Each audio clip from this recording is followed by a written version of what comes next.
1, go!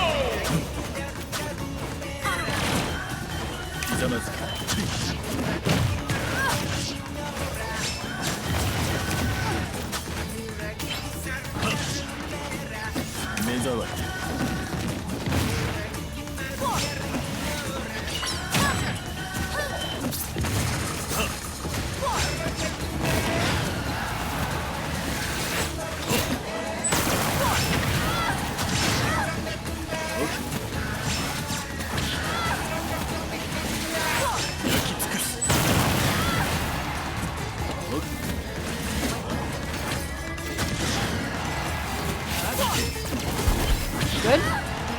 Alright. What's up, everybody? Welcome to Reboot. I'm Toucan, the IC's man with a plan. We got ShinyJuice versus Salem. Got it? Alright, so we got Palutena versus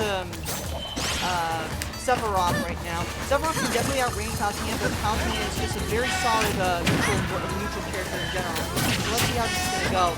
Right now, ShinyJuice has the lead. Forward tilt to get Palutena into this advantage. Well, he goes for the very risky charged Octo Slash. I don't know if I agree with that. That would definitely want to kill. It's a wide range. Ooh, good counter to get Palutena away. Yeah, I can see Palutena struggling in this matchup a little bit due to the fact that Sephiroth has a really long sword.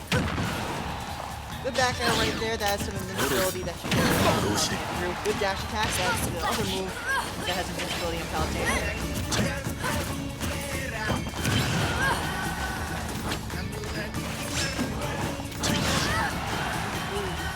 Forward tilt is barely not going to KO. Ooh, the down smash almost breaks shield right there.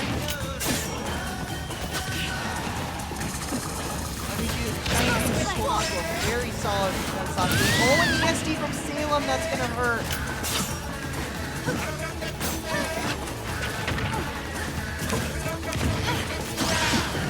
ShinyJuice is in control right now, no need to approach. Dash attack, barely not gonna kill off the top. Does not fall for the counter this time.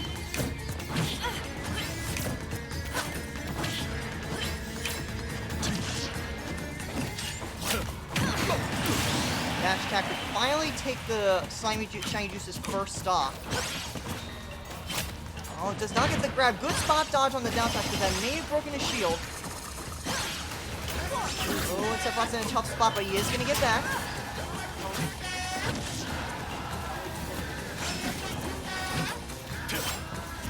Ooh, that up smash covers a huge distance. It's barely going to miss Palutena due to the air dodge.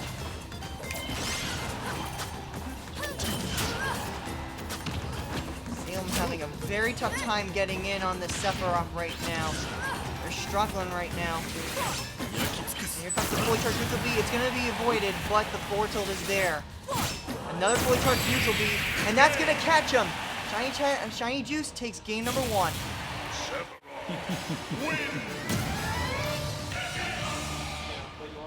Alright, so, let's see where, what's up, everybody? Oh, this is a very professional setup. Let's see where Salem's gonna go for game number 2. I would guess some stage where Palutena can play around the Sephiroth's range efficiently. So let's see where they're gonna go for game number 2. All right. So I believe they're staying the same characters as well.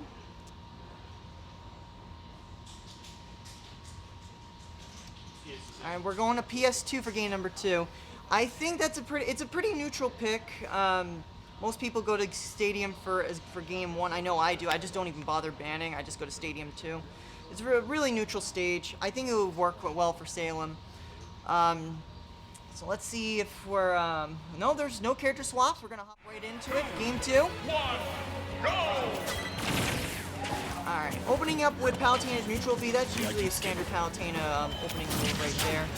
Oh, but he's going to get hit with the down air. I like to call Sephiroth's down air the Aerith killer, just because that's essentially, well, how he killed Aerith. I've never played Final Fantasy VII, but I do want to one day.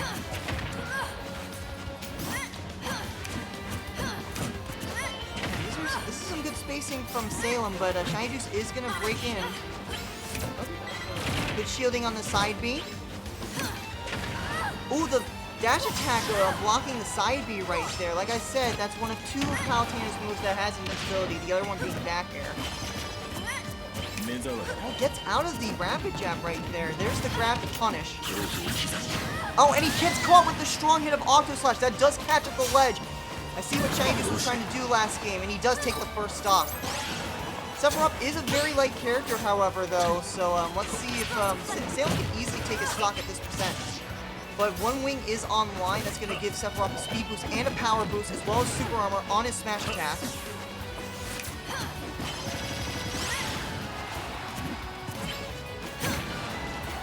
Ooh, good dash attack.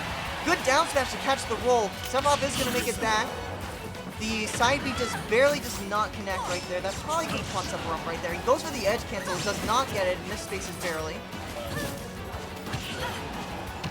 Salem is starting to climb a lot, pretty high in percent right now. She is at kill percent, Palutena at least. Back air does get the stock though. Alright.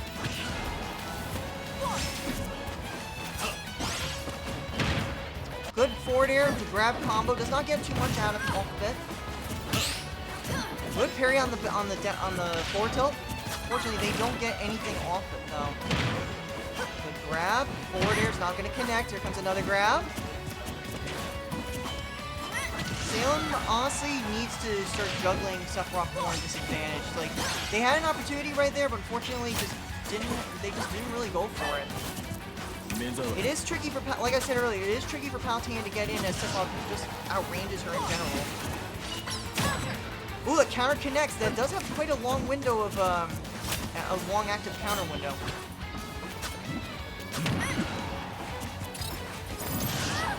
Oh, does get caught by the, by Sephiroth's counter right there. Oh, attempts to go for the edge cancel again and misses it, and they are going to get punished for it. ShinyJuice, Salem is on his last stock right now. And winner side stock, I should say. ShinyJuice doing a beautiful job spacing out. Goes for the down smash with the shield break. Shield broken Palutena will easily die at this percent. Sephiroth has many ways of killing very early. Up air is going to seal the deal on that, and we have an even game too. Let's see if Salem can bring it back. Oh, I don't like that neutral B right there. She was way too open. That, oh, barely does not. Got the. I think that has a weak hit on that. So I think Palutena got caught on the outside part of the hitbox. So I think that's a sour spot, I guess. I didn't know exactly. Salem is on their last legs right now. 140 and climbing right now. ShinyJuice sitting very nice at a nice 41% right now. Salem's gotta be careful not to overextend.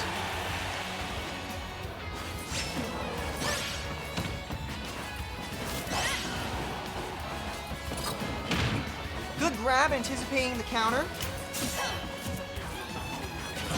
This is anyone's game right now.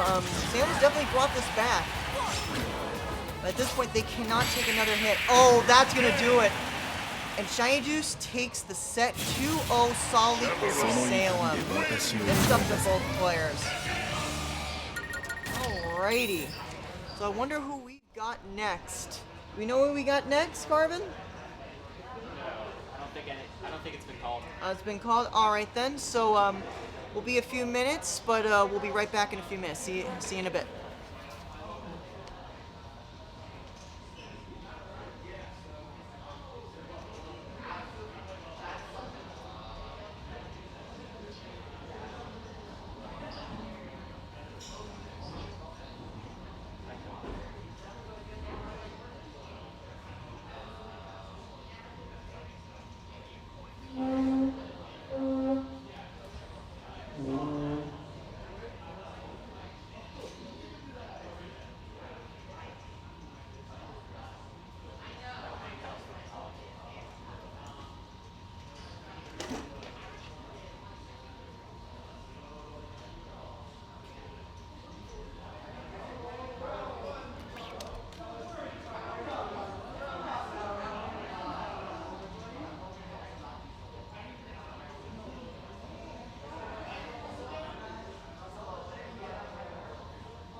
Am I good to go? Would it be on any certain scene? What happened?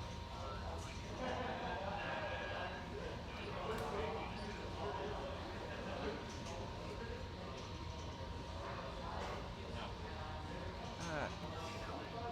No cast yourself. Oh yeah, I can get that. Oh, no. I don't think so. It is just playing through DLC. Okay, I don't think so. Guess not. I'll turn it back on during the next show.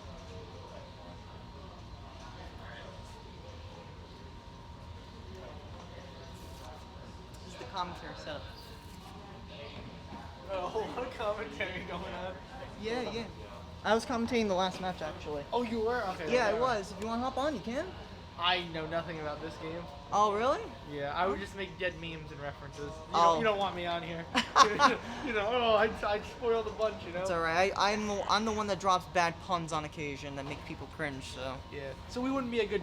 We gotta get like a serious guy here, right? To partner with one of us, you know? One guy to be serious, one guy to make bad puns. It's kind of dynamic. Pretty much. Hey, Jake. Hey, what's up, chicken? How's it going? Good, how are you? Good, good. How's your bracket going? Well, I lost against FalconXD, but it was very close. Oh, at least you kept it close. You went Plant, right? Plan and his Rob. Oh, yeah. Well, FalconXD is a really good player. Yeah, so. we ran that to like the last 2 minutes, I think, or something. Damn. Yeah, Good stuff. yeah. Now I gotta go up against either. I would say mirror. Right? Now we go against either Davon or Davon or whatever it is, or Dadvon or Bran. So, Oh, those are tough. well, let's Davon play. Davon. You mean Despero or is it- Dadvon. Dadvon. All right. Well, I don't know who Dadvon. But Bran, I know. Yeah, it's probably gonna be Davon. too. Yeah, most likely. What? What's that? StartGG/Reboot Norlock. StartGG/Reboot Norlock. Just like you. Yeah, Drew Reed number 2. That's the one. And yeah, that's the one. Thank you very much. What? Thank you. No problem.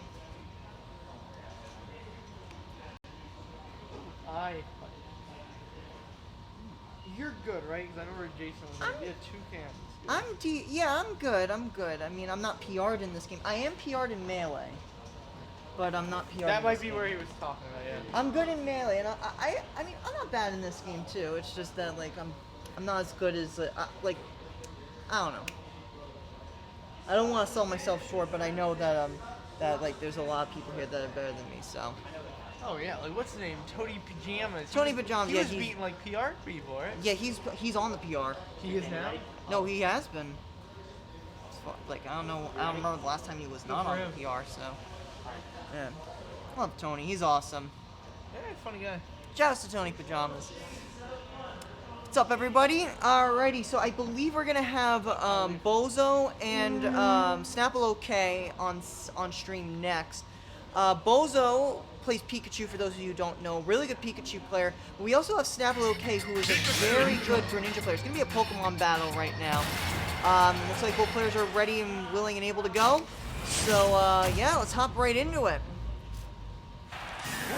Alright, we're starting on PS2 for game number 1. So Greninja is a character that, SnappleOK plays Greninja similar to how a lot of people play Sonic. He plays a little campy, he plays a really good spade and punish game. And Greninja, once he's in advantage, can really take advantage. See those drop down, up airs, and how he causes Pikachu to get dragged down? That's Greninja's bread and butter right there. And it looks like SnappleOK is running a train over Bozo right now. Potential 0 to death right now. A lot of Greninja's attacks also have very low lag, especially his Nair. I believe that only has 4 frames of lag. That's almost unpunishable, essentially. That should be a stop right there. 0 to death starting out from SnappleOK. Great start for him. Bozo's got to really dig deep if he wants to make this comeback. He's got already down a full stock, and Greninja is just packing on more percent right now. Whips the grab. Whips the dash attack, however. Normally, Pikachu likes to spam Thunder Jolts for neutral, but with Greninja being such a fast character, it's easier for Greninja to get in on Pikachu's Thunder Jolt spam than most characters. So that's probably why Bozo is trying to be a little bit more aggressive, but it's not really working out right now. Bozo is just scared, just keeps air dodging right now. Well, the spike would have been good if that was off stage, but unfortunately the positioning was wrong. Just the wrong position right there. Oh, goes for a hard view with the up smash. I don't agree with that at all. I would have gone for a charge forward smash right there. Covers more ground. Because at that spacing, Greninja would have had very little to get out of that. I don't know if it would have killed, but it would have gotten Greninja off stage. Ooh, goes for the up smash again on the drag down. Does not get it. Oh, beautiful stuff with the Hydro Pump, sending Pikachu up for that forward air to get the kill. And SnappleOK is up 2 stocks. And Snapple is running away with this game right now. Ooh, catches the wall jump. Oh, the stage spike, that's gonna do it. Solid 3 stock for SnappleOK. Okay, Snapple, you're pretty okay. I know I just did a bad pun, but I have to. Alright, so Bozo has his work cut out for him going forward. He needs to pick a good counter pick. In this matchup, I know Kalos is not legal in this setup. For those of you who do not know, our stage list, our starters consist of PS2, Battlefield, Smashville, Small Battlefield, and Town City, while our counter picks have our Northern Cave, Final Destination, and newly added Hollow Bastion. So, no Kalos, which I'm a fan of. I hate Kalos. Those of you who don't know, it's, I would consider it Ice Climber's worst stage. And we don't have Yoshi's Story, so, that's also, I don't know, Yoshi's Story, I would say the only flaw with Yoshi's Story are the slants at the edges of the stages. But yeah, let's see where Bozo is going to go for, Game 2. Definitely, a lot of thinking going on right now. I would have suggested that Bozo take him to Kalos just because the Thunder Jolts would go up the stage, but I'm not a Pikachu player. I think we're going to FD, looks like. I'd say that's a solid choice. Greninja doesn't have that many platforms to work with, and there's less space for Greninja to avoid the Thunder Jolts on the ground. So, yeah. But Snapple just ran away with that last game. Bozo's definitely shook. So let's see if he's going to make any adjustments. Min-Min. Oh? Oh, I thought he was going to go Min-Min. I guess that was a little bit of a mistake. Pikachu. Alright, sticking with Pikachu. I don't know if Bozo has any other characters besides Pikachu. So, I know Snapple does have a Byleth. I don't know if he still runs with it, but definitely no need for the Byleth in this right now. Game 2 on FD.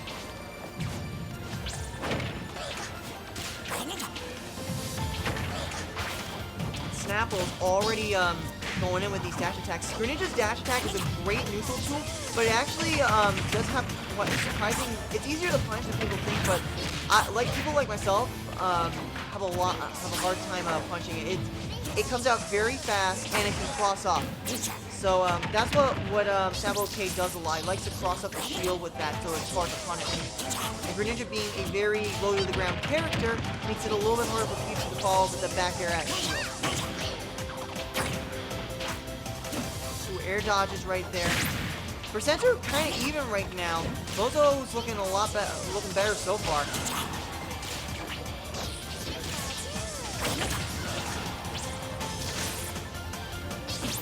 Good weight on the Hydro Pump because that would have pushed Pikachu away from the ledge. Good tech read on that with that dash attack.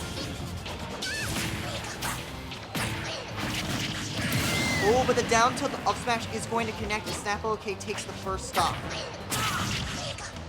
Does it again with that up smash.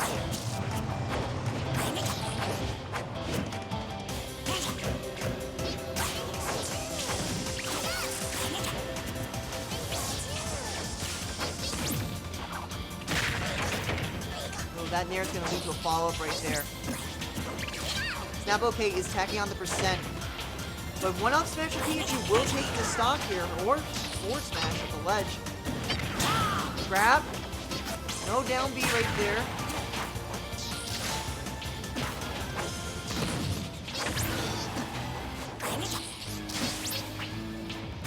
Ooh, that. Oh no, an SD from Bozo. SnappleOK missed the punish.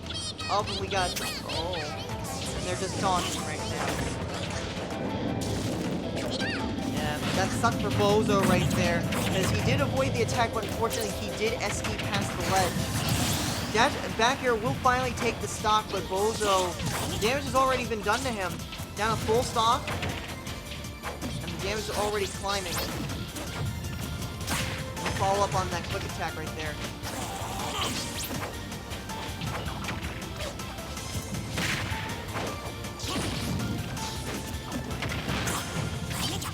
Oh, misses the follow-up on the grab.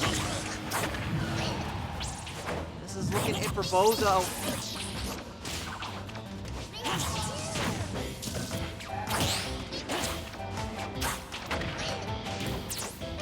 Snapple trying to find a way to finish this game.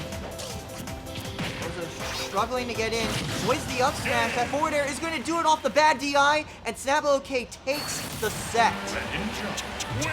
2-0 for SnappleOK. Alrighty. That's going to do it for that set. SnappleOK definitely was the better player in that set. Bozo struggling to get in. But SnappleOK showing that... SnappleOK has been on the rise recently, in my opinion. He's always, like... prior to the Delta shutdown, the Delta surge last year, his Greninja was putting in a lot of work. He was taking games off of me. He was making top 8 pretty consistently at AGs. So that's it for that set. We'll be right back with another one in a couple minutes. So stick it right here.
Want to join me? Yeah. Sure. I'm Toucan. Toucan? Yeah. Ritual. Do you What's your tech? Ritual? Do you Which- prefer ritual? Ritual? Do you prefer play-by-play or color? I don't know. I just do play-by-play, but I also Okay. like to get the hype going, I guess. Yeah, I tend to also do play-by-play, so I'm happy to fill if you want to do play, Yeah. or I'm happy to do it if you want to do color more so. I don't know. Sorry, I mostly commentate, so Oh, okay. See, I'm more of a Smash player than a commentator, Yeah. but I mean, I just like commentating it. Yeah. I like to bring the hype. Let's just put it that Okay. way a little bit. So I think that is kind of play by play. But I think- so anyway, I think we have yeah, we've got Bran versus, I didn't see who the other player was. Bran versus FalconXD. Oh, okay. Yes, Rob player. Rob player, longtime player in the scene, and a local I believe the TO of Thunderbirds Gaming as well. Thunderbirds? I wonder where's that? I don't know. It's somewhere in Connecticut, but trying to find. There's the camera. There's the camera. So we got a Bowser Jr. versus Yeah. Rob matchup. Very interesting. And Bran has been on a bit of a tear recently in the Connecticut scene. Third place last week in one of the most stacked Vortex brackets we've had in a while, and third place this week at Vortex as well, losing only to first and second in Kiwi, Birdie, and TRL. Reminder, Kiwi for Summit when those nominations go live on Thursday. But into the game one here on PS2. Right out of the gate. It's just an early. We've just got Bran out to an early lead. Keeping Falcon in the corner, he can't find his way out. And how long can Bran keep the fight out for? Oh, we'll have to see. We'll have to see if Falcon can enter back somehow. But Bran is just keeping the spacing too close for Rob to get those projectiles out. Finally, just get one off, but it's not doing too well for him. No, and that's something Bran likes to do quite a bit. You see that up B in that position, and it takes so much pressure. However, the rotor arm coming back on stage, that's one of the easiest and most consistent options. But Bran is using very good movement, making himself very hard for Falcon to hit, and just doing a good job without even throwing out too many hitboxes, keeping him in the corner, putting him in disadvantage in the corner, and then sending him all the way to the other blast zone. Good burner boost to stay alive, though, yeah. And Looking at the down smash will take his first stock. yeah, no, and if you're Rob in this situation, you're trying to scrap with Bran, who is a player who is very, very good in these positions. Even though Bowser Jr. on paper maybe doesn't have the tools, it's something that Bran's really good at, and we see it again here. Great jab lock setup into the mech. He knew that was coming a mile away. He gets a 94% for it. Beautiful read. Yeah, no, he just covered his high recovery there, or covered going to ledge 2 with the bomb, and just, like, that's, Brandon knows exactly everything Falcon wants to do here. Exactly. So right now, right, the ledge, okay, both these players just reset, but however, good use of the gyro by Falcon there, keeping him in, and letting him get back, but it doesn't last too long, but Oh, that was a beautiful combo right there. beautiful conversion by Bran. Now, he's coming back down. However, Falcon's still got a big hill to climb. He's at 113 on his winner side, or on his game stock here. Here. Yes. Here. And Bran Bran hasn't still- even taken a hit on his second stock of the game. Yeah, this So, is not looking no. good for Falcon XD right now. however, he does a good job of avoiding that, finding the up smash. That's a start. However, the big story of this game so far is when you look at how these players are converting off the interactions they're winning, Falcon XD is getting a hit or two. Bran, he feels like he's getting the ledge traps way more consistently. He's keeping Falcon in the corner. He's hitting his combos. And overall, the percent he's getting from every single interaction is just way, way more. Exactly. Like you said, Bran's getting a lot more mileage off those neutral wins, and Falcon XD is just struggling to get in on this Bowser Jr. It's a very deceptive character, too. Bowser Jr. is a character that we don't see very often. I'm pretty sure that Bran is the only one in Connecticut that plays this character, but honestly, Bowser Jr. has a lot of deceptive out-of-shield options as well, which keeps characters on their toes. That Nair out-of-shield is, in particular, is a very tricky move to contest. Yeah, and Bran, like, one of the, I think, the interesting things about Bran's Bowser Jr. in specific is how he scraps. Bowser Jr. is a character that's known for a lot of set play. Right, you see it at the highest level in Yoda Creek. But here, Bran is just really good at playing in the style of New England and getting in your face, scrapping, and just keeping an advantage state going. and it's really impressive to see, and we see it here early, 42%, 53 unanswered, and now XD in the corner, in disadvantage, off stage, the wand comes in, and this is just, Bran just knows everything he wants to do. Bran definitely has the download on Falcon, is what it seems right now. Now it's Falcon's trying to get a little bit of damage on. Let's see if he can actually take advantage of this. And that was a good look with that second fair for Falcon. However, he needed a gyro to make that true, and Bran's not gonna give you the homie DI for that. The jab not gonna kill just yet, but it will very soon. Bowser Jr. is one of the characters who's got that attribute in this game, along with Bayonetta, Pyra, and one or two other characters. I mean, not Corrin, Robin, I know. Yes, Robin as well. And but right now, the Nair coming in from Falcon, that's a very hard move to contest. But overall, these players just looking for the positioning, but it feels like even in neutral, Falcon is giving Bran a little bit too much respect. However, is that going to be the stock? It might be with the gyro. The gyro ruins the combo. Yep. Bran goes deep off, does not get the kill though. And that's a trend you see a lot in recent openings. You see a lot of opting for lead trapping rather than edge guarding. And there, again, that jab not going to take the kill. The wand going all the way up there, but you can burner boost so high, it doesn't matter though, because Bran finds the kill anyways and takes the first stock. Alright, but Falcon is in a much better position in terms of percentage right now. He just needs a good combo in, like a down throw to up air, or whatever a good kill combo for Rob is. He needs that right now in order to keep this an even game. Absolutely, and 125, right? This is certainly a percent that Rob can kill at. I mean, a lot of characters in this game, but Rob especially can kill you so early. However, Bran in recent weeks, I feel like every time I see him on my screen, he's at 200%, 180%. He's at percent a character like this should not be living at. And yes, Bowser Jr. has heart armor, but still, it's not gonna matter because Rob forward smash finds the headshot, and that's the stop. Alright, we already have a much more even game going on right now. It looks like Falcon is doing some great adapting right now. He picks up that mecha coup, but that's very important in this matchup because if you, what you need to do with that is that if it starts moving, you need to shield that and then you have to let go of shield to grab it. Because if that thing grabs you, you're going to get blown up and you're going to be put in disadvantage. So it looks like Rob definitely has a much better game plan going right now. Here's a nice little combo right there.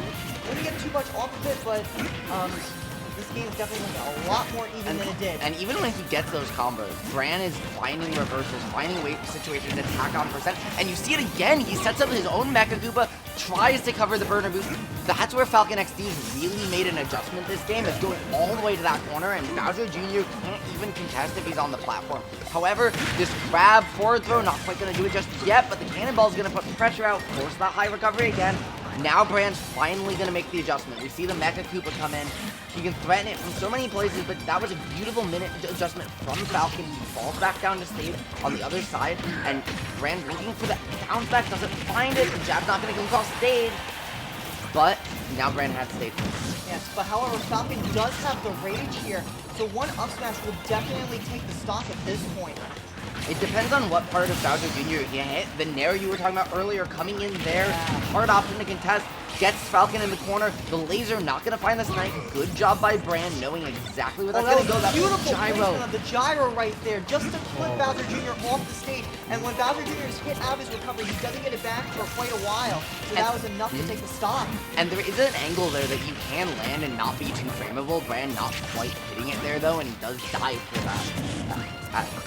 However, right now, both these players just playing some neutral, looking for a specific opening. However, the difference is Bran's really trying to control the item game and pace of play here, whereas it feels like Falcon just kept pushing buttons to alternate his projectiles.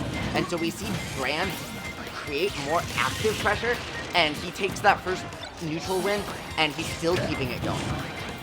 Exactly. Now, I do like how XD is actually using his projectiles to contest with the Mecha Koopas, which is a very smart plan, but he's got to find a way in at this point. And these Mecha Koopas keep coming. See, that's an unsafe Nair right there. That's gonna get what he's gonna get put by the Mecha Koopa right there. The thing with Nair though is that it's actually often very safe if you space it properly. Even on parry, it's one of the hardest moves to punish in the game. So I understand going for it in theory, but he doesn't space it properly. Now though, he's just trying to get out of disadvantage, get down against this Koopaling with chains of steel, swinging that around like it's nothing, and Bran just keeping this corner pressure going, but a fair finds way out. Jab's not going to do it just yet. Alright. Falcon's got to make something work at this point because this is his winner side stock. That grab is going to get Bowser Jr. off stage. It's still anyone's game. Oh, that back air just barely misses. And this is still, like, this is such an explosive game. 93%, this is Rob with Rage we're talking about. As you said earlier, a lot of options. Rob can find his setup and get a kill in this interaction. Maybe more consistently, not the next interaction, but it's not going to matter. Oh, barely does. What was that, forward air? Yep, that was a forward air coming in, trading with Rob back there.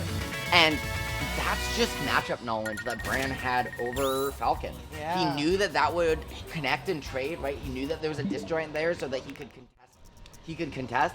And he knew that because of where he positioned it, I don't know if you saw how he did a rising fair there. So the Rob back air could only hit his cart. And if you didn't know, Bowser Jr. is actually heavier by 2/3 when you hit his cart than his head. Exactly. So that was great by Bran contesting him, saying, okay, also we're in my corner. So I have farther to go. You're gonna die first, and it's gonna be very hard for you to kill me, even with Rage, even though your move is a little stronger here. And because of that one matchup check and that one trade, Bran takes the clean 2-0. Exactly. Beautiful stuff from Bran. Good stuff to FalconXD for bringing it back on that close game too. But yeah, Bran showing why he is really good at this game and at this unfamiliar character with all these disjoints. The disjoint was the reason that also killed as well. Because I believe Rob's backer is also disjoint as well. But that was also the reason why it reached so far, so it could just knock Rob out and barely get the KO. And while we don't see Bran's carpool here this week, Bran normally travels to Smash Locals with a little bit of a crew who you might have heard of. G Extreme. Oh, G Extreme, I know. Hindsight. And Ling. That's a carpool. All three very prominent characters. That's a top 50 player in the world. I think Ling was number 30, I want to say. I think he announced today that he's like number 21. He's in the 28, right? Number 28 in the world. Yeah, he's 28 in the world. Ling's 28 in the world. So that's 28 in the world. Member of the New England PR board and CT PR board, and former 10th best player in the Connecticut Hindsight. G Extreme, who's the 5th best player in Connecticut, and Bran, who's now he top 3'd Vortex the last 2 weeks. Last week, smaller bracket, but still very stacked, as Vortex always is. And the week before, maybe the most stacked bracket we've ever had at that venue. It's a very stacked carpool. Yeah, no. So the people he plays with are very good at the game, and so is he. Honestly, seeing him, right? He's here, Blank's here, Tony's here. I think those are probably the 3 best contenders to take tonight. Exactly. And we're going to get some more Ultimate in just a few minutes, so stick around. We will be right back after this. Yep. All right. Good commentary, man. Thank you. Hop on. If I'll come right back.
Hello, everybody. We are back with more commentary and Smash action, jumping right into the middle of Game 1 between Blank and SnappleOK. We've got Haley versus Greninja here on PS2, and I'm here with my co-commentator, Waffle. What up? So, this is a interesting matchup. Like, what I'm thinking right now is that Blank is the better player, but Snapple is somebody who has an upset factor. If you're not playing your game, Like, Had to say, you said it right as his stock got taken. The caster curse coming in early. However, can he find his way back to stage? Blank does, but he's still in the corner. And Greninja's a character that it's hard to be in the corner against. He's going to overextend just a little bit there, but the sneak kick finding its way in, and now he's in the other corner. especially with those water moves that knock you back on stage, like Flood and Swirls, Water Gun, Greninja's up B, they can just keep you on the ledge for an extended period of time using that. And SnappleOK is doing great so far in game 1. But when I played Blank, you know, a while back, you just know he's an adapter. He usually starts slow game 1, but like by the end of game 1 and the beginning of game 2, he'll adapt. So. He has one of the fastest downloads in Connecticut, absolutely. And right now, though, he's taken a quick 60% on Greninja, as Peach and Daisy tend to do. Blank. Dot eyes. Yep. We've got a little bit of dot eyes coming in here, so however, right again, this is where Oh, he's Snapple was insane! What What? the heck? That was such a good mix-up from Snapple. He thought that Blank thought he was fine just drifting away, but Snapple actually extended his range super well there. And Greninja is a character that we think of as having just very good movement and data, but this character is incredibly tricky. You can get a lot of in there between substitution, which is one of the best counters in the game, kills you incredibly early, and shadow kick there, using it to his advantage, and just keeping up the pressure right where he left off, 67%. And remember, he was down 60% too when he took that stop. Complete swing, and he controlled the match so far, but Blank takes the stock, and see if Snapple can stay in it. And 74% lead, right? Blank's already lived longer on this stock than he did on his last one. So 91, no, that F smash isn't gonna do it. Let's see how many moves Blank or Snapple can throw out before he needs an F smash again, because that move might be a little stale and that might go in, but the down kill up smash, Greninja kill confirmed, gonna come in, and Snapple's gonna take game one. Snapple, amazing job in that Hello. game 1, especially with the mix-up on the side B to get that early kill. The Waffle Man. Yeah. Yeah, got that early kill, and you know, kind of rode the momentum off of that for the entire way. It was pretty even for the rest of that game, but you know, if you die at 50, sometimes it's just the cost to you. Sometimes dying at 50 is what you need, and I think the story of the game is going to be, right, as you said, Blank is an adapter. He gets the download. Yeah. And honestly, without that kill at 60, that game was still really close with that kill. So can Snapple find another one of those, condition you into that, get a mix-up, get a little bit of cheese going in there, or and take another game? Or without that, how is he gonna fare just going at it with a member CT's PR? Yeah, it is definitely something, you know, getting game 1 is already so hard when you're playing against a PR player, but getting game 2, that's the hard part. You gotta close it. You know, a lot of people take a game off a PR player, and it's like, great, they were amazing in that game 1, and then they come back. So let's see what Snapple can do heading into game 2 here, as we get the gameplay coming in. A lot of percent so far for Blank. Quick 50, and we're on small battlefield, so just a little bit of a different stage positioning to work with. I think it's that Peach likes this platform layout a little bit better. The platforms are a little lower and closer to the edges. But it doesn't seem to matter, because as quick as that 50% came in from Blank, 51 comes right back from Snapple, and this game is back even, and the pressure is still on, but that's not a Stitch face. That is not a Stitch face. I think sometimes we get a little worried when we see, like, you know, the straight eyes or equivalent. Yeah, Peach players will tell you that it's not RNG at all, but they get everything they need exactly when they need it every time. So last stock, Blank's gonna get a Stitch face. No, or he's gonna get a stab. All right, I'm putting it in the I think Blank deserves a bomb this game because he died at such a low percent. He needs to return the favor. However, do you think Blank is a player who uses the bombs, or do you think Flip goes away? I mean, he's a Daisy, so maybe. A lot. It's like 50-50. Yeah. Some of them like to use it, some of them want to throw it away. Well, I mean, the risk-reward, right? Yeah, the risk-reward is either you die or your opponent dies. Yeah. There's no real in-between with bombs. Hey, if you zip up there, not gonna do it just yet. That was a good charge on that Shuriken. The thing I've noticed about Snapple's gameplay in this game too, the adaptation he's making, is he's starting to use a lot more Shuriken, and he's starting to charge those Shuriken to catch Blank's approaches more, get the mix up on that timing, and it's really good, but that's a dot eyes, so what can Blank make happen? That's great tech. Yeah, definitely a great tech. And like you were saying with Snapple Shirt, it's especially good in the corner. You know, his corner pressure has been really, really good throughout both games so far. Yeah. But even Stocks here, As you say it, as you say it. Who's gonna take it?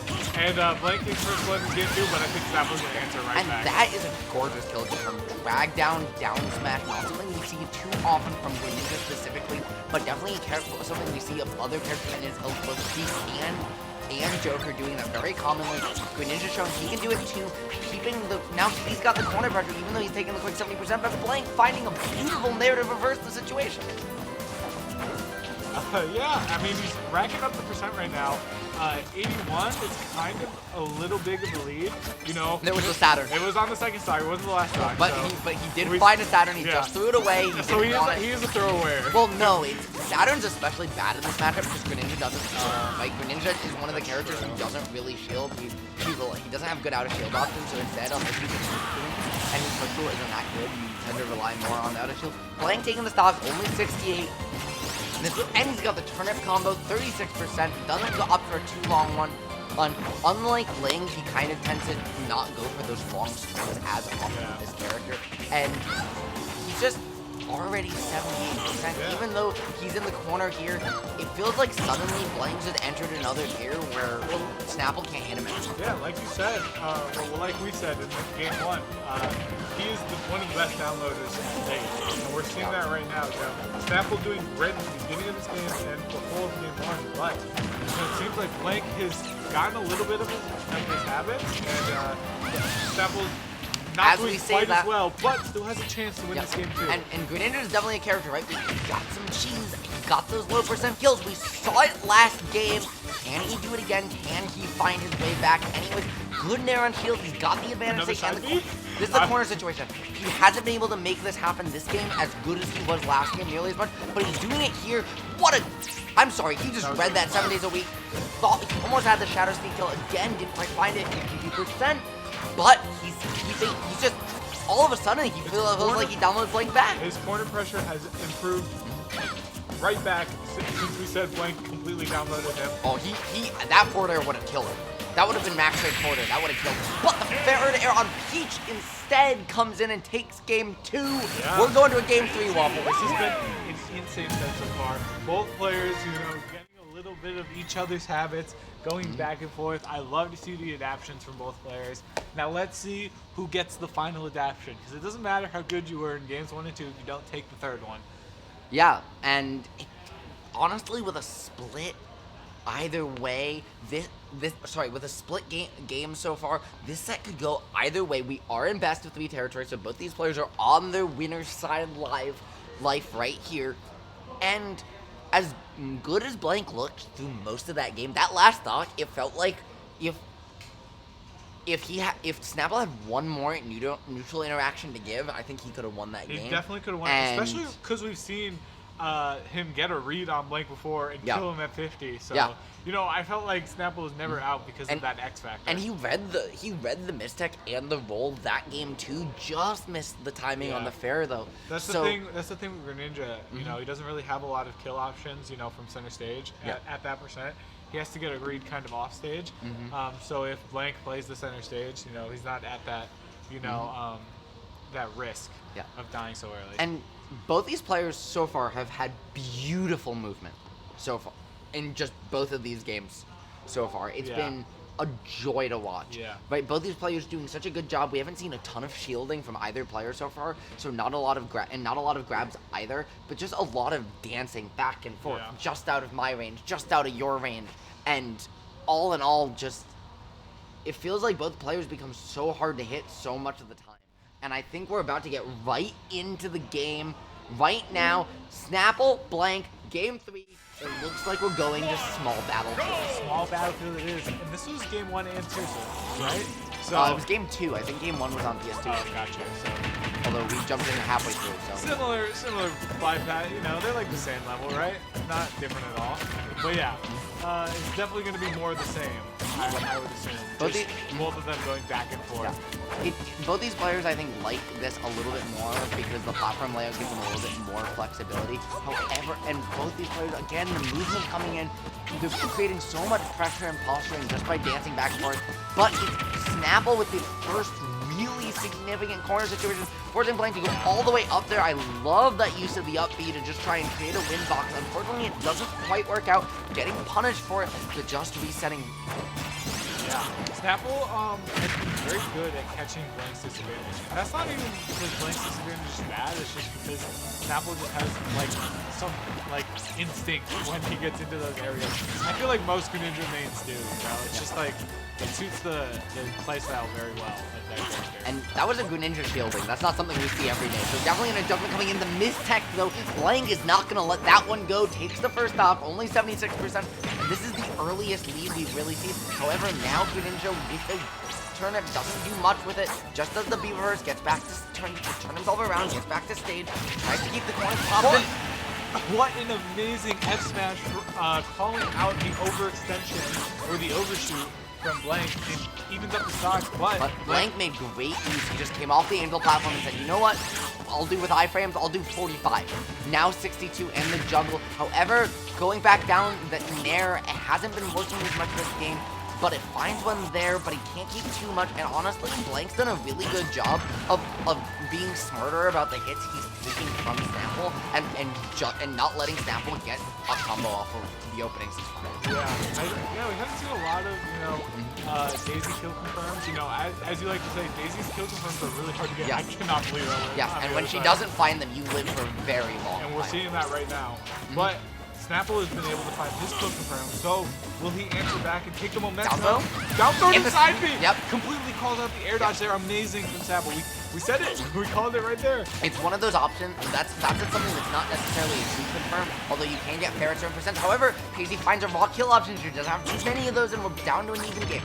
And that down throw doesn't necessarily true combo, although it can into Terra, I believe, at certain percent, but it forces you to pick an option that then Greninja can just wait for and respond to. So good job there. Now both these players just positioning, a little bit of dead eye time, the flat eyes, not a 6-6. We haven't seen a single one from Blank yet. Okay, that one wasn't one either. I thought as I said that, I cursed it. But 71 to 34. Blank taking a pretty significant percent lead here on this last stock. Game 3 situation. And how much can Snapple make these next couple openings count? And gets grabbed. This could be a lot. The up air into the juggle. Paisley just missing that forward air that would have been the game. But Yeah. he can't get away. You can feel the tension right now. You know, Snapple's just trying to avoid every kill option right now and trying to get an opening. You know, I feel like if he gets that one, he's gonna put the tension right into Blank's square, trying to get another side B. Yeah, The move is the set. Yeah, that was the first read he missed, and the dash attack not gonna quite do it yet. yeah. But now he has to get out of the corner against Blank. However, with Greninja's movement speed, he's gonna be able to do it. But the back air, that one's gonna That take is it, and going to do it. Blank with the very close 2-1 over Snapple. Yeah, it was a really great try from Snapple, you know. Almost had it there at the end, but Blank just solidly just played that game 3, you know, very well, you know, got straight hit kills, got their kills when they needed to, and just kind of, you know, just solidly went to the lead. But super shout outs to Snapple, who had some amazing plays that set. Yeah, no, it was incredibly close, and honestly, the story was that he had the reads on Blank the entire set until the very last one he went for. He jabbed to the left side on a tech roll, and it was the one time Blank went right, and Blank finally waited until the last moment to mix up the habits that Snapple had caught on to, and honestly, that's what won him the set, because if Snapple had continued that opening, it would have been really hard for Blank to get away, but instead, Blank took the game. Yeah, Blank took the game, you know, but yeah, it was an amazing set to watch, you know. I'm sure that Snapple is going to go back into that VOD and grab that side B kill at 50 and add that to like a playlist or something, you know. So yeah, no, I think if you're Snapple, you are very happy with that, even though you lost, right? Nobody's ever happy that they lost. There's a lot you can learn from that. Yes.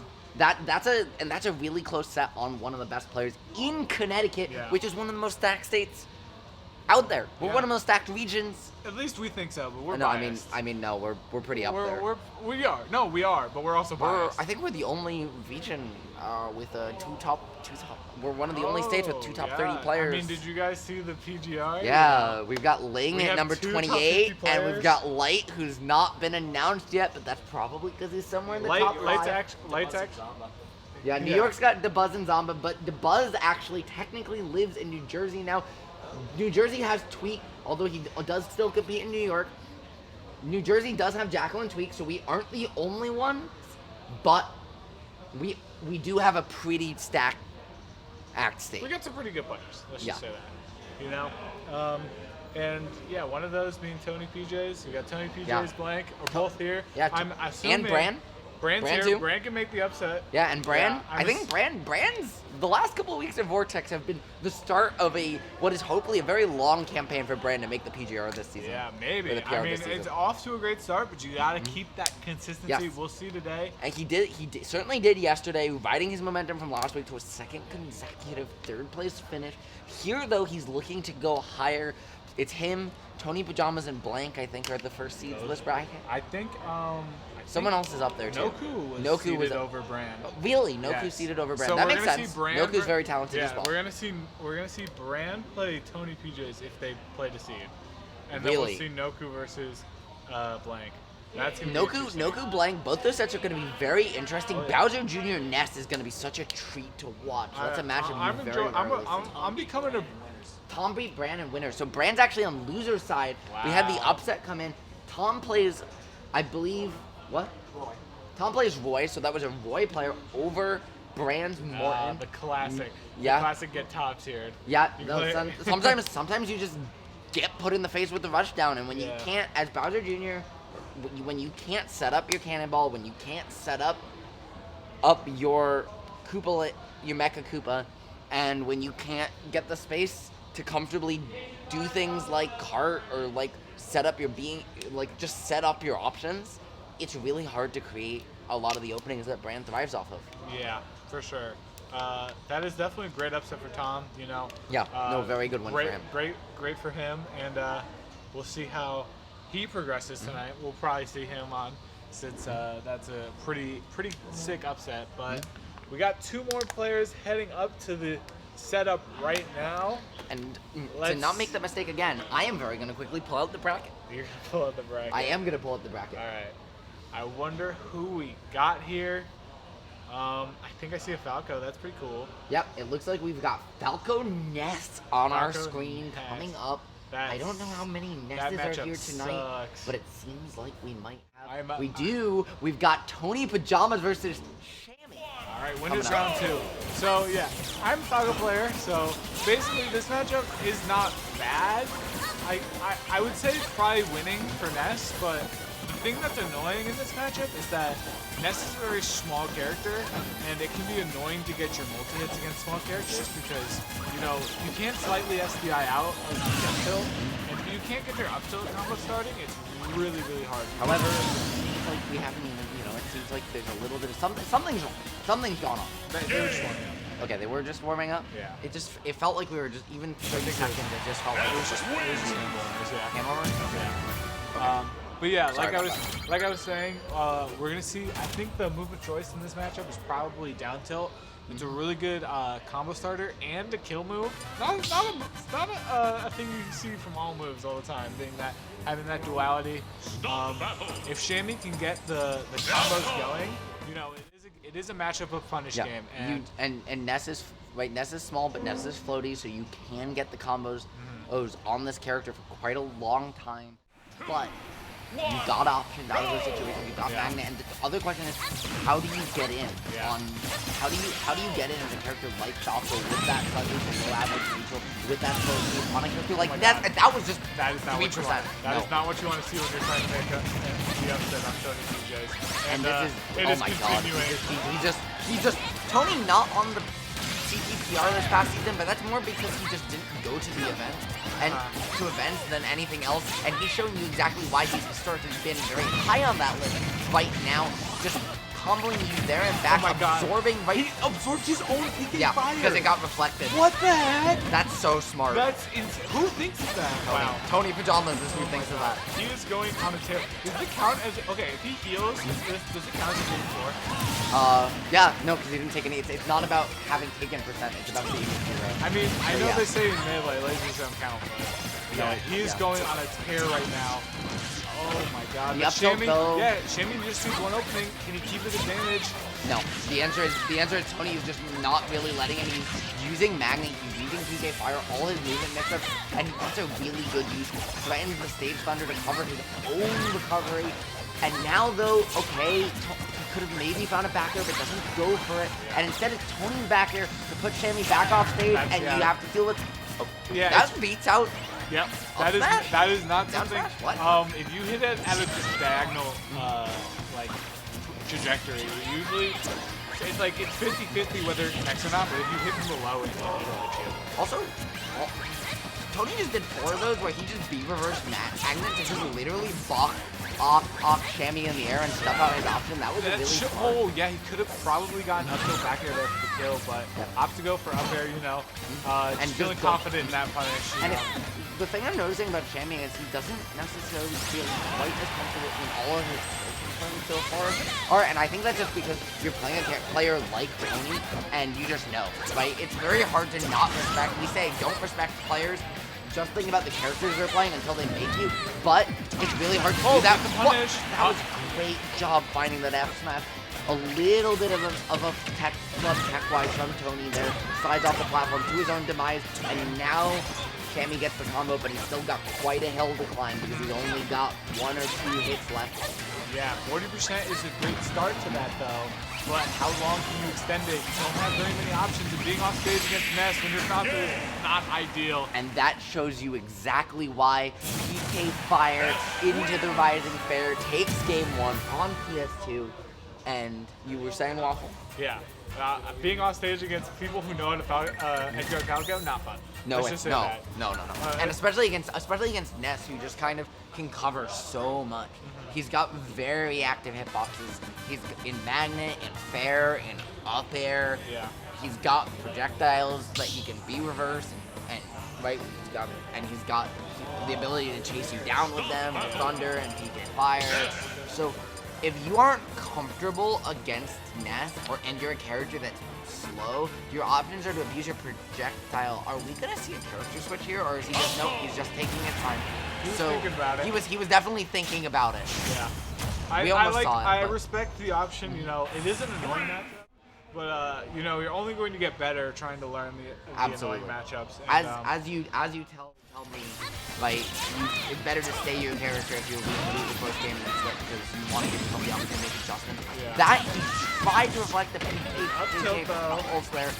Finds this is already a better start than he had last game. Getting the combo started 73%. This is where he wants to be, and the corner position can he capitalize? Yeah, and like I said, this is a game. This is a matchup of punch game. It's not a punch game, And he gets it there. He will be in a good spot and is already off to an early lead. Love to see that from Palutena, but let's see how Tony PJs adapts because you know as soon as he gets his neutral going, it's gonna be hard for Shammy to extend on the lead. And if you're Shammy, what you want to do here is exactly what he's doing. Mix up your the timing and just not let Tony get comfortable. Don't give him the opportunity to reset. But a PK Fire that he finds there twice is going to give him an opportunity to just that. However, Shammy needs to get out of this corner and fast, or Tony's just going to keep catching his landing, and he's bringing this all the way back and finds the up smash at the ledge. He can't get that diagonal angle you were talking about. Yeah. Loses his stock for it, and only 36%. Tony's really even this game right back. Yeah, I mean, you see that like both these characters just destroy each other. You know, that's off stage specifically.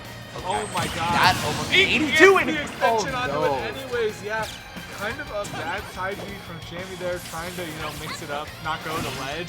But Tony was ready for it and capitalizes perfectly. But He's got his own combo he's got- going. He's hooking 77. Finds that laser. That's a great laser. That's a More great Falcons laser. should go for it. I mean, But it's in the good. meantime, looking for an F smash. Thought he was gonna get the approach there. Doesn't find it, and he drops prostrate under that platform.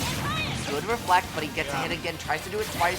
This time though, Tony spaces around it, keeps this corner going, but the illusion. He had the air dodge, but just couldn't quite get the punish. Wasn't in the right position to punish the air dodge. Yeah. And Tony gets away there. Can we just talk though about how good Shammy's movement's been under these platforms? He just feels like he's dancing around everything Tony's trying to do, but then Tony catches him with a PK fire, and the difference is that Shammy started to SDI out of them and reflect them, which has stopped Tony from getting too much off. But he's still doing such a good job of capitalizing his openings. However, he can find the I best. don't like that. I feel like you should send him off stage there. Yeah, but no, I think gets on stage back anyways. Gets Yeah. on stage anyways, so it just costs too much. However, he's gonna find last hit fair. It's not gonna Edge do guard it opportunity. yet. He's gonna go for up B early. Just looking for down smash. Yeah, That's not gonna do it either. There's not really any Yeah. punishes there. I think you can. He could have turned around up smash No, there. it wouldn't have. It wouldn't wouldn't have have scooped? It wouldn't have scooped. Really? No, that move sucks. I thought it Against does small have a characters. grounded scoop in Falcon's front though, Yeah, but but- the down tilt maybe could have taken it as well, but takes it there instead. And now Shammy's gotta make magic happen, but Falco's cutscene combos are a very good way to do it. Yeah. And already getting a grab into parry, just gets like a weird turnaround there. And It's one backer away on the ledge here. But doesn't Forward tilt. DI that Yeah. quite right. Looked like he maybe was out of hit stun at the end of the blast zone there too. Yeah. And unfortunately, that for Shammy, that game goes the way of Tony Pajamas. I like the adjustments though. You know, was holding advantage much better. Was getting advantage much better, which is almost the more important part. You know. And if you don't know, this is how you disconnect your Pro Controller, everybody. Make sure you do it. Otherwise, you're going to get DQ'd and banned from a whole bunch of tournaments. As soon as we got to the important part, we switched Yeah. over. So which what is you awesome. do is you scroll down, there's a button that says disconnect controllers, you hit that, and then you pull the switch out of the dock and hold the X button. Yay. Yay! Yay. No, but like I was saying, the up smash like only hits. It doesn't scoop. It doesn't scoop from the floor. Really? No, it doesn't. Like I was playing a Puff yesterday. Give Falco and Falcon every up smash. and every time I wanted to punish Puff in center stage for a rest read, and it didn't. Yeah, that's It didn't- that's it silly. didn't. So Why? against small characters, you cannot get up smash punish if they're on the ground. You have to. You can only get it on a platform or in the air, and sometimes they'll fall out anyways. Who did what? Sakurai, why? Actually, you want to go for up tilt in that situation. I if know, anything. because you get the combo. Yeah. But at kill percent, I guess maybe you have You down have tilt to- too, you so have you to- can yeah. be a little bit smart about it. But Yeah. why can't just give Falco Captain When Falcon you up get smash? when you get crossed Let it up kill like at 70. when you get crossed up like that as Falco against a small character, there's nothing you can do. Yeah. Even if you parry, like unless it's one of those moves that parry and you get like 11 frames instead of Yeah. 3, Yeah. you get can't do an F anything. smash in that situation, right? Maybe. I don't know if it's It's enough. faster than. I think you It's just like, about do. It's like 16 frames. Fair enough. so So it's maybe. close, but you can maybe catch their It option. depends on what kind of parry it is. Yeah, and which direction they're facing, because if they get caught in the turnaround, that's a Yeah. couple more. And also, I'm just gonna say it, that's a little bit of the Falco agenda, because that character, right? That character's still good, but is that character so good? Who knows? It's Tell us at home. It's the work. What you think of the Falco I agenda. like to call Falco the working man's character. Like, we're getting into Noku. Like, Oh. by the way, so let's Oh, not this is a let's six not set. talk- Let's not talk This about is a 6-set winner semis coming in not here. talk about Is Falco this? anymore. This is winner semis. This is technically winner side top 8, isn't it? Yeah, this is definitely top 8. I mean, both players are good enough. You know, it would be almost a travesty if they played outside of top 8. Yeah, you know? no, absolutely. These two players both so talented and have so much respect on their name. This is definitely a matchup from Year 1 Ultimate, right? We saw a lot of Pokemon Trainer, a lot of Fit and Peach. Both these characters have fallen off a little bit representation-wise. So far, though, Blank is the one with an early lead, 50 to 78%, and the item in hand doesn't manage to find the though, and opts to just go in. And the big difference in Year 1 Ultimate is that both Squirtle and Charizard are better Pokemon, but Ivysaur's a whole lot worse than them. Yeah, that is true. Let's see what Noku's character choices would say. Yeah. You know, I feel like Ivysaur probably seems the most. Yeah. But, you know, some people just have, you know, player preference for what character that is the most. And I think Charizard's not bad either, right? That character kills you really early, and Peach is not a heavy character. So she's not terrible, and Squirtle is tiny and a fastballer, so not the easiest to combo and fight in the matchup either. But the dash attack, it doesn't matter how heavy you are, it's gonna take the stuff. And now Noku's just looking to make something happen. Yeah, for sure. Let's see. You know, I was gonna say I don't think he wants to be at Squirtle at 2%. It's gonna be one of the other ones. Calling out the air dodge there, really great stuff. But Blank gets back in the ledge, and we're back to And that down air would have spiked Pyra, by the way. That move was actually the size of Mythra. But now instead it's just Ivysaur to use those vines, use those swords, swing a little bit into the spacing. It's not going to work out. And now at 100%, you're going to see the switch to Charizard just to live longer and maybe find the stop. But that's not where you want to be. I mean, it's a double-edged sword because when you're Charizard, you know, if you get one opening, cool, it's the kill. But getting that one opening is so hard because he's not the quickest character. His frame data is okay. Some of his moves are good, but people say he might be the best Pokemon, and I think that's capped because I think that's absolutely Squirtle. But it is not even close. And this might be a rare Squirtle coming in because the other downside of Charizard is that character's big. And so you die really early, and right now that was, wow, right, that was insane disadvantage. The spacing there from Blank is really good. Disadvantage there. Avoiding the nair off stage, and has been doing well offset of avoiding finally finds a kill there, drops off ledge, gets the up B. Blank, he got in a single stick race tonight. This man's luck is not there for him right now. But it doesn't quite matter because he's only lost one stock and just barely. And that was crazy. That would have done a lot of damage. Yeah, and he gets punished. He's off stage now because of it. Yep, but when you're Blank and you're up by that much in a situation like this, it's okay to go for one or two of those options because the risk reward, even though normally it's really bad, is all in your favor. Oh yeah, for sure. I mean, like, you can get a little comfortable. You don't want to get a little comfortable though, because if you give too many of those away, you could end up, you know, having the comeback factor and the comeback nerves. You know, we've all been there. A little time, you know. You feel like you're choking, but yeah, Blank is definitely on the dance. Up smash, not gonna do it just yet. 108 after the hit. Unfortunately, that vertical option is not gonna do it. The dash attack is how finally Charizard's weight's gonna come into his favor, but this forward throw likely is gonna take it. Yeah, even against chunky Charizard there, Noku was at too high of a position, and it's going to lose game 1. Did they do best of 5 for it is best of 5. It was on the screen. Juicy set ahead coming of us. into us. Oh, yes, we do. And it's just the start. The thing that I want to point out is normally Charizard survives longer, but it felt like every time Noku changed to Charizard in that game 1, he died almost immediately. And Charizard is heavy, but he's also huge. And when you give a player like Blank that big of a target, you're gonna get hit a whole lot. Yeah, that is true. You know? And like you said, like you always like to say, you know, Peach can't really find that, if he can't find the kill confirms, he struggles to kill string hits, but if you have a giant hitbox in Charizard, you know, it's going to be easier. Yeah. And honestly, one of the things is Noku hasn't really tried to move around the hits, and it feels like he got caught by a lot of back and a lot of grabs in those two situations where he's kind of just like getting hit by a lot of those straight hits that are normally very predictable from Peach, and maybe he's not the most familiar with this matchup. Yeah, could be. I know that he goes to Uncle a lot and probably played Link. Yeah. So maybe it's just adjusting to the different styles. Yeah, that's true. Because if you've only played one matchup of a character, it's hard to know whether you know the matchup or you know the player like it. And right now, though, definitely a much closer start.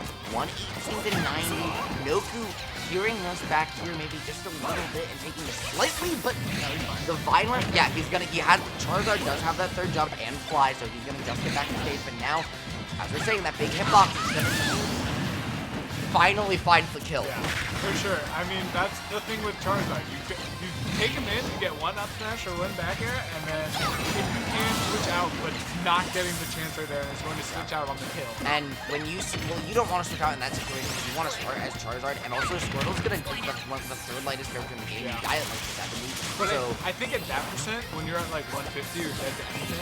Yeah. So like it doesn't, you know, having the better neutral is probably good. And you start the next stock. But you want to start the next stock on Squirtle, right, so you don't want to have to cycle all the way through. So right now, to go just a quick 71, it doesn't matter that Squirtle's a tiny little fast faller. He's taken 93%. He's at kill percent, and he's not quite dead just yet. Yeah, I think was that the strong hit? That looked like the strong hit of forward air. However, that was really good DI by Noku, and it was like the one part of the stage where the angle sentence, but this could be an opportunity.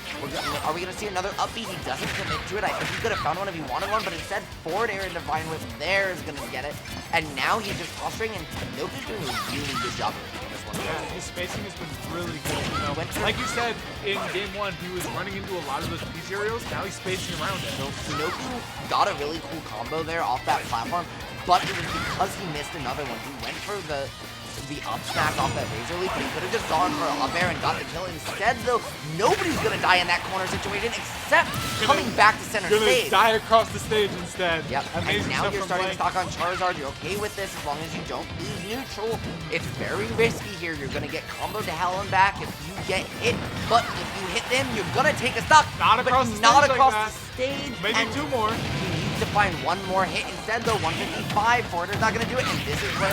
Oh, wow. Using the armor on the...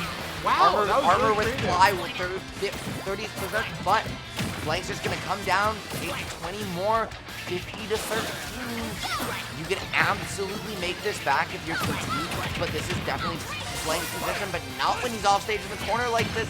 But just a little bit of an overextension leads to a reversal, and now can Noku find his way out of the corner? The answer is no, because he got a little greedy trying to cause up shield. Finds it there though, with an air good up. punish here. Yep. He's got Blank on the ledge, which is exactly where you want to be if you're PT. But One Blank of is the out of things it. Noku's doing a lot is every position, time he has the opportunity for a juggle or stage position. Really he's smart taking- from Noku. Blank Yeah. was not expecting that and at all. the razor leaf coming in, forcing the low. He goes for the down air, but maybe a little too far in stage. He's gonna find it. The Divine Whip through stage, that's a Quid classic, but he doesn't find the kill. But it does let him get back to stage unpressured. And now it's Charizard. The up smash not gonna find it, but the Heat Bomber's not gonna do it either. Flavor, these two players are just side being at each other left and right. And Noku get out of the corner. It is so tense right There. now. Any kill from either player, I feel like might kill Yeah, here. the next hit's gonna kill somebody. Well, unless we cast a curse hit. No, the next hit's gonna kill somebody. A That's a bomb! bomb! A bomb would definitely do it there. Oh, he didn't find it, but it was almost there. 127, the dash attack's gonna take it. Wow, dash Holy attack is cow. not an option. You see a lot from Charizard. Noku just catching an overshoot there with Blank. I think I just killed my voice a little bit. Yeah. Bomb does that to you guys. Bomb absolutely does that to you, and boy, he faded that. Like Charizard, Noku just looked at that bomb, saw it, stood there, and then didn't move. He just said, "Throw it at me. It's not gonna hit." Yeah. He just looked death in the face and said, "Come." I think what happened was that Blank got the bomb, and they were at the spacing where Blank could just throw it away and like not be in range of Holy like cow. having to worry about getting hit by it. And I think it happened so fast because he just pulled it through it that I don't think Noku was quite ready, but was thankfully at the spacing where it wouldn't hit. We're But heading to right game now, 3. game 3 on a small battlefield, a little bit of a stage mix-up here. This is Blank's counter pick, and this is game 3 for counter pick advantage. Good, wow, I love that reversal, so he doesn't just get back, but he also hits Blank. It's not gonna matter though, because he gets put in a juggle situation for it, and goes for the Razor Leaf, but gets punished and back to the corner. Blank's just doing a really good job of not letting him get out of anything without getting hit. Yeah, I think the stage is really good. Yep, You know, and that's- Noku, and first off with the Razor Leaf. a lot of game 2 was spacing really well, and now it does not have as much room to get around the aerials, and Blank is kind of just scrapping. Squirtle side beat. That move's not something you see very often, except just limited people as we just saw there. However, Squirtle's gonna use the boxing, looks for the down air, doesn't quite find it, and there's gonna try and send him back off stage, but it sends the wrong direction. And now Blank's just doing a really good job leading between these Razor Leaves, but you can't get the juggle situation because of how big down air is, even post nerf. Razor Leaf looking for something, Blank with a great DI, but the F smash is gonna get put back into the but the up air. That moves At 69%, by the way. nice. Gotta always call it Nice. out. Size of Always- Jupiter. That always- up air is huge. It's so nice. Yeah. Definitely one of Ivysaur's probably best kill options. Yeah. You know? We haven't seen a lot of Ivysaur You, kills. I think it's up throw up air. That it took Pokemon training players 2 years to discover an ultimate lifespan. It's like a basic combo. You of can't tell killing more. her. You can't tell more. No, they all know now. They need to But right now, the story is speaking of kills, can Blank find his second? Remember, even though it is Noku who just got a kill, Blank's a full stock up, and he gets the fourth on the Charizard. Not quite gonna do it yet. He doesn't have range. That's why he's alive where he wasn't a couple games ago. But just stuck on ledge, using all those Charizard jumps and the back air to get stage control back, punishing the Peach Bomber. Blank getting a little bit antsy there at 57%. Not going to kill across the stage, but I think any hit at this point is going to. Especially at the ledge, Yeah. where Charizard is shown struggle to get back in that position. And the ledge The trump back ledge air. trump back air is going to take it. It is a little bit of a lead for Blank, and is capitalizing on that. That was so creative, oh my god. But He just knew. He knew, but he couldn't get the punish onto that. Well, he got a little bit of a punish, Yeah. and he threw it up before to drop the earlier combo, so he definitely was going for reads 7 days a week and gets 48% for it. That's not nothing. However, this is a perfect opportunity for Noku to close Don't this think gap has any just a bit. resources, Yeah. It wasn't quite a little bit of time was down there, and Blank is back to the stage. And he just air dodged on him. He didn't even fastball it. He just neutral air dodge. And so gets punished for it a little bit there, but now Charizard's come out, and we're probably going to see Charizard the rest of the game. Yes, maybe the Squirtle switch early, but no, I don't think we are. I think this is a Charizard shock all If the way. we were going to see Noku switch to Squirtle, we would have saw it after the kill. Yeah, But, we would have probably seen him go right to he's Ivysaur. rocking the Charizard. I mean, it seems to be one of his tougher things. Yeah. You know? Even though, like, against Peach and Daisy, seems to be a pretty annoying matchup, especially. That was a really gutsy air dodge and just barely doesn't get punished for it. Really just like drops on getting tricky with it. But he's trying to find his way out of the corner. Nair into dash attack is going to be a way to do it. 37% in the He's corner. got max yeah, rage he can at take this early. Charizard. He's literally Stitch just like, face. if he gets a Nair, and yeah. Blank got it right when he needed it too. Bitch face. That all Peach and Daisy players do. Great call. Stitch face done.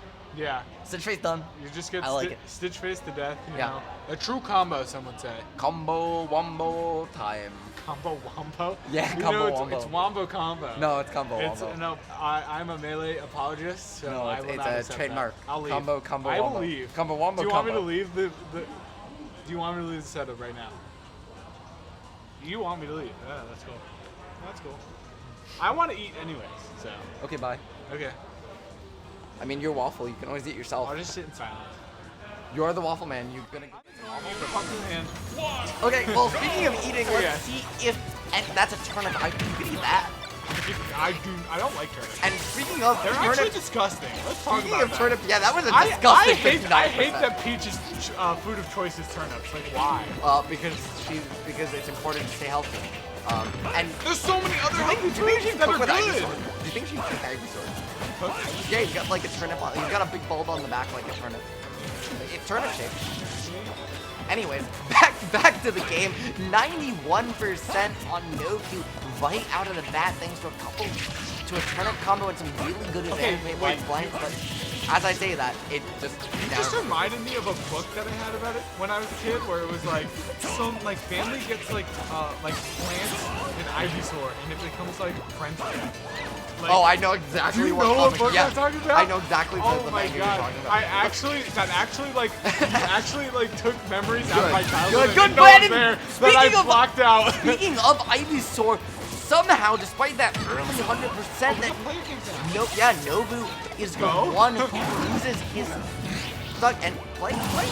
We only have the top half of Blank's head in the player command. So We'll see although him Blank, he's a head bobber, so he'll be going up it's and not down. Blank. You'll It's see Blank's it not. every It's once in a while. exactly just Blank's hat. Yeah. Blank's hat gives him all the magic powers. Very rare you'll see him without it.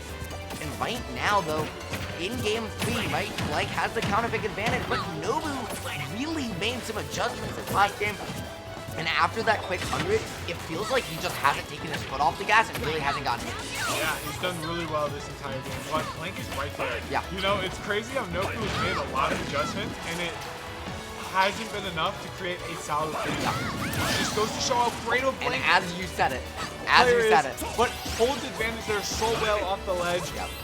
You know, expunging all of Daisy's resources. and that's really the difference, is that he's really capitalized off the times he's been able to put Blank on the ledge this game, and that's not something he's done on consistently games 1 and 2.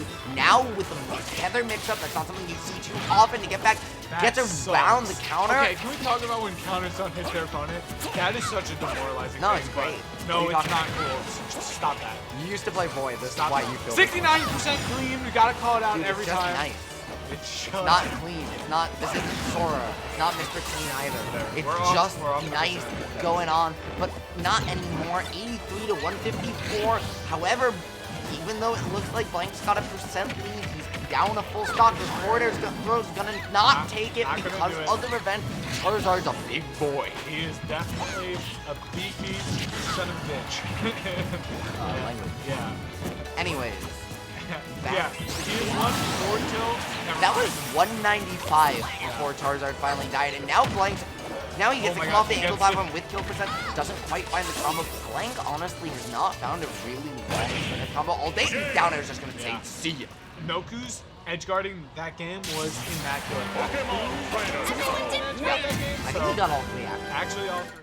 My memory is No, he terrible. had I think 4 edge guard situations all game, and 3 of them he took a stop. Yeah, was an amazing Absolutely job. nuts. Amazing adjustments, but we're going into game 5. It'll be Blank's counter. Oh no, it was 2. You're right. He had the juggle, so it was 3 situations. Yeah, Oh. you're right. You're right. Yeah, same thing. You're right. Got him in disadvantage. And I respect it. Capitalized perfectly.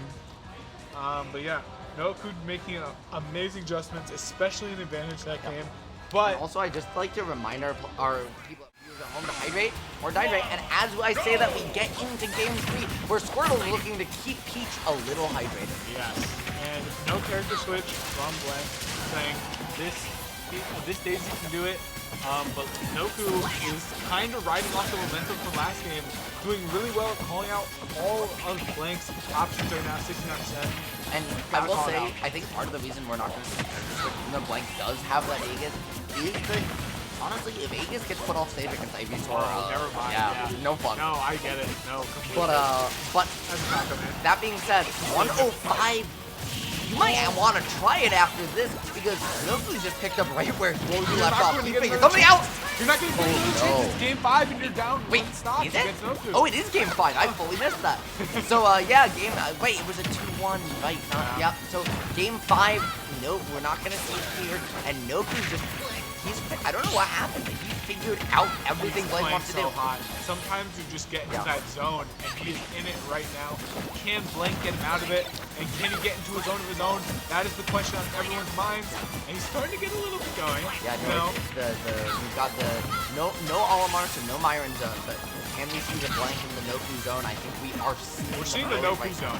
now. We saw the Blank zone earlier, but it's been on a hiatus for a couple games. It absolutely after he took the 2-1 lead and then it just kind of went away. Yeah. And honestly, even though 2-1 lead, It's right? still there. he did It's trade- there. It's there somewhere. We just gotta find Yeah, it. he traded. Well, remember they've been trading games back and forth, right? Game 1, game 2, game 3. So theoretically, right? Blank, if they're trading games, this game should go to Blank. But But- Noku's quick opening said no thanks. The script must be different than He the just one that we got in the And that- commentator's booth because Yeah. he's countering right now. Yeah, and he's taking both. It's just Blank has kind of started pressuring shields unbelievably, and so those up smashes that Noku's been throwing out with Charizard are finally taking stock out of the field, and he's done a great job. 184, he's finally gonna lose it, but hit a flare blitz, which at that point it's just 30%. You don't really care if you're already at 12%. Yeah, for And sure. it was just really nice, and it just gives him a bigger lead now to come in with Squirtle, gets the rack on all the percent in the world, and then he still has Ivysaur and Charizard 7-1. Now the edge guard, yeah, Down that's there, it. yeah. That's it. Yeah, I was gonna And Blank say. goes down to Noku.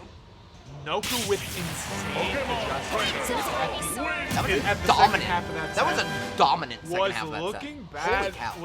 It was close games 1, 2, and 3, but completely destroyed Blanks in game 4 and 5 to take the set in a game 5 situation. Amazing stuff from Noku, but you know, Blank's not out of it. Is Nope. only in the losers bracket, so I'm assuming that if Blank gets back, he's going to have some notes. And now we've got winners semi. The other side of winners semis right Winners now. quarters? Or- Winners oh, semis. winners semis. That I'm was a done. winners semis Yes, set. I'm done. Blank now going down to the losers.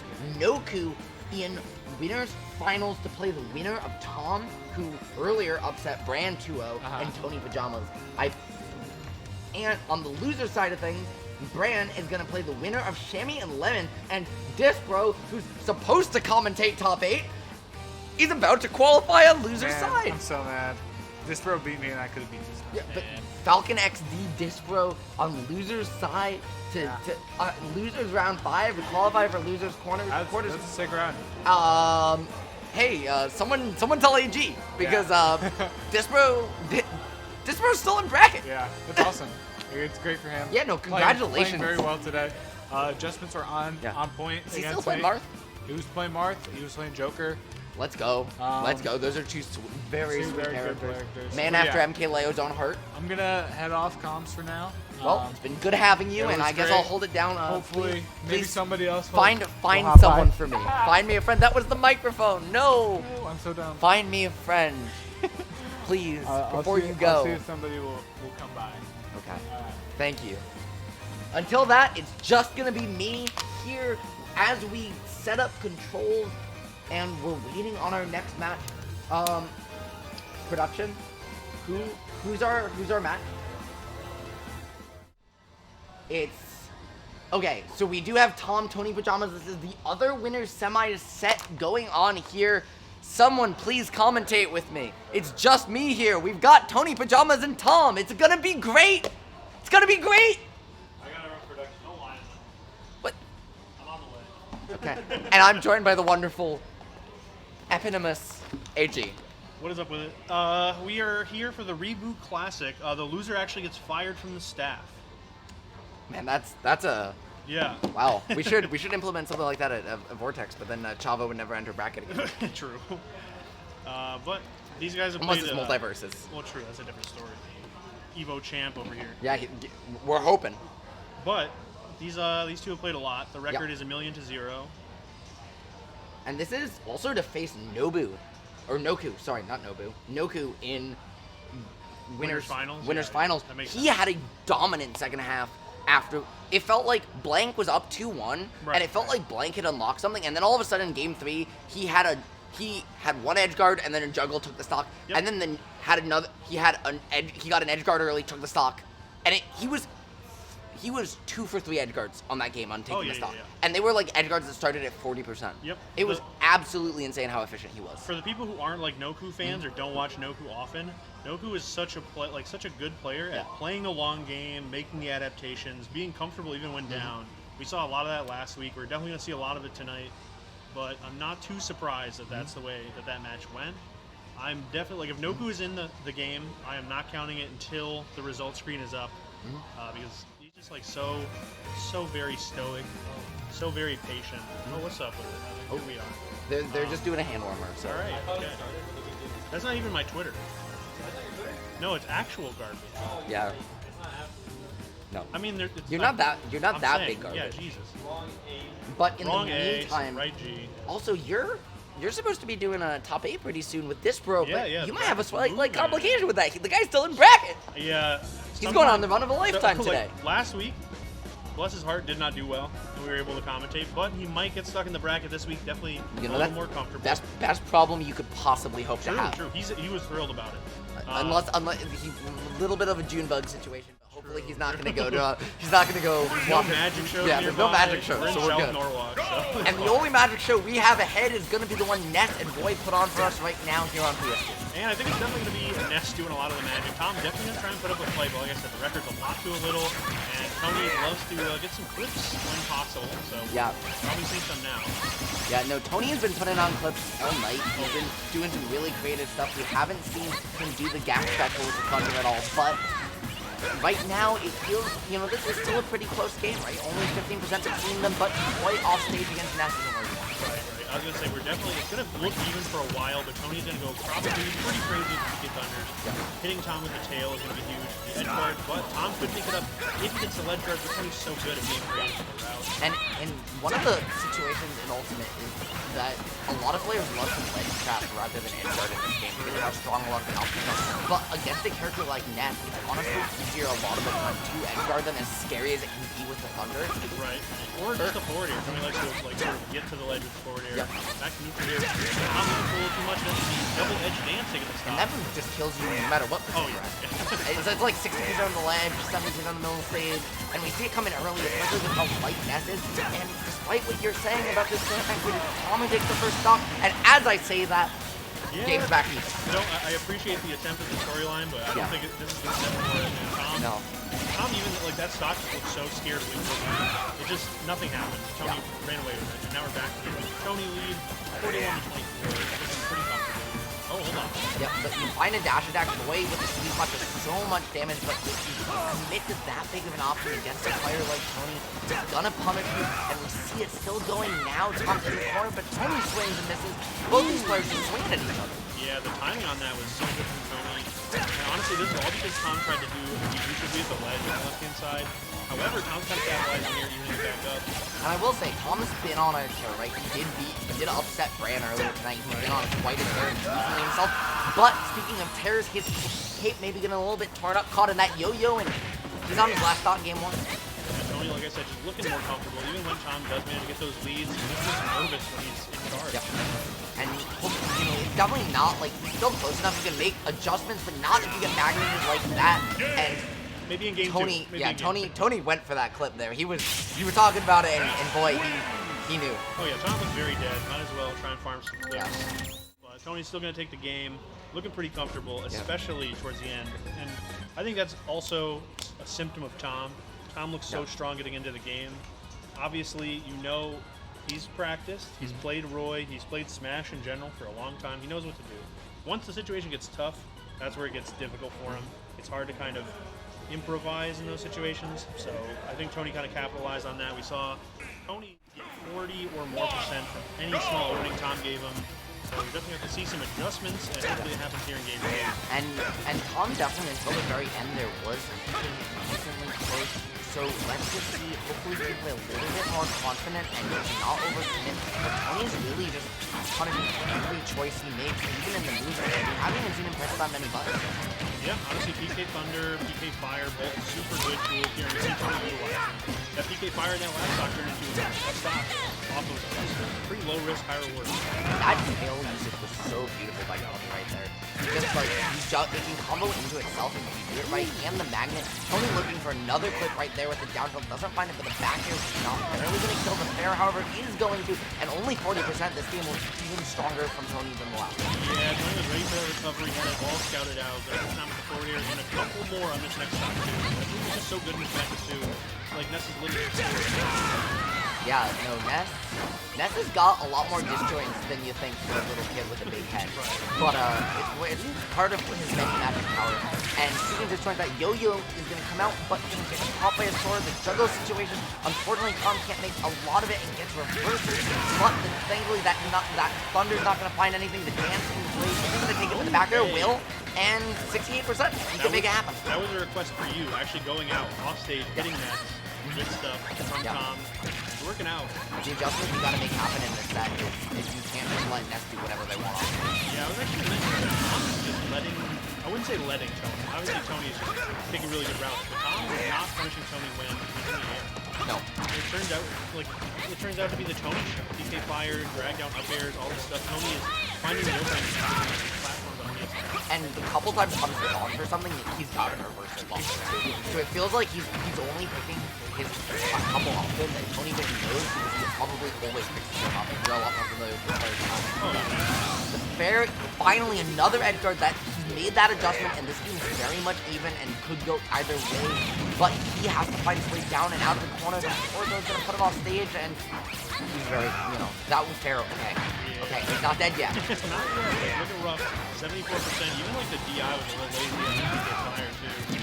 Stuck back at the ledge. He's definitely not SDIing PK Thunders nearly the way we've seen Tony's previous opponent do so tonight. And that fair isn't going to take it for the offstage situation. It's a good jump around the PK Fire. However, you can't just fall into yo-yo like that. No, definitely not. The tournament winner, unfortunately not working out for Tom, especially if he's going to land right onto Tony. So he just had that scouted out because all of the other options were covered too. And Tony's been so good at the ledge. Even good at edge guarding too, but I think he really showed his stuff at the ledge for sure. Yeah. Just doing the ledge trapping, the ledge guarding for sure. And he's just Tony. Every time I see Tony play, he's just such a solid player. It feels like he never makes a choice that is wrong. No. And it's very impressive to see because even in Connecticut, I think we have a lot of players who are very, very talented and very good, but also known for being friendly, like light. And Tony does that, but also always picks the right option. And it's just very impressive to see. It's also just a lovely side effect of playing Ness, too. Yeah. You see Tony throw out some other options that are just kind of like a, hey, if this hits, I got something to follow up, and if it doesn't, I'm out. Yeah. Tom, though, kind of swinging in this third game. Yeah, he knows his back's against the wall on winner's side here on PS2, and he wants to make it happen, take a game, maybe even, get the reverse Leo going, get us a game 5 at the very least, and he's 85% early, and the dancing blade's a good start, but that one's not going to take the game. Sorry, the stop. Yeah, Tony sneaking into dodge, gonna lower the percentage it does. Nice weight on that defensive option. Tony putting out right off the chain again. That's something that we're seeing all set. Is every opening, Tony brings Tom one leg or the other. I think that's definitely the difference. The coast-to-coast and the mix-up also too means that Tom can't just get comfortable working on how do I approach from this side, how do I approach from that side, because a lot of players favor a side, but Tony's done a really good job of mixing. Yeah, and at least Tony's giving him options. He's like, fine, you want to try the other side? You can wait at that ledge instead. And it's not going to matter because I'm just going to space out everything you do, my dance. You can throw out a dancing blade, I'll beat it out with back air. Tony's playing immaculately. Yeah, it's also, again, a side effect of just like being at a deficit. Tom's got a swing, Tony's ready for the swings. Basically, Tony's responding so quickly. Yeah. And the edge guard, he goes for it, gets the wall jump, doesn't find it, and instead gets reversal, just going a little too deep that time. It worked last game, and Tony was ready for it, and honestly, that game even faded it out a little bit. Yeah, oh, no. And he goes for it again. He's doing it again. No. Yeah. I could tell the second that Tom went off of that. And like, now mind you, one of the edge guards was good earlier in the game. Yeah. He had The rest two of them were bad. He had two edge guards that worked. Right. One of them was, as you said, really good. Yes. One of them was solid. Not as good, but solid. But the issue was, after that, Tony said, okay, you got me, but now I'm going to drift back on all this, and I'm going to delay that drift back. Exactly. And so we saw Tom go off swinging with that fair, but Tony just said, okay, as soon as you go off stage, I know the option you're going to pick, because you only have the two. You can throw out a fair, you can throw out a nair. Right, and that's all Nair's you're going to do. Not it in that Yeah. spot. And so then he just faded it back and said, okay, now you're going to die for it. Yep. Good stuff. And it was just really, really good conditioning from Tony and just leveling the adjustments Tom was making. Exactly. Yeah, it's definitely just a game of levels is a good way to put it. And Yeah. Tom tried to put the pressure on, but Tony said no. And it was kind of the whole story of the set. Is Tony was just waiting for the moves to come out, waiting for those aerials, and just responding accordingly because he was just spacing really well. So. Honestly, Smash is, I think the age-old saying is that Smash is the world's most complicated game of rock, paper, scissors. Yeah. Because as our inputs are not easy, right? Smash is not necessarily an easy game, but definitely you look at it, we don't have a ton of buttons to press. And so much of high-level play, so much of top-level play, and so much play, no matter what level you're at a local, is the mind games. And how good is your mental? How good is your, when something happens to you, how do you adjust? How do you keep going? How do you face that adversity? And how do you outthink your opponent on every level? Exactly. And it's just really impressive to see when that mental comes through into the gameplay like we just saw. Definitely. And, I mean, sometimes it's interesting to see it not work out. And I think we saw kind of the decline of Tom, unfortunately, in that set, where he came out in that first game just with, like, no breaks, putting the pressure on, and then, unfortunately, Tony kind of outsmarted him over and over again. And, it is what it is, but there's still a loser's bracket, and Tom playing pretty well today, as we saw earlier. I think he will do just fine later in the loser's bracket, but we are going further into the winner's bracket. It looks like I don't think we are, because that was winner semis. So we've got winners finals now set. Tony Pajamas versus Noku. On the loser's side, we've got Bran versus Lemon in one half of losers round 5. Nice. Winner playing blank. That's their reward, is they get a member of the PGR or PR, not PGR, sorry. And then on the other side, we're gonna have FalconXD, Dispro, and which is happening off stream right now. And then the winner of that set's gonna play Tom. So rough bracket. yeah, this is good for the viewers. Yeah, no, absolutely good for the viewers. And that's the thing with Connecticut is, no matter what local you get to, we have such stacked talent everywhere you look. And always a so good time.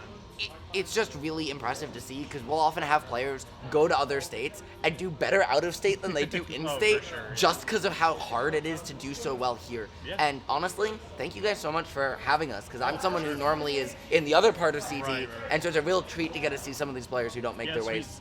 The Norwalk scene ways is out. like pretty unique, pretty small, and some of us travel, some of us don't, some of us are busy. So it's always great for people to come down and kind of get the experience. Yeah. But No, it's definitely, you know, it's about an hour drive to Yep. get out here, Yeah, yeah. and I'm very happy to do it. Yeah, right. We, you know, there's nothing like getting to commentate Right. and getting to see players and learn more about the game from different people, work with different people, and see the different scenes. It looks like we're getting right into it. We've got, Okay. maybe we're starting, maybe it's just a button warmer. It does look like they're just getting right into it, but we don't have it quite up yet.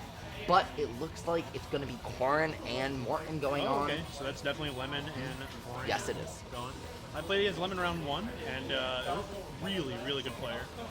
Yep, and- Super fast, just super good fundamentals and everything. And Bran, obviously, we've seen plenty of times today and previously. Yep. You guys just hanging out? I gotta play doubles? Yeah. All right. Well, it's been good. Yes, I'll be back. See ya. I'm back on the couch by myself looking for Bran. They call it a boom mic. Yeah. Yeah, no, that's the second time that's happened today. It's taken names, taken heads. Yeah. Well, you could have told me. I would have moved. I'm getting blamed for sitting on the wrong side of the couch chat. But in the meantime, Bran and Lemon are scrapping production. We do not still have this game on the screen. So I don't know exactly what's going on right now, but we're just trying to keep them entertained here at home. And Brand lost his first stock in game 1. And the tags are also switched as well on production side.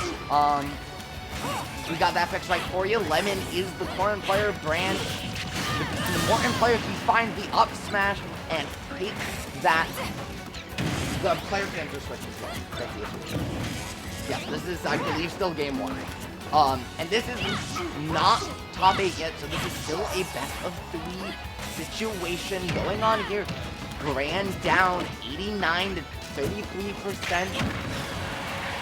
The pin coming in, good frame trap, catching Grand, but the trade not necessarily being the most beneficial, also not being the worst thing for him. 42 to 107, Dodger Jr. is deceptively heavy and can make this happen. But just beautiful job by Bran. He gets hit, but he doesn't die. That move doesn't always function the way it's supposed to. However, Pin certainly does, taking the stop. And only 73% on Lemon. That jab, though, gonna start to close that gap. 82-0. Bran looking to just take this up right back. Things up. And unfortunate SD from Lemon. Just looking maybe for a drop-off ledge double jump. Instead gets the down air and happens for the best of it. But in the meantime, the up air wand going on into the forward air. That's a quick 47. Brand's recovered from that early stop. Definitely seems like he's made some adaptations. Unfortunately, we couldn't see it earlier, so I'm not quite sure what the adjustments are. But 55, 63 now. Brand is just not letting Lemon get back down.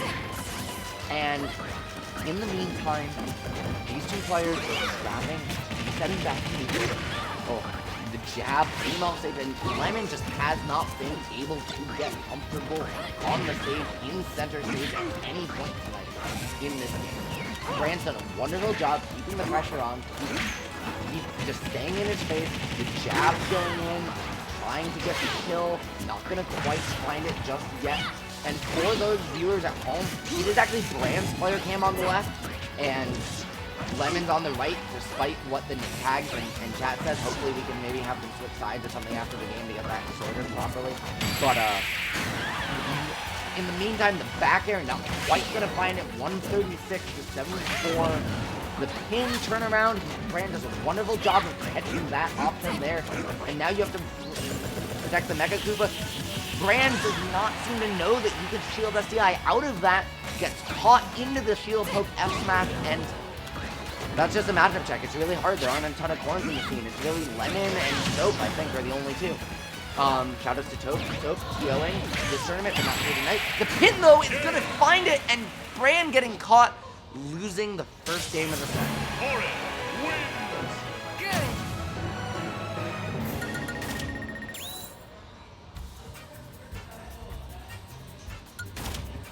And right now, we're just looking for where they're going to go for game 2. We'd fill the time with a little bit of banter, but, you know, there isn't anyone to banter with. So it's just me here, it's your host, Ritual. And we're going back to PS2. It looks like we're getting the song counter pick, the trainer battle from Sun and Moon. This is Bran's song. We see this at Vortex just about every week. And, again, Lemon's player cam's on the Bran side. Bran's player cam's on the Lemon side. So, you know, our players are looking at their own characters rather than sitting next to them, but that's okay. Because here we are on PS2 with some of the best games ahead of us, as always, and that was a cool interaction. The pin just crossing up with the cart there. Down air coming in, the Nair, both these players scrapping, looking for some significant hit, trying to get an advantage state going. And Bran having to respect that neutral B, he's not going to get too much, even though he got the Mecha Koopa. However, the cart's going to come in and he finds the cannonball 42%, but even now, what's going to happen next? In the meantime, Bran's done a wonderful job just slowing the pace down, realizing that it's sometimes really hard to scrap with Corrin because of all the frame trap he has, and just picking his spots more letting Lemon approach him. And now he's got a 30, almost 40% lead here, and the Mecha Koopa in hand doesn't get too much off of it, but uses the cart spin out to armor through neutrally, but gets caught by the close-up hitbox. That's never quite what you want to see. However, he seems to be making better plays around him here in game 2. Good adjustments by him. Lemon using that down smash reverse hit coming in, putting Bran off stage. He looked like he was maybe setting up for a back air, but instead goes for the pin, doesn't find it. Lemon coming in on his own, again pinning back to center stage, this time catching Bran, but the Mecha Koopa coming in and letting Bran get back down. And again, the Mecha Koopa coming in and now pressing Lemon to the corner. What can he find here? Bowser Jr. just so good in these situations. When you have projectiles, when you have options, when the cannonball mix-up, you can charge. It's a charge shot in its own right. Bran making full use of it there and taking the first stock of this game. However, we're only a minute and a half in, and only one stock's been taken, so we could be for a long game 2 ahead of us. And Bran is starting off right where he left off. He's already put on 55%. This is right where he wants to be, getting a bunch of extra credit at high percent. Good job delaying that up air, stalling out the down air. Instead, though, he tries to get the jab punish at ledge, gets killed for it instead off the neutral. Good job by Lemon finding that, and the down air into the dash attack. Good combo in its own right as well. Just a simple string of multi-hits coming together. But you can't pressure Bowser Jr.'s shield. That upbeat is so tricky. And these two players are just scrapping. They keep getting in each other's faces, holding forward, as is our New England way. Bran looking for that F smash at ledge. Such a good option. Catches so many people with it, but doesn't find it there. And wow, Lemon just swung for the fences, and for his troubles, he gets to meet Bowser Jr.'s friend, the Drill, and Morton took the second stock as well. Bran has maintained a small but consistent lead throughout this second game, a stark contrast to game 1. And, you know, really good adjustments from him. We see them coming out. He does not. He wants to keep the momentum he's had the last couple weeks going. Lemon looking to make it very far in this bracket in his own right. A very prominent member of the Norwalk scene, I believe, though I am less familiar and don't have someone local to correct me. So, a little bit of an invader situation. Apologies for those of you at home who are familiar. But both these players very, very talented. Lemon's doing a really good job, and again, Bran, okay, he does get this time roll out after the 11 hit, so he gets out of it. He doesn't get caught by another shield for death touch, and now it's 74, and Lemon just misses the attack. You can't flub those. So Bran takes game 2, and this is, again, we are not in best of 5 territory on the loser side yet, so we are going to game 3, both these players on their tournament lives.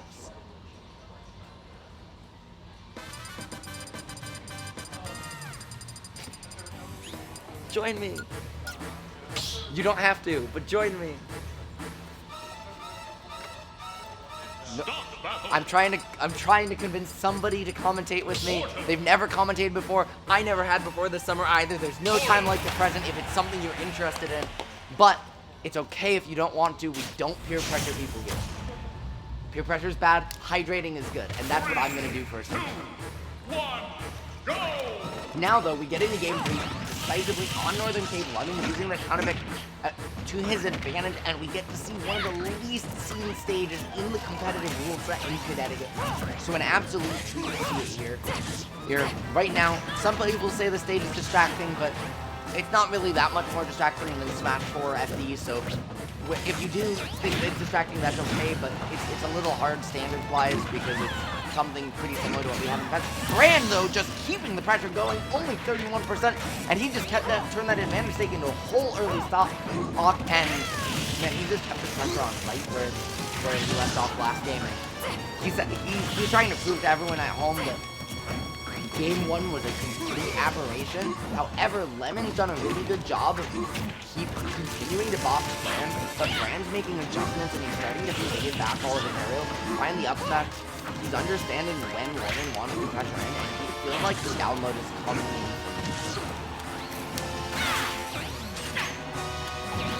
In the meantime, the pin just looking for the 2-frame off it, doesn't quite find it. However, you can't really punish it, but it does let Bran get back on stage and take stage control. Looking for the Nair F smash, doesn't find it.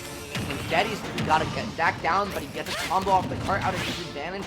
Lemon really hasn't had a good answer for that, and he hangs onto the ledge just a little too long and loses his stock for it. Now, though, Bran is going to get still poked and lose his own stock in turn off of his F smash. And so now those multi-hits coming in, we're seeing a little bit of spin to win on the F smash game, but it's Bran with a full stop lead and 50%. So the steamroll doesn't stop here. In the meantime, Bran just looking to box, play space. He doesn't need to approach, but he often chooses to in these situations because it's doing it. We don't really find it. Even our Nesses are the most stylish people on the planet. It's awesome. And the cart, Bran swinging for the fences, doesn't quite find it, but puts himself in a good position to continue it. Takes Lemon back to the other ledge, and he's looking for the whole world right now, but instead gets grabbed, trying to find his way back to the platform, helping him out of disadvantage. And Bran just looking for the Nair. Lemon just again stuck in the corner. Bran stuck a Mecha Koopa. It's gonna explode though. However, Lemon can't capitalize on too much, but he does get stage control. This is a good opportunity for him to find a stock. The pin isn't quite going to do it just yet, but it almost does. Good DI by Bran, and we see him do that so much. He uses that cannonball, lets it drop from high to create pressure, and good pin drop pickup. That's the first time we've seen that this whole set from Lemon. So he's making his adjustments in turn, trying to find his way back. Beautiful delay on that up B, holding it for the last second to get all the way back. Whenever he got back on stage, so he's got new legend vulnerability. And Bran's just looking for what's going to happen, but he gets caught by the pin charge again. It's not quite going to do it. Bran's somehow, this man always has a back to the DI, leading to present he would never expect, and finding a border off the ledge. So there's not really going to be any neutral here on Bran, but he's just going to get one hit, go into advantage, and in this case, he's going to find that one hit and take the set. Bran 2-1 over Lemon, and Bran advancing to losers quarters. His reward, he gets to fight blank. So, you know, that's how we do in Connecticut. You get into losers top 8, you fight a PR player.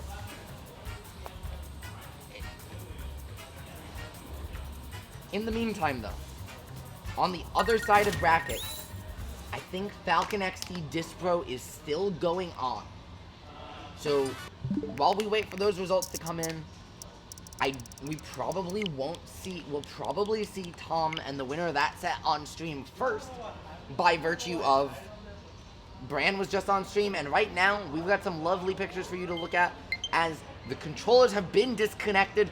We cut away from it for you earlier, but here you finally get to see how it's done. Pro controllers, please disconnect them, guys. Please disconnect them. Otherwise, you're gonna walk away, it's gonna be in your bag, you're gonna pause a tournament set on stream, nobody at home is gonna like it, nobody here is gonna like it, and all in all, everyone's just gonna be sad.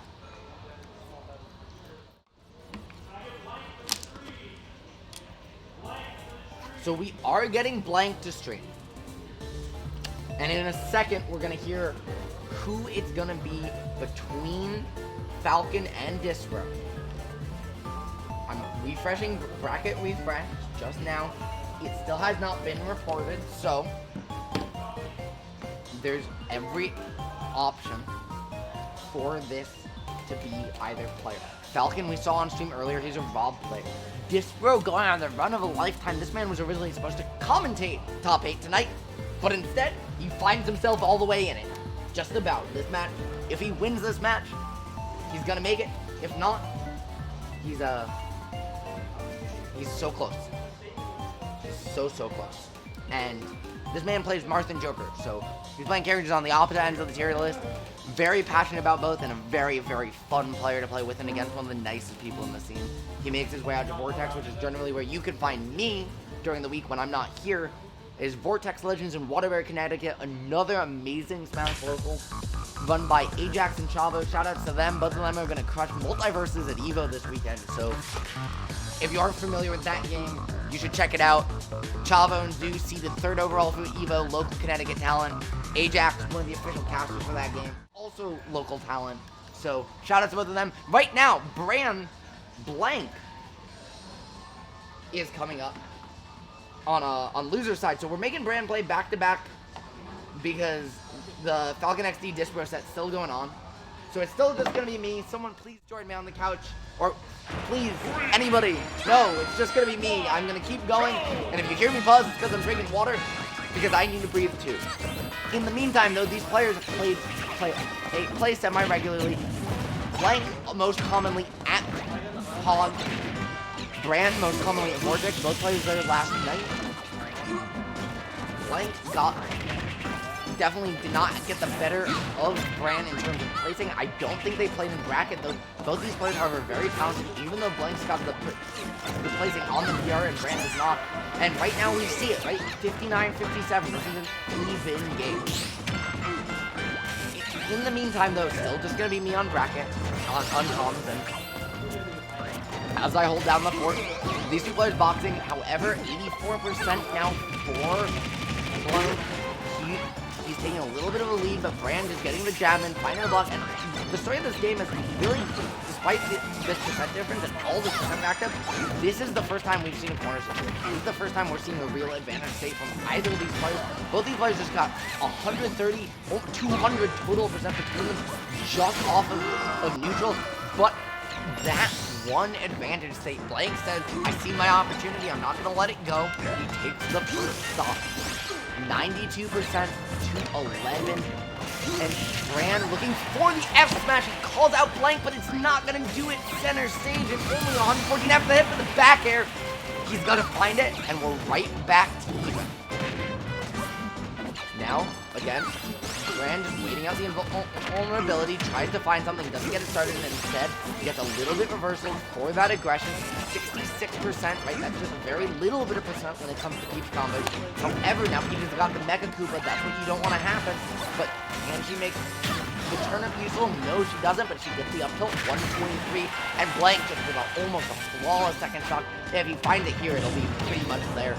19% to his name, 143 to Bran's.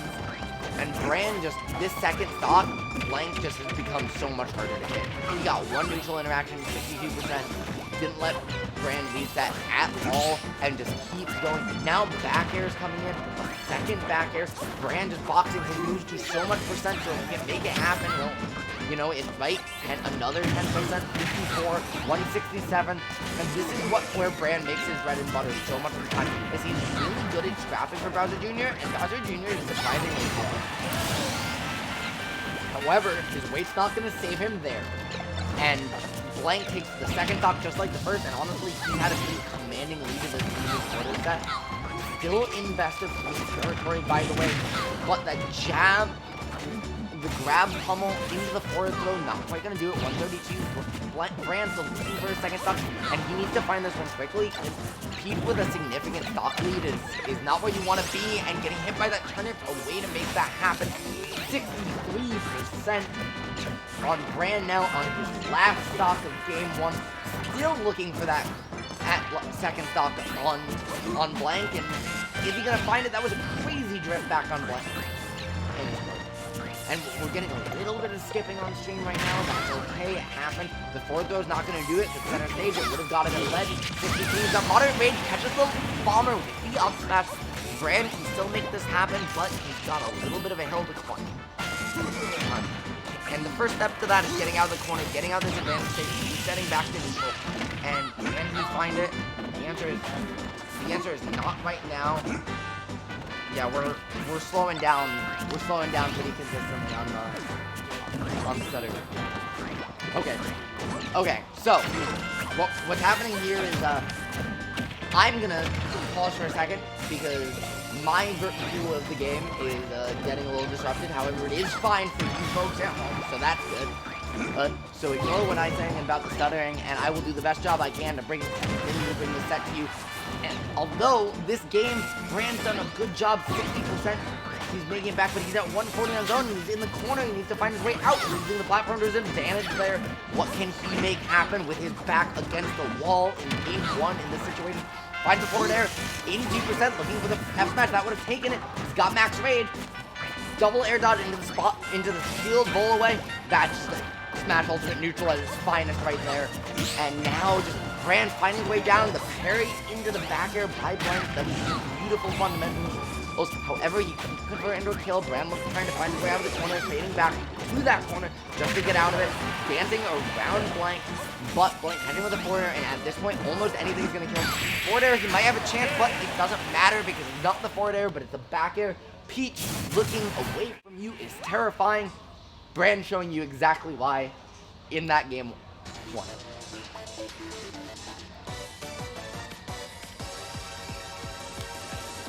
I once again am taking applications for anyone to come co-commentate with me. Even if you've never done it, come join, it's fun. It's not, I thought they were still behind me when I asked. There were people right there. There is one person. They do not want to commentate. That's okay, we do not peer pressure. Remember, peer pressure is a bad thing. Instead of peer pressure, hydrate. Drink your water. Hydrate or die, people. Hydrate or dihydrate. Play a Smash. We're getting here right into game number 2. We're going to small battlefield.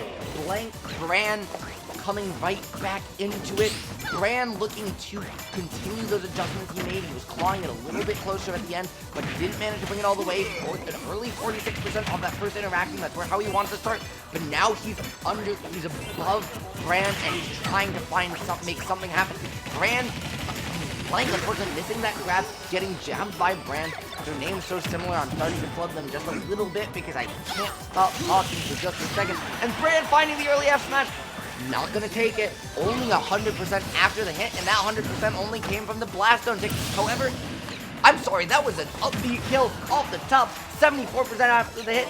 Blank says, I like your idea about an early stock, and I'm gonna do one myself. The jab is gonna kill, however. Bowser Jr. lets that happen so early. And right now, we got the down air, the float cancel. He's just trying to cover so much space. Please, anybody, come join me on the mic. I want a break. I want to be able to breathe. But instead, we are just getting incredible Smash Bros. Gameplay for you all at home and for us here in the venue. Both these players all the way still at an even game, just scrapping. Even though it's a 22% lead from Blank, now a little bit more. Before I said that, it was just one hit, but Blank strung a little bit of a combo there together just to bring it to a really nice percent. Now 36, 84, 110% between these two players, and Blank is starting to just find a little bit, a couple more openings. And what's crazy to me is this is only losers quarters, right? Blank, both Bran and Blank are players you'd expect to be in top 4s of this bracket, or of any bracket, and they were both seeded to get there. Instead, they're upset, and we're seeing them in losers quarters. All the way down here, we see the upbeat coming out from Bran just to get back 140 to 90. He could absolutely still feel this. He got the ledge, he got jabbed. Not quite gonna do it though. If he was all the way at ledge, it would have. He's got the max rage, but doesn't find it there. Good part cancel, getting the upbeat. That's not gonna kill, but it's gonna let Blank get back to space. Good shield discipline, does not die to that up tilt, but now you're Bran in the corner, and the spin out mix-up comes in. Both these players at kill percent.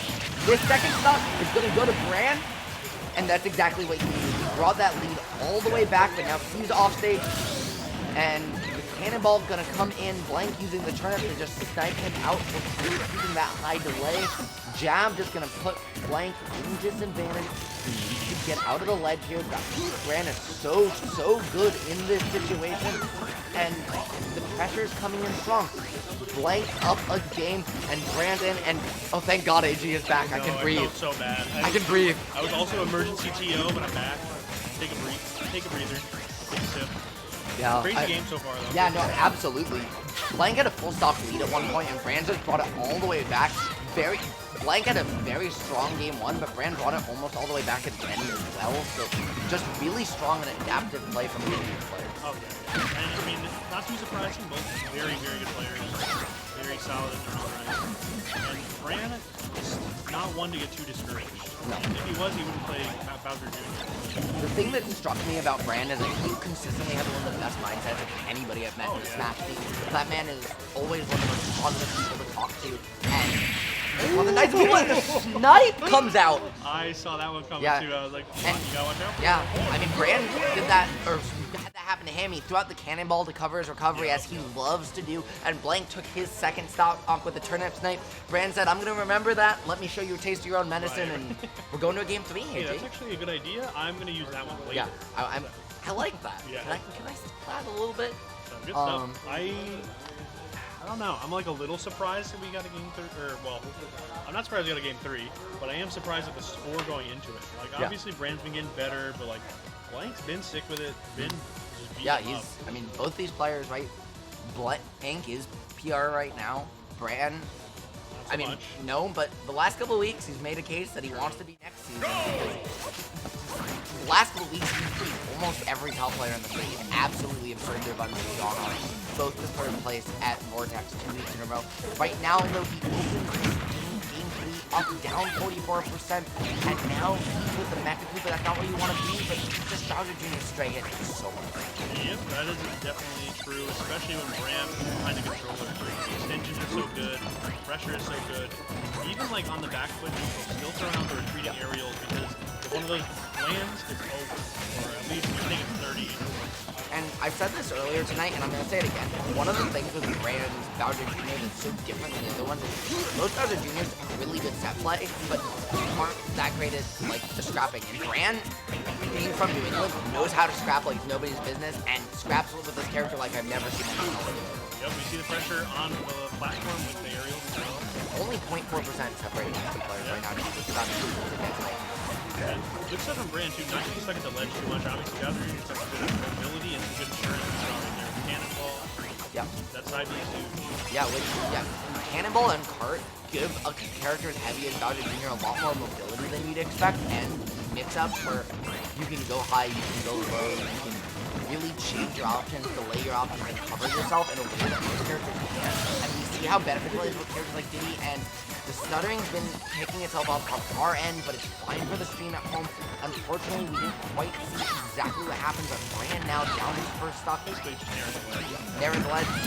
He caught it better than I did, and Bran's been so good at those cart handles into fair all night. You can just mix up your timing on that like nobody. Because of all the options we talked about, Bowser can go so far. We've seen it so many times before. Blank just floating, thinking he's safe, and then beat up. Yep. And it's just... He does, however, rebuttal right back with a quick 70% on his own, now 79 to 23. And now this is where Bran finds a jab, gets himself out of that corner situation, but Blank is not letting him get away with anything. Nor stays too comfortable in center stage. He just keeps getting put back to the ledge, and Blank's been doing a really good job in this game. Just catching like every jump for every second jump that Bran throws out. I was gonna say the nairs from Bran, from Blank, they're so good against Bran's like approach options, even the offensive options, still get beat up by good stuff. And with Bowser Jr., right, he's a character who, he's gonna approach you, he's gonna throw out a fairy, he's gonna throw out a nair, and that's probably what he's gonna do. And he's gonna, you know, if he's playing grounded, it's gonna be cart, or he's gonna use a projectile. And in neutral, that's probably what he's gonna do. He might mix in a grab, he might mix, Bran loves to mix in down tilt every once in a while, get a taste of his opponent, but he almost got that combo in front of the stock, and hold on, the mix-up just was facing the wrong way at the end to make that happen. Really good. Oh, okay, the back, Daisy's offer. Yeah, no, Bran absolutely so creative with these combos. But Blank, yeah, you can't get sniped out like that, but he gets his cart back and is able to get another up B, come in time. Or the back throw is going to not take here just quite. Unfortunately, he was in the very center of stage, which made it a little hard to get a kill. And this is what you see with Pizza a lot of the time. She's not at red, she's got dash attack, she's got up tilt, she's got F smash. If she doesn't find one of those hits, or forward air back air, so she's got straight kills, but it's very hard for her to get a kill without a setup, unless she's a very high Definitely something you have to be aware of, and especially in this matchup too. Brand's been capitalizing on it here. Still finding the stocks when it matters, playing still pretty good lead. Grab the turtle. They beautifully use that down air to fight off the turnips and then not only get the item, but also create pressure off the ring. Really like the move, the way Brand has been adjusting even when behind. And you can see that even now, right, down almost a full stock, his mental is just not breaking at all. And he's definitely able to make this happen, right? 66%. Bowser Jr. hits hard, 80% now, 97. He can't take too many hits right as I say that. Yeah, he keeps taking the hits. Definitely not one to follow any advice. No, not in this situation. And now, maybe the next thing, 154, almost anything Peach is going to hit you with is going to kill this percent. But the grab forward throw is going to do it. And now Bran, last stock situation, game 3, this is for their tournament lives. Both these players know that too. So what can they make happen? Very, very tense right now. Forward air going to open up. Dot Eyes too is very dangerous. Hold on. Yeah, I don't think he saw it either. No. But pretty tough. I think that's some adjustments to be made for sure. Some notes. Yeah, so far, I think we got one Sit Face on stream, one Saturn on stream, one Bomb on stream, and a whole bunch of Dot Eyes. That's probably just from this set, I'd imagine. Yeah, no, he got against Noku. He got a bomb, and it was. Noku did the most Chad thing ever. He was Charizard. He just didn't move. He just looked, and it was last stock. Blight just literally threw the bomb at him. It landed right. The explosion radius was about an inch from Charizard and just didn't hit him. And Noku didn't move, knew it exactly, and then went in and punished him. It was just like, are you kidding me? He stared death in the face and just didn't care. It didn't matter. If it didn't hit. Yeah, no. It's oh, they are playing. It is a best of 5. I'm sorry, did Bran just go Lemmy? I've never seen him change skins before. Oh yeah, definitely. I've seen a bunch of them. He even used to play the Roy Ditto with Tyler. Yeah, I mean, the Roy Ditto is something special. I know in Vortex he generally likes to say Martin. You even kind of know him as the Martin guy, but it's nice to see another Cooper Link on the screen for Team. And there's this very sad. It's so good that we get more games from these two players. Play like this. Although I think this might be a little bit better for Blank. Yep. Looking a little tougher than those first couple of games where Bran was trying to find an opening. Blank's kind of adapting really well to the offense, and it's not too exciting. And yeah, and I'm sure there's many fans being spammed in chat for Bran right now. But at this moment, as you said, it feels like Blank has just made such good adjustments. It's very hard to hit, and honestly done a really good job of not letting Bran set up at any single point. Yeah, that's it. But like every time Bran goes for the cannonball, goes for Mecha, he's getting punished. He's just not letting anything get done. That was a really good weight though for Bran. Absolutely. Knowing that the turn from the ledge was a threat, waiting for the response, good opening, but unfortunately, Blank didn't turn right back. 60%. Yeah, and this is 60 to 84. The difference between these two players is that Bran still hasn't taken stock on Blanket, and Blank is up a game in this set. So things not looking so good for the Cooper kid right here, but an F smash is a good start. Unfortunately, Peach can find her way back. Yeah, it's really good timing, but nice little frame trap there from Bran bringing it back up. Yep, and 60%, well, just short, 58 here on his part, 74 now after the hit. It's entirely possible he brings this one back. Yeah, like 23, 33, 43. He's just racking up the damage, gets that advantage state going. Now only 30%, and the footstool. Catching the jump. Yeah, that was just saucy. I don't know if that was entirely intentional, but he made it look like it was. If it was anyone else, I wouldn't believe it. Bran definitely has done that one before. Yeah. That was a beautiful mix-up, but Blank was ready for it, and even though he got the cart back just a hair too far away to actually make that recovery happen. So now, Bran on his tournament stock here in loser's corner. Having to fight blank this early, definitely not something you expect. Like, both these players are seated higher than this, but that just shows how stacked your bracket is. And one of them definitely wants to keep going, and I think it's going to be blank today, but Bran, he's holding on. We've talked about it so much. Not letting it get to him, but as you said that, the caster curve comes in, and that's the first tech glove we've seen from Bran all night, and unfortunately comes at the worst possible time for him. That mattered the most. But what can you do? Just jot down some notes, call it a learning experience, and look forward to the next bracket. Absolutely. And so now we've got Blank is in losers semis against Tom, who unfortunately did Leo Dispro, so maybe we'll see Dispro back here on the couch in just a little bit. But I want to take, while they're setting up, I want to take a moment for those of you at home. Tomorrow is Thursday, which means that Summit Twitter nominations go live. And Connecticut has one of our very own who's opted in and is looking to make it to her first Summit, bring some Pac-Man representation, become the first female player at an Ultimate Summit, and just in someone who I think is one of the people in the entire scene who deserves it the most. And that's Kiwi Birdie. Right now, so tomorrow when Twitter Twitter noms go live, remember Kiwi for Summit. Please support her. She deserves it so much. So very true. Great player, great person. Been friends for who knows how long. I will not say it as to avoid embarrassing either of us or both of us. But great player, and like you said, deserves it so very much. Yeah. Definitely cast your votes because if you don't, you're just wasting them. Yes. Well, I'm sorry. Well, if you don't cast them, obviously, yes, you are wasting them. But also, if you don't cast them for Kiwi, you're wasting them. Yeah, no, and we're looking to throw the full weight of New England. I know Mid Hudson's on our is supporting Kiwi too. So you best believe that we're all looking to get Kiwi to Summit. And I mean, she became the newest winner of Vortex last night. So, and she's been on the PR before. You know, she's got a Metafy. She's sick with it. Yeah, all around sick with it. She's Pac-Man Sonic, so you know she's played in some really sweet characters too. Offline, Sonic Online, different story, but offline Sonic's sick. If you don't believe me, look at Ken, look at Sonic's. Sonic's advantage state is wild. When's the next match coming up? Production? Anyways, anything but Sonic, yeah. Yeah, no, anything. Well, I mean, Sonic. Would you rather have Sonic or Steve? I'm making AG want a hug right now. Is what I'm seeing happen, and thankfully, Bidoff is here to give you that. She's not just good for HMs. Don't listen to him. We love you, Bidoff. And AG. God bless.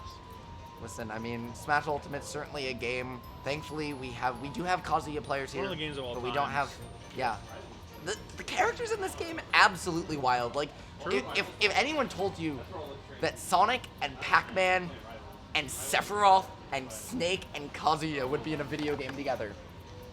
It sounds like a bad Mugen build, honestly. Yeah. But no, it's just this Nintendo game we're Yeah, playing. no, this is an actual game, and it's a game that you see the genre outside of Smash and indie titles Smash was so good at it that nobody else was there, but Ultimate became so next level that suddenly the tier of game it was in, it became something different. It became a celebration of gaming. And so the genre kind of opened up to invite other games to just be games in the genre of Smash rather than just Smash being a game in the genre of fighting games. Right.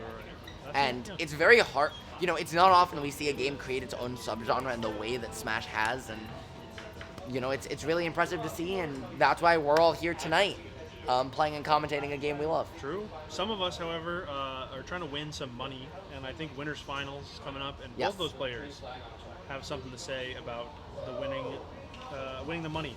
Is what I was trying to say, because Tony, the Reboot champion, but Noku right behind him. Last week was a nail biter. True finals and all.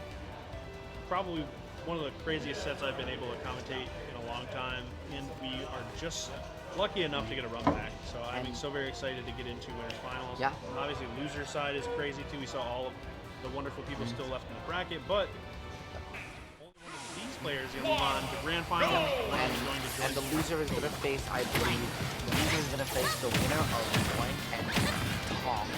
So that's going to be its own banger of a set indeed as well. And right now, Noku opening up with an early 60% lead, and he looks incredibly hard.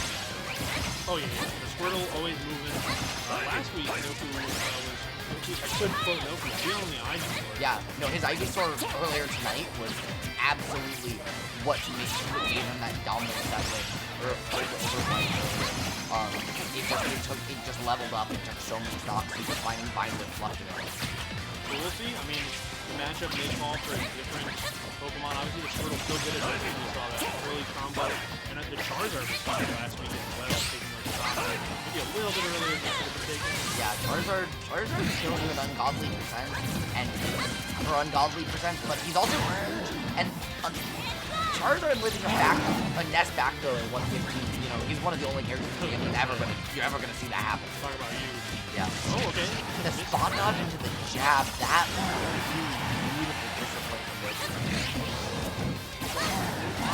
Back though, ill-advised. Tony ready with that nair off the ledge. And holding on to the stock. It's really tough to make anything happen here. Okay. Oh, there we go. Ivysaur, very dangerous. The down air and just characters.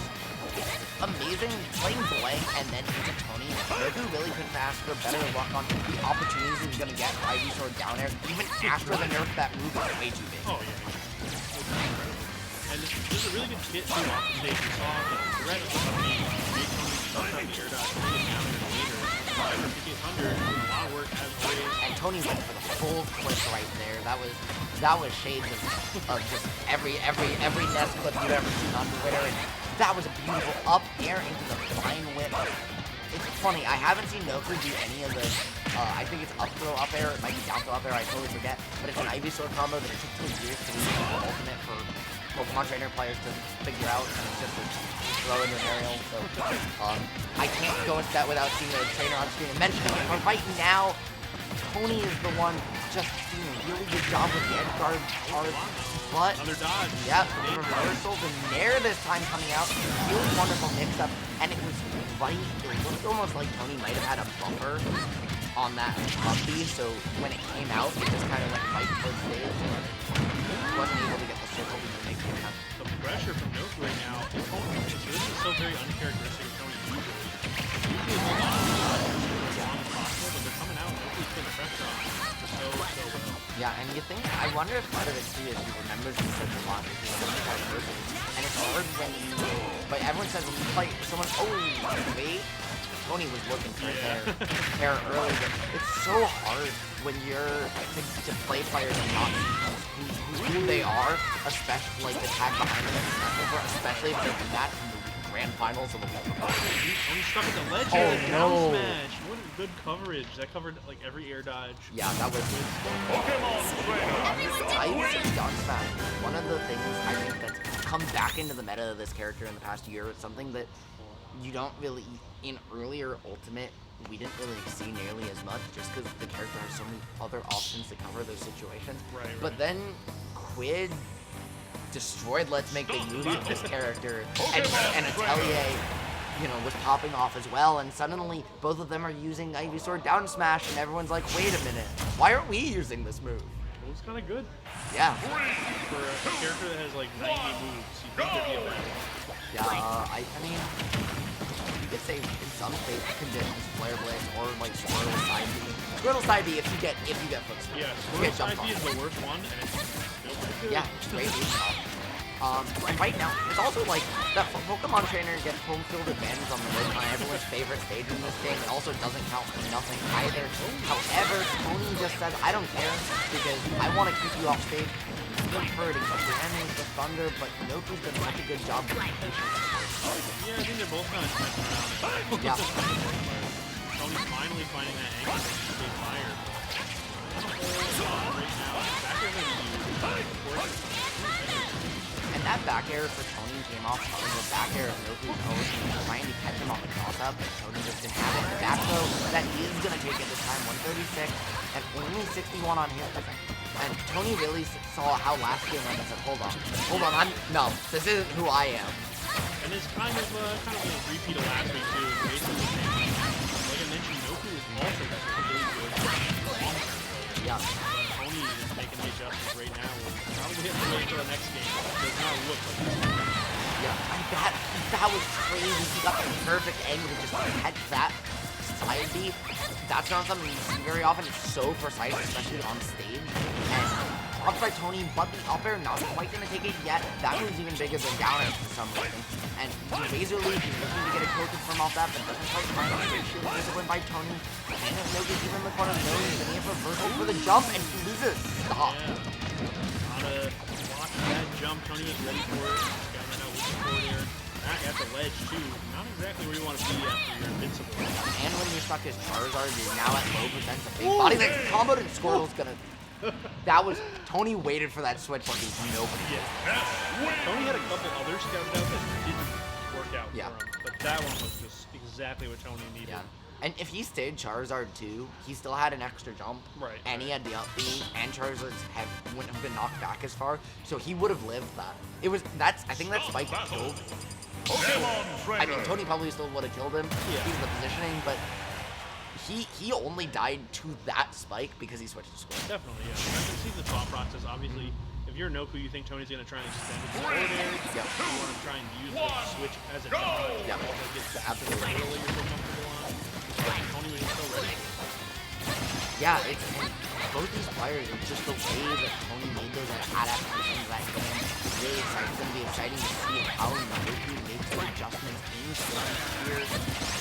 Just water gunning the other way, not really sure exactly what he's now looking for him. Combo, but instead Tony just catches him out and takes the stock off the thunder. It feels like Tony's just scouted.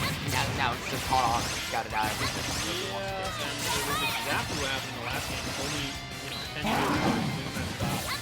Stuck at the ledge yet again. Again, like, Noku's coming down with the advantage, and then just somehow losing the good stuff at the ledge. Yeah. Playing different. Absolutely.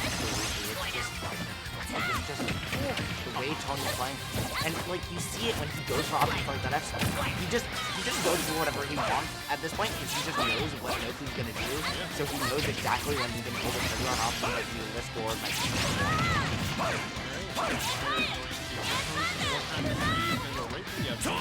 and that route's hard too because of the ceiling on PS2, so that's incredibly exciting. How it's this mix up on the piece. That was he was Perry Magnet. Yeah, I was just like gassing with a magnet there. Yeah. As just sort of an extension of combo.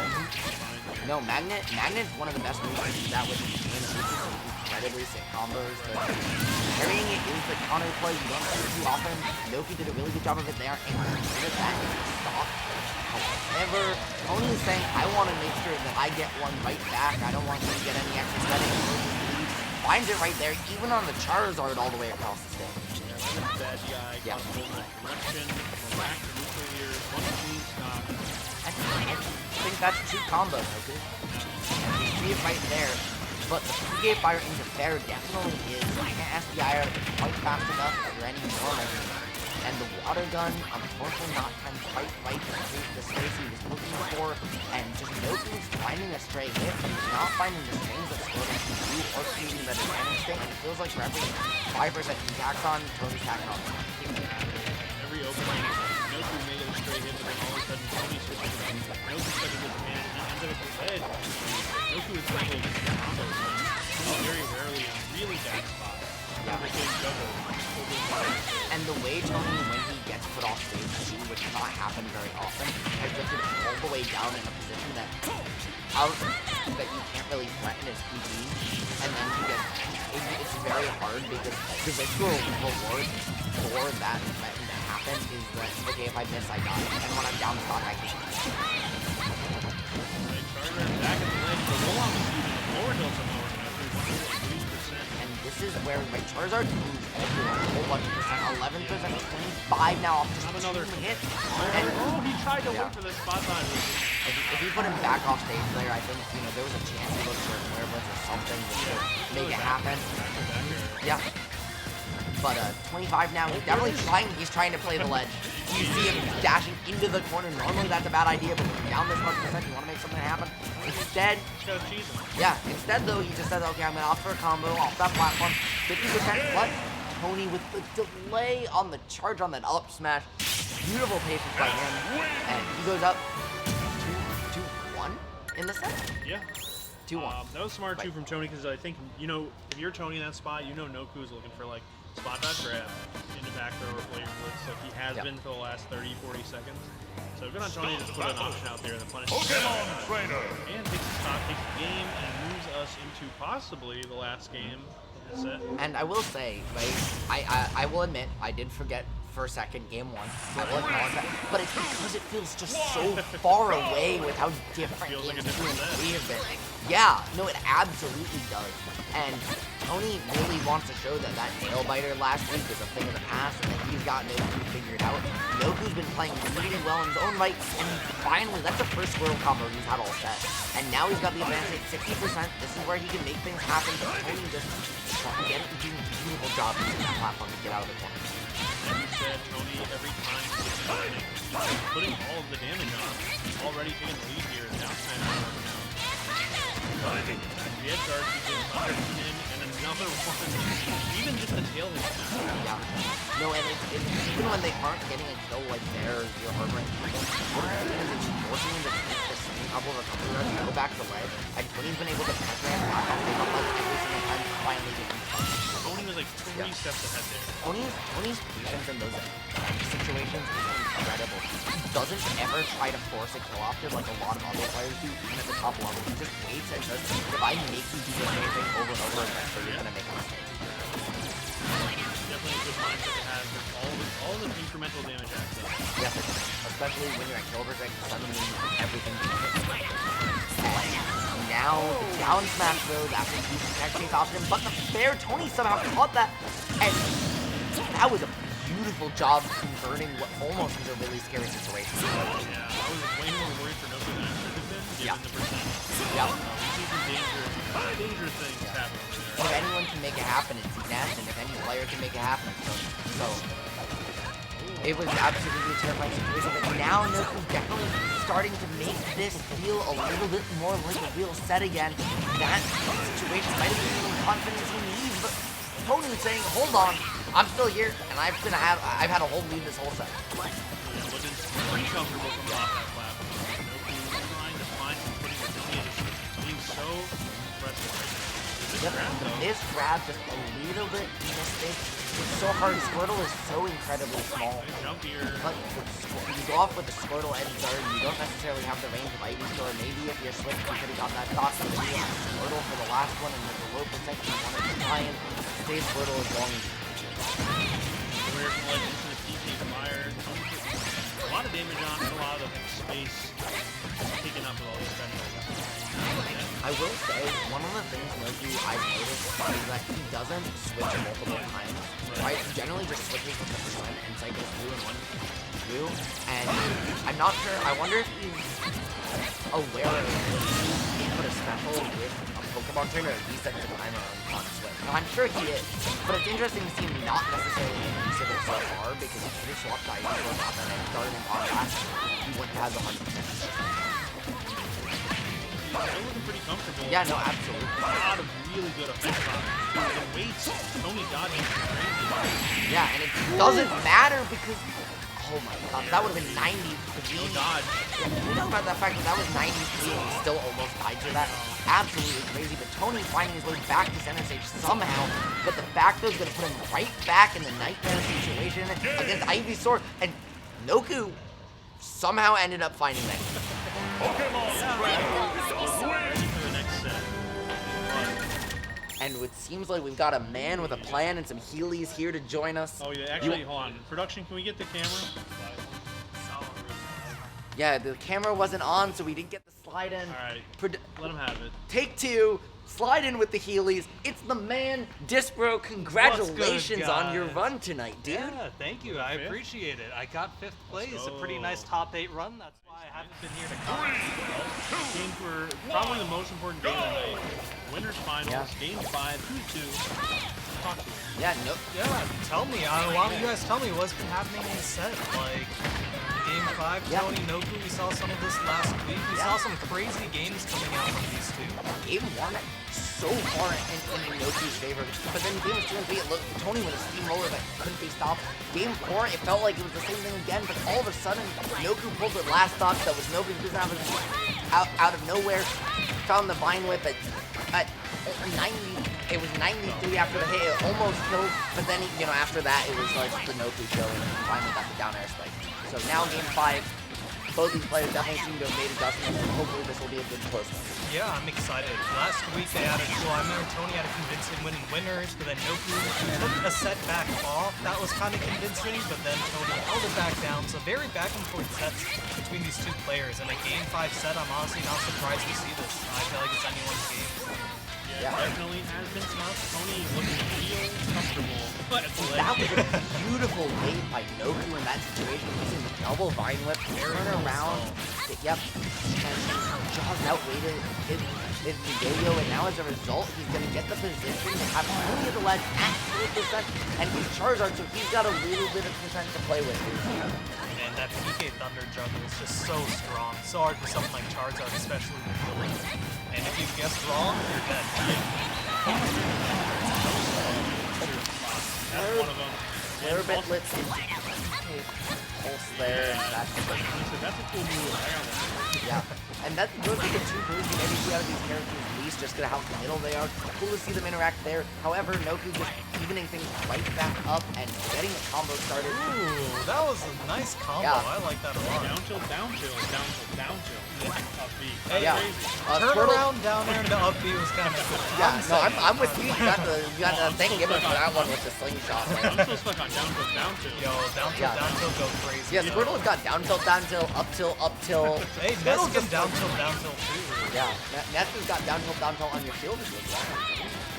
So one of the only characters in Ultimate with a tick grab, along with Rosalina and Lima. So went back to you there, but back to the game.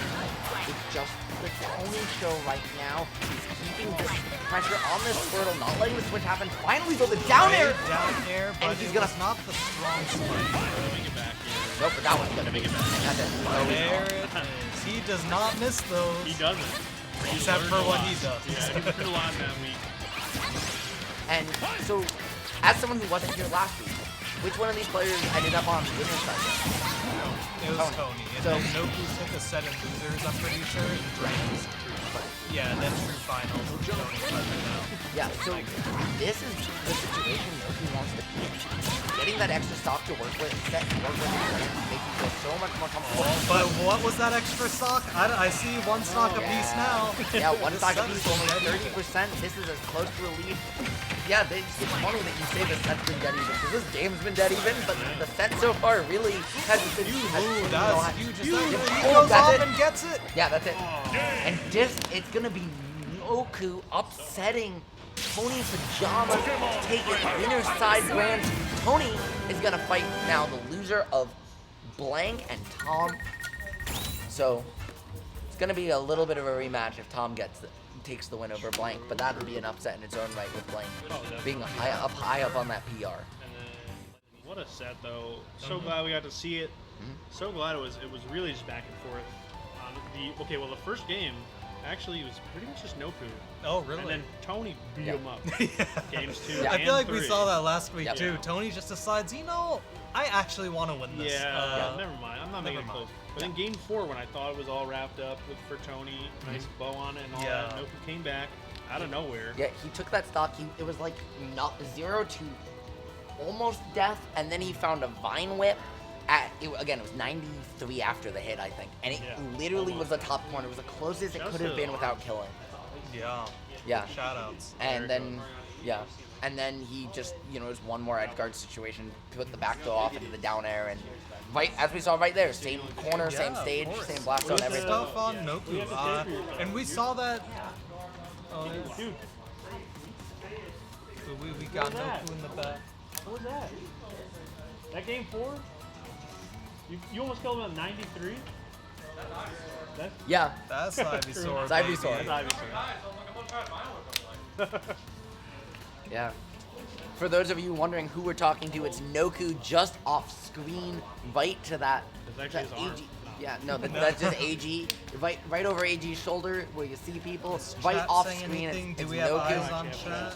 Actually, whenever I make a decision, there's a little Noku on my shoulder that tells me like the Oh, bad yeah. option. Yeah. Yeah, Noku is actually just AG in disguise this whole time. He's somehow in two That's places my at once. son. I no shot. What we've learned is AG is actually Nana and Popo, and one of them is Oh my god. and one of them is AG, and the other one is Noku. Big if true. Yeah. Unfortunately, though, the only time you're going to be hearing Ice Climbers mentioned tonight is in that terrible joke, and Oh yeah, unfortunately Toucan couldn't enter, so. Yeah, Yeah. but just you guys wait. Toucan, our resident Ice Climbers player, he plays. He's nasty. with He's it. crazy. Yeah. He also cleared the schedule, so he can come back next week. Yeah, Good. So that's for sure. he'll be showing up. That's exciting. Obligations, work obligations, other That's it, nah. nothing. None of it matters. Smash. I will be watching it. I will be watching next week from Montreal. I wish you guys the best of luck. Yeah, It'll be an awesome tournament, I'm sure. I'll be back after that, hopefully, for the next couple weeks. But hopefully we'll see some more Toucan in those weeks as well. God willing. It'll Shouts be to good. Kyle. Look, you got a little Kyle on your shoulder. Yo. Also, shout-outs wrong, to- wrong shoulder. yeah. There we go. What's up, Kyle? Shout outs to this whole. My run was pretty sick. Thanks for asking. I got 5th tonight. Yeah, man. So I'm sorry I had to take you down, but I made it far enough to. It wasn't a bad loss. Yeah. I'm just gonna get you next time, right? All right, bet, No, man. it's coming. I don't know, man. You lost to me in Vermont. You lost to me back down here. No, Kyle in Vermont PR sucks, who? dude. Kyle in PR Vermont. who? I almost beat Kyle in Vermont No, with like listen, 3 random listen. Oh, characters. really? Yeah. It's because I put too much faith in the zombie, alright? True. Yeah, you opened up zombie. I'm like, what's Kyle, this I man thought you doing? were gonna open Sora. Kyle gets Nah. worse in I Vermont. was like, You have a sword? Yeah, man. yeah, We and played friendlies for like 2 hours the other week, and you never. I once play pulled like out 5 sword. characters. I know, dude. but you pulled out the other 4. all I'm saying is if I started Pikachu, ooh-wee. No, that's why. So If I was a better Actually, no, player, yeah. oh my god. man, Can it'd be I over. also Oh, just man, say, yeah. seeing y'all's top 8 graphic from last week, I've never seen a more accurate picture of what Ultimate's meta is supposed to I be. would not have we had published 3 it. Pikachus, Steves, Yeah, it was I Kazuya. would have That was kept that gross. one in the draft. Yeah, No, we we should have. had Yeah. a 5 Pikachu bracket. It was like you know, okay, it doesn't sound oddly specific. I would You know have the- played Pikachu. You know that for the bit. commercial of all the Pikachus when they're going like for the ketchup? Yeah. I do actually. Yeah. I love that commercial. That's That's what our it top reminded me 8 of. graphic, I'm like, this is yeah. the top 8 graphic. It's just Pikachu ketchup. That's actually what it Yeah. should have been. New, Honestly. reboot It's like number that 1, Pika subtitle, party Let's Go event in Pikachu. Unite. Yeah. What's up? It's like that Pika party event Yeah. in Unite that was just announced. That event looks rad because it's It looks just cool. I love I- it. There's I a big Gigantamax Pikachu, this big fat, Chonkachu. Yeah, Chonkachu. The fact that they made Dynamax Pikachu look more like the old Pikachu designs that everyone loves Yeah. is amazing. just wonderful. I think Like, it's the one thing everyone can agree about as a Pokemon fan. Yeah. That it ruled. yeah. Imagine if we had Chonkachu in Smash. He couldn't That's pancake what I'm stuff s- anymore. We should have got Raichu. No Well, one they, believes Right, me. no, too. they, I mean, and If the we can have worst part two- is Pichu's actually bigger than Pikachu. in I Smash. hate it. Yeah, I Pikachu's hate bigger it. than Pikachu. But that is a nerf thing that wasn't the case on the game's launch. No. But what happened is that Pichu was Bring just it back. too small to be He practical. didn't deserve that. No, bring him back. I'm missing No, out. I like. Pichu's still a good character. See you shaking your I head. miss good too. Pichu. Good Pichu. Was Pichu is awesome. still a high tier. I will die on this hill. This character is just a really My big Pichu glass was cannon. so sick. not I consistent. T-jolted. But Nietono- I F-tilted at Nietono- ledge. Nietono's a and top I 50 back player in the aired world. people. Yeah, I I don't know just about threw a that. spam Okay, he's up there. F-tilt. No, you're right. It was so good. I am being So overly optimistic on the Pichu train just to be contrarian here. I will acknowledge. My take on Pichu But, is he's too inconsistent in a game where it's already hard to be consistent. That's it's fair. like Yeah. you My could die take? at like 20 in this My game. take? Yeah. He died at 20. Sleep. Yeah. Sleep. AJ, who's your favorite character in Smash? Fox. Yeah. I see you're truly a man of Connecticut. Yeah. Light is my son. Yo, and I'm same. a proud dad. No. Fox rules. Characters that do stuff are cool. Fox, Char- I like Sheik.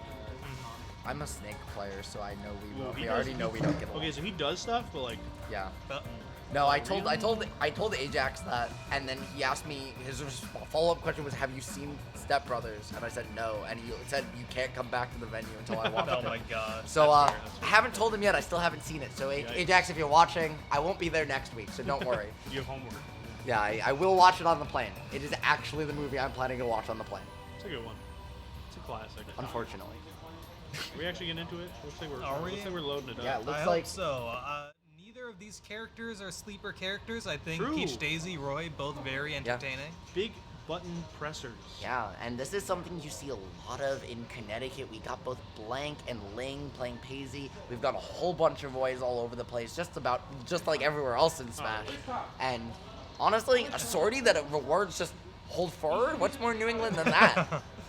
For sure, man, for sure. Roy, I'm glad Roy's our boy. You know, it Yeah. cannot be stated enough.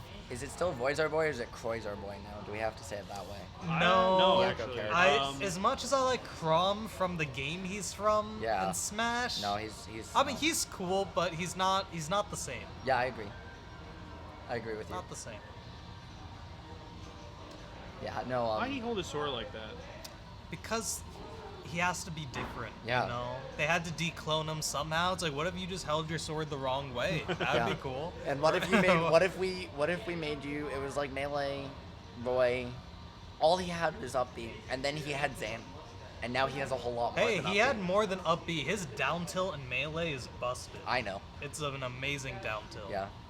But Roy, they really said, how do we declone Roy from Marth for Melee? And the answer was make Roy bad. Yeah. It was just like, and it's interesting because now Ultimates come around and the opposites happen. True. And now Mart's still good. I know. I hold hope. He's good, right? I'm not in denial. I mean, he's cool. He is cool. I think one of the big issues with early Meta Marth, other than his, I mean, now it's better because Looks like we are not seeing Daisy. Okay. In fact, we are seeing. All right, Aegis, sleeper, yes or no? I think this character is overrated as being top 3 in the game, but I think this character is still very good. But are they sleeper? No, because they're overrated slightly. I mean, I'll say my top 3 are like are probably like Joker, and like either Caesar Kazuya, but I don't actually know which one yet. It's wild, but we don't have time to explain I know. why. Going Yeah. into the game, I know. this is an interesting pick, but not a surprising one. Blank, a little bit of a dual main. Not someone who makes decisions easily, which is why they play an Echo Fighter and then another character with 2 different characters. Yes. But really good stuff from the Aegis we've seen from Blank, especially a lot in the previous model. Yeah, and I think this might make sense. I always felt like Roy or stories in general are pretty good at dealing with Peach and Daisy. The one thing, they have almost everything, but range is not quite it. Yeah. So switching over to the Aegis, who can match Roy's speed. Although we see Tom has taken the lead in this game. Yeah, absolutely. Ooh, with the snipe. He goes for it twice. Every time the second one, the up smash was a good idea, but gets dancing bladed for it. Not gonna quite kill it quickly, but unfortunately, that's way closer than you think to killing. And Roy made it back. Magnet hands. Yeah, Roy's magnet hands is something else. And the up smash, that didn't look like the best DI either, but he finds that first time. I love the idea of Tom just coming out swinging up air into the back air. For sure, Tom is just such an aggressive player. I fought him earlier in bracket, and you cannot breathe against this man. He is constantly throwing out hitboxes, and he is so ready, looking for any opportunity to convert a stray hit into a kill, just like that. Wow. Love that landing side B, of course. You can just mesh with the timing. It's a mix-up built into its own move. Good stuff. Tom putting the pressure on, taking that stock a little bit earlier than the Blank fans were hoping. But, oh, hold on. Blank still picking the right options, just the timing a little bit off. Yeah, no, Blank's done a... it's not necessarily that Blank is playing poorly right now either. It's just that it feels like Tom is doing a really good job of keeping in his face, keeping and converting all of his combos, and making it happen. Unfortunately, an up smash from Aegis is just really 100% wants to win. Tom, though, again, coming off the angel platform, swinging, getting a 50% of the reward for it. Yeah, and I think Mythra is about to make up all this percent. Yep. We are now back to an even game with Blank in advantage here. Wow. Tom, 4 levels ahead or behind either way. Yeah, if there's one thing to look out for Tom, it is, oh there. my god, it is neutral B. That is his signature move if I had to pick one. Oh, I like the idea. Tom doing a lot. Yeah, with the he's ledge. going for these ledge trumps, but unfortunately it was the left side of the stage. Yeah, no. so Yeah, and honestly, the biggest difference watching Tom now compared to his inner set against Tony before, it feels like Tom's pushing a lot more buttons. Oh yeah. Well, Tony is somehow more aggressive than Tom. Yeah. Ness. But finally, Tom found someone who's a little more conservative. So we're seeing some interesting neutral interaction, to say the least. Forward throw. Let's go. Yup. Oh, Really? There it is. Yep, The yep. chair. I was about to say, I really felt like Tom was holding the tempo of that match that last like 20 seconds or so, and he kept it. He was able to give him his opening jab back air, the classic coming out from Roy. First game going to Tom. And I wonder here, you mentioned that Roy, sorties are good at dealing with Daisy in general. Roy, though, with the sour spot, maybe among the worst of those, even though he does have the speed to close that distance. And Roy off stage against Daisy is not a fun time. So If your neutral B works, that's pretty bad. yeah, If so it it's works. so it's entirely possible we see the switch, but it doesn't look like we're going to. I saw the screen over on production's end, and we're going to Battlefield Aegis Roy right into the game. That's not loud. You gotta wait for it to go on the big This is Overwatch. Well, back to it. I like the combos from Blank, but unfortunately I feel like the Pyra is kind of lacking today. I think it's definitely like the X factor in this set as well. Yeah. I think so, and that's something that can be awkward in this matchup, is I like toyed with it a little bit. It feels good as Mythra, but once you switch to Pyra, boy does Roy just have the ability to run over it. Yeah, you very much have to find a routine, I feel like, to get the kill with Pyra in this matchup, and it can just be really hard to do this set because of how fast Roy moves. Oh my goodness, Tom is going for it. Yeah. Tom did something I've never seen from him before. First of all, that was crazy. First, that Yeah, that was. He actually just waited. He like landed and did empty off, and then stopped for a second, and then put an option. And it was kind of crazy. Good Yeah. stuff from Tom. Really up. They say the 3 levels of ultimate players he's not are, making. Oh, he is making it back from that. Oh my goodness. and after 7 with a slight delay from Tom again on the up B, but that time Blank holding the shield on his own. Very good discipline from him, and he's gonna get the stock for it. Unfortunately, Tom is now in the little hole of up being at a shield. Try and work on that. That up B though, working out. Good room to breathe the ledge. Big opportunity here, but no, it's a little too much. Ooh, Tom's going crazy. He is, Yeah. man. These combos just hurt so much. Like, he just can't even make up this damage, or so I say, but with the foresight coming out from Blank. And it's funny, Foresight just, it feels like it comes, you know, bad, yeah. But, oh, he waited for the switch too, but it was still fine. And waiting for and forcing out the switch in the position and it is part of what caused that stock to get taken, because even with it, it was too low. 90% after the hit, that's where Roy doesn't want to be. Both these characters get edge guarded so easily. Oh, no punish on the get up attack. Maybe a buffered roll there. I did want to speak on your point earlier when you were like, oh man, Aegis is like really racking up the damage. Tom came down after like getting hit by the 6 piece and did jab, and was easy. Yeah. So it's definitely a big part of the matchup here. Is obviously Blank is going to get all of these hits, but it will not matter because Tom will come down and just hit with one side B. Oh, hold on now. If he ever makes it down. This is definitely a matchup where he has the other one on the ledge first, and who can capitalize on the other one in those disadvantaged positions. And right now, Blank did a really good job finding the reversal there. Doesn't quite fight a down air situation. Maintains stage control, but gets that middle, and he's gonna have to burn his air dodge, but he gets back just barely. But he finds his way over the corner against Roy. Yes, he does. He gets Daisy. Okay, back Yeah, to it's been neutral. tough. Tom has been in the lead this whole set. Every time he's taken the stock, Blank answers back, but you have to take the stock first. Tom just staying in the lead this whole set so far. It was pretty convincing. Yeah, and you said you saw Tom wait, and you've never seen that from him before. Someone said to me that the other day, and I really like this point, there's 3 levels of ultimate players. There's players who mash, there's players who think, and there's players who Mashing think him. but think so hard that they know when they can mash. Uh-huh. And so they do both, right? It's the lowest level is mashing, and then it's thinking, and then it's doing both. And Tom starting to do both, maybe we're seeing the start of a level up. Maybe, but I know one thing we are seeing, and that is the Daisy coming out here on Northern Cave for this possible last game, but I know Blank does not want that to be the case.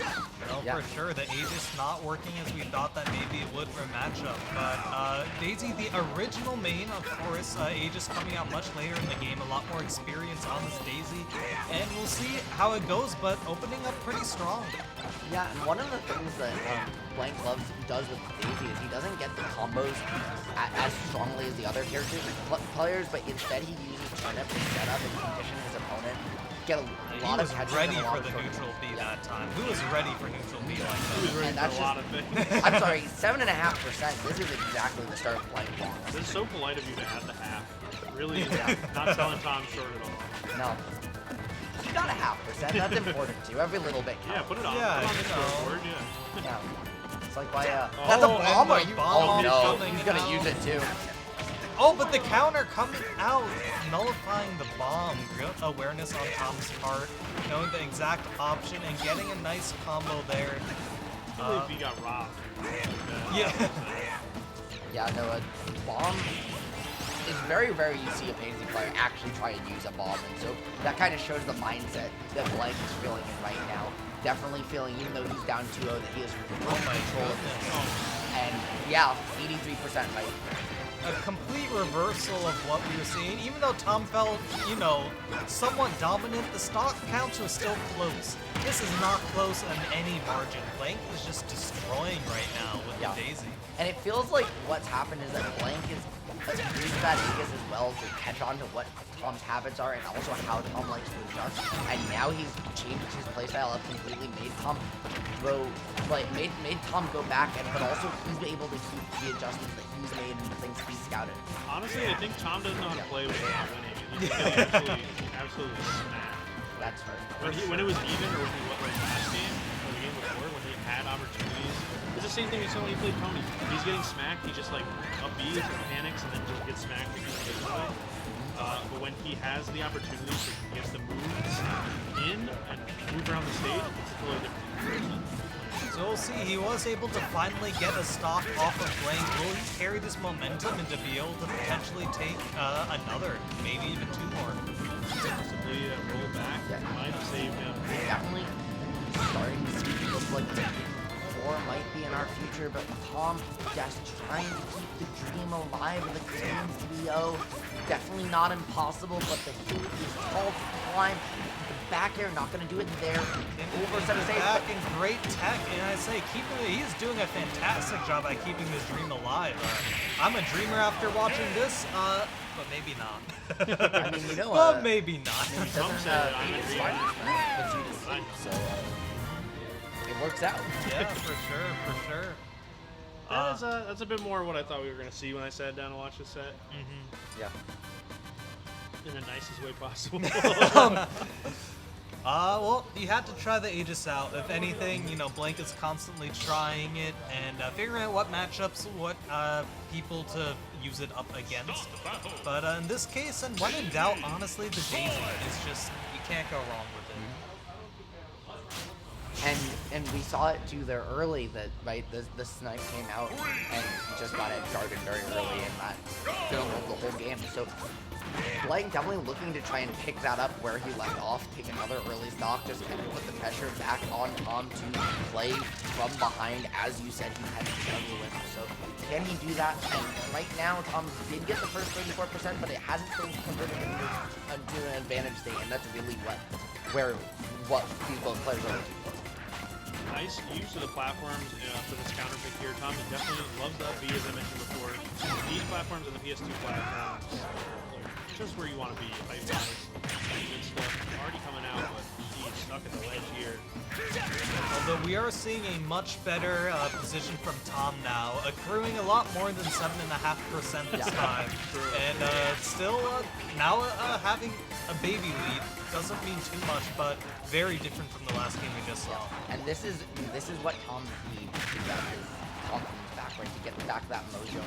But Blank looking for the tournament. Tom does a really good job playing it close to the stage, keeping it. But now he's back in the same situation. He has to do it again. Great Amazing tech. Oh, but it's not going to be enough. And that's What an edge guard or series of from Blank. Good stuff.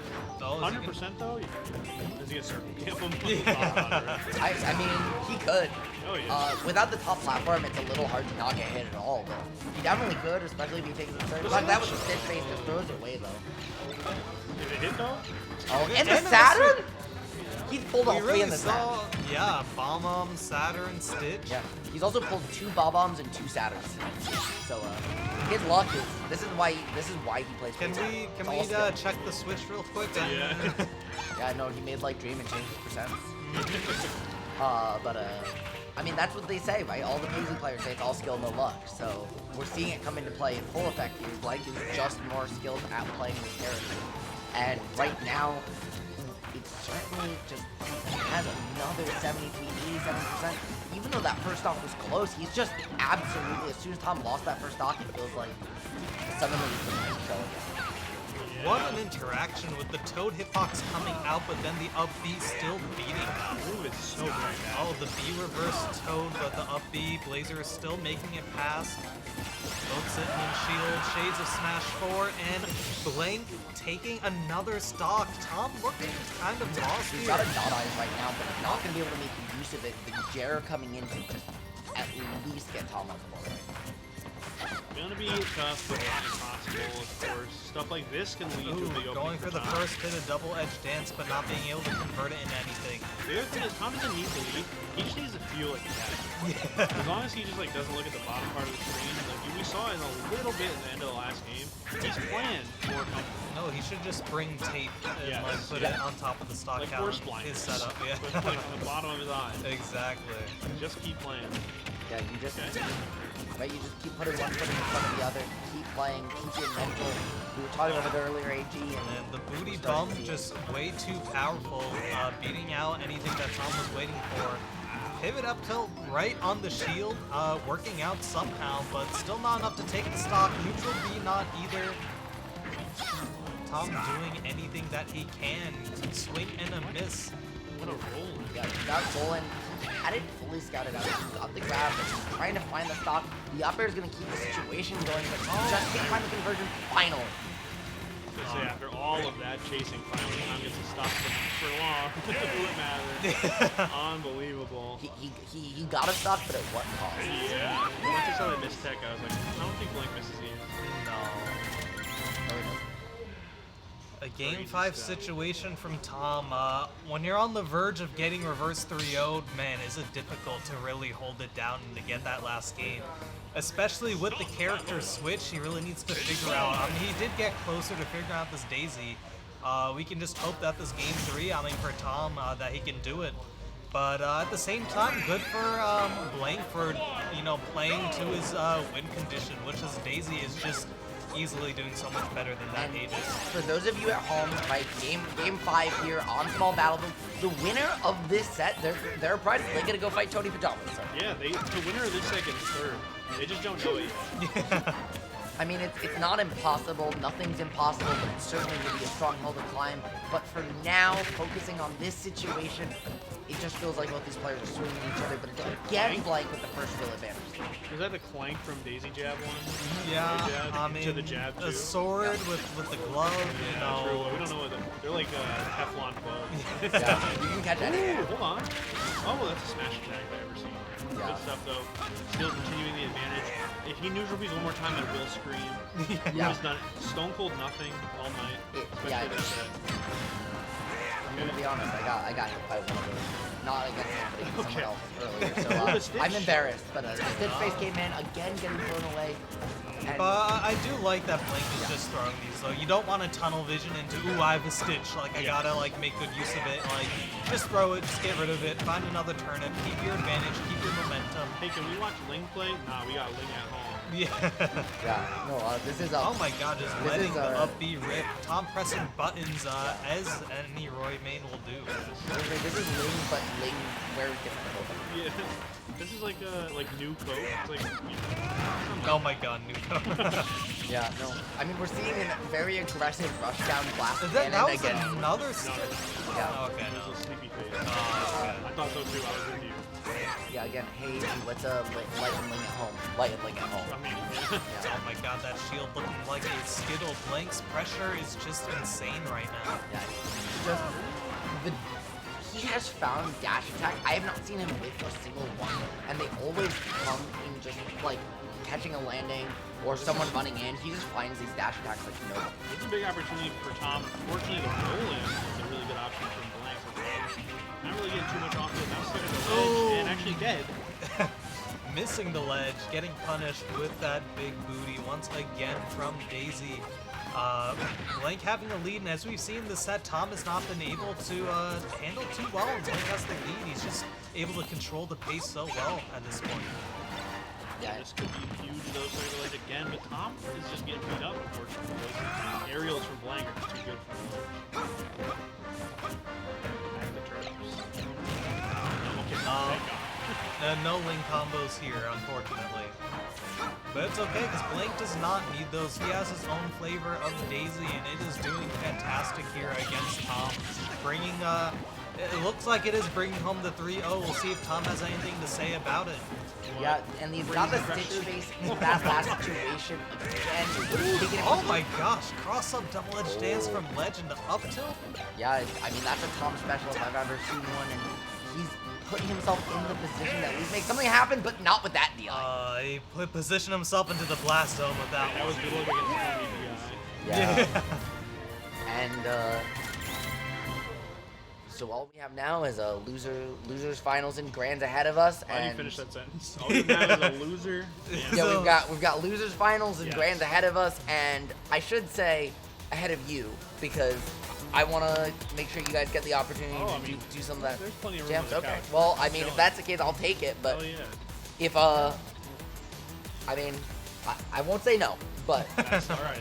the End more of sets. conversation. But And a okay, conversation. Who do you got in losers finals? losers finals, Who do you got? Tony. But I think Blank could do it. I think Blank. We were talking about earlier tonight. That Blank is one of the best downloaders in Connecticut. He always starts slow, Don't tell the cable. but he yeah, no, Optimum and Frontier Yeah, are gonna yeah. get on you. But he Registered downloads mail. like nobody's business, and his adaptation is some of the best. Same with Tony though, and Tony tends to start a little bit faster than Blank does. So I think the way game one goes could be a very good indicator of the rest of the set. But Blank, I think, and I do expect to see the Peach or the Daisy this whole time because We don't have a lot of time to get into Yeah. it, but just for who you got? Who do I got? Well, there is one man I have to go, and that is our champion from last week, Mr. Pajamas. I think you'd be crazy if you said he wasn't the favorite to win this match. Yeah. But Blank, people's champ for this here, can he take down the demon? That is Tony. yeah, and AJ, who do you have? This is it's gonna be tough because I have seen this matchup in particular a million times. But usually it's Ling and Tony, and their record is like 1 or 2 to a million Ling favor. So I know the matchup will be tough. But I think it's because of the X factor that is Ling edge guarding, which Blank is well on the way, not quite there yet. So I think it's Tony, and I think it'll be close. I think it'll be fun. But we'll see. We'll see. Blank was playing very well last game, but Yeah. there is the back air. Not playing well enough to see that coming, unfortunately. Yeah, and right now, the way Tony's just finding these hits in between what Blank wants to do, and not even that Blank's not getting the chance to swing if he is, but Tony's just dancing between it like nobody's business. It's incredibly impressive. And somehow Blank is just in the corner again, getting caught by down tilt. Now he's got to deal with Thunder. Yeah, right. Yeah. Down tilt, down tilt, down tilt, down tilt, into F tilt. Amazing. The PK fires in this matchup too that Tony has like kind of started utilizing super good, taking up exactly that space the Peach wants to contest.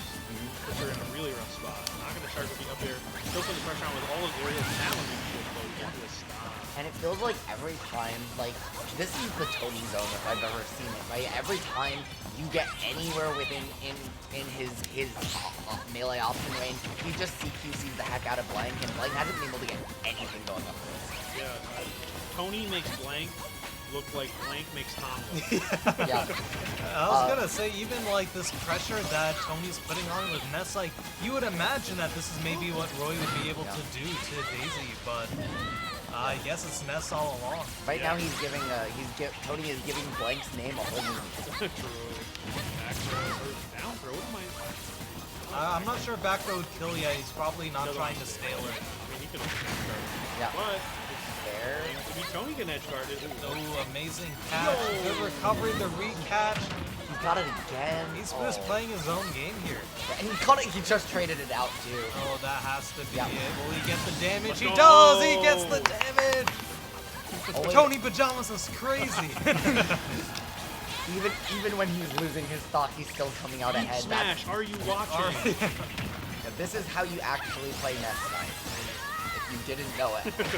Oh, hold up. Great combo coming out from Blank. Tony once again, good air dodge, catching a turn up Whoa. off stage. Nasty angle here. Will he make it back?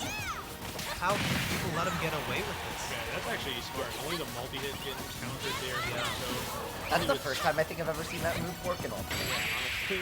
forward tilt, one angry-looking Ness is going to lead to Tony taking that first game. And I can't believe you just kicked the princess off the blast zone like that. Yeah, you just. He's a little kid, and he just says, "I'm just gonna. I have all this magic power. You know what? I have a baseball bat. I've got a yo-yo that's way too big. You know what I'm gonna do? I'm gonna just kick you." well, when the princess like takes a small man with a weird hat out of nowhere Yeah. to throw up on you, I think all bets are off. All bets are off. All bets are, I agree, you know? I picked the worst time Yeah, to drink yeah. water right there. But in the moment instead, wow, yeah, no, it's and also like, it's not just that. She's really making.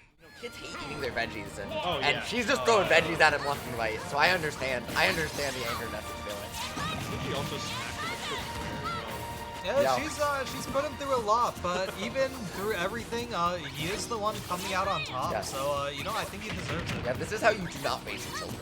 Right. We thought, dude, the pressure Tony put on Blank by not doing anything for the first like 15 seconds, simply standing there and taking his space, super good. He's just standing there, Yeah, menacingly.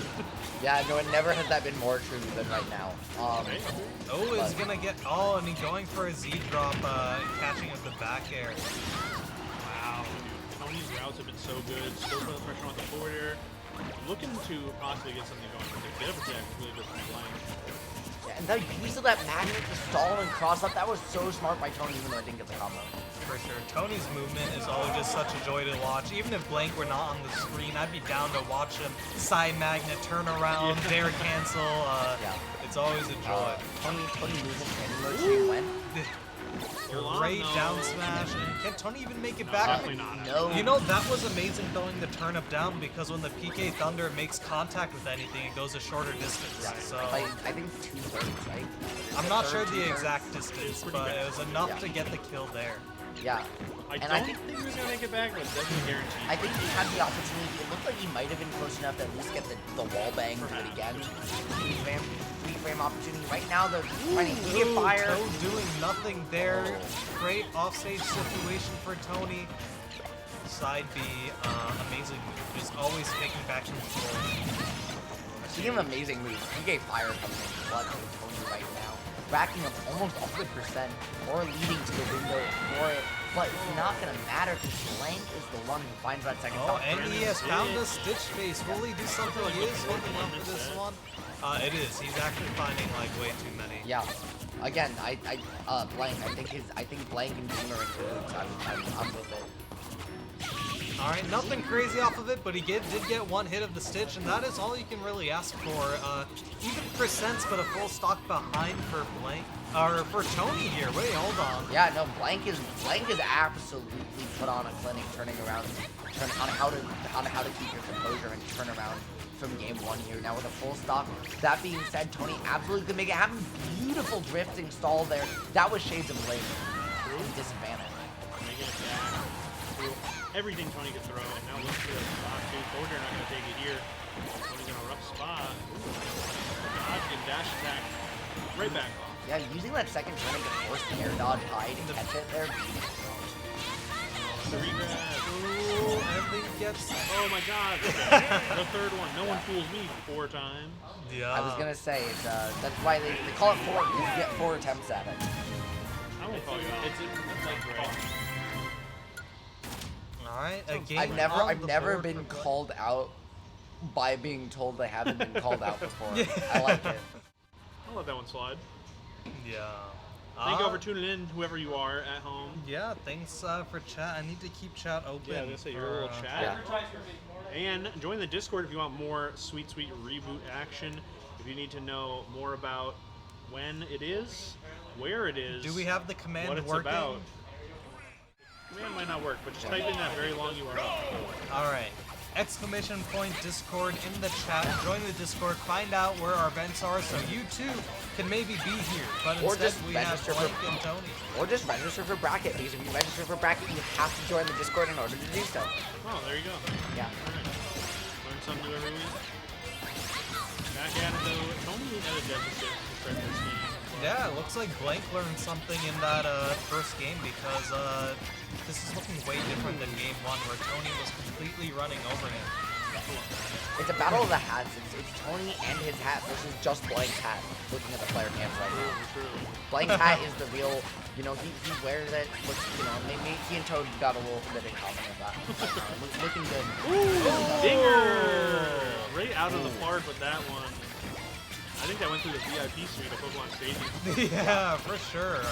Home run coming out from Ness.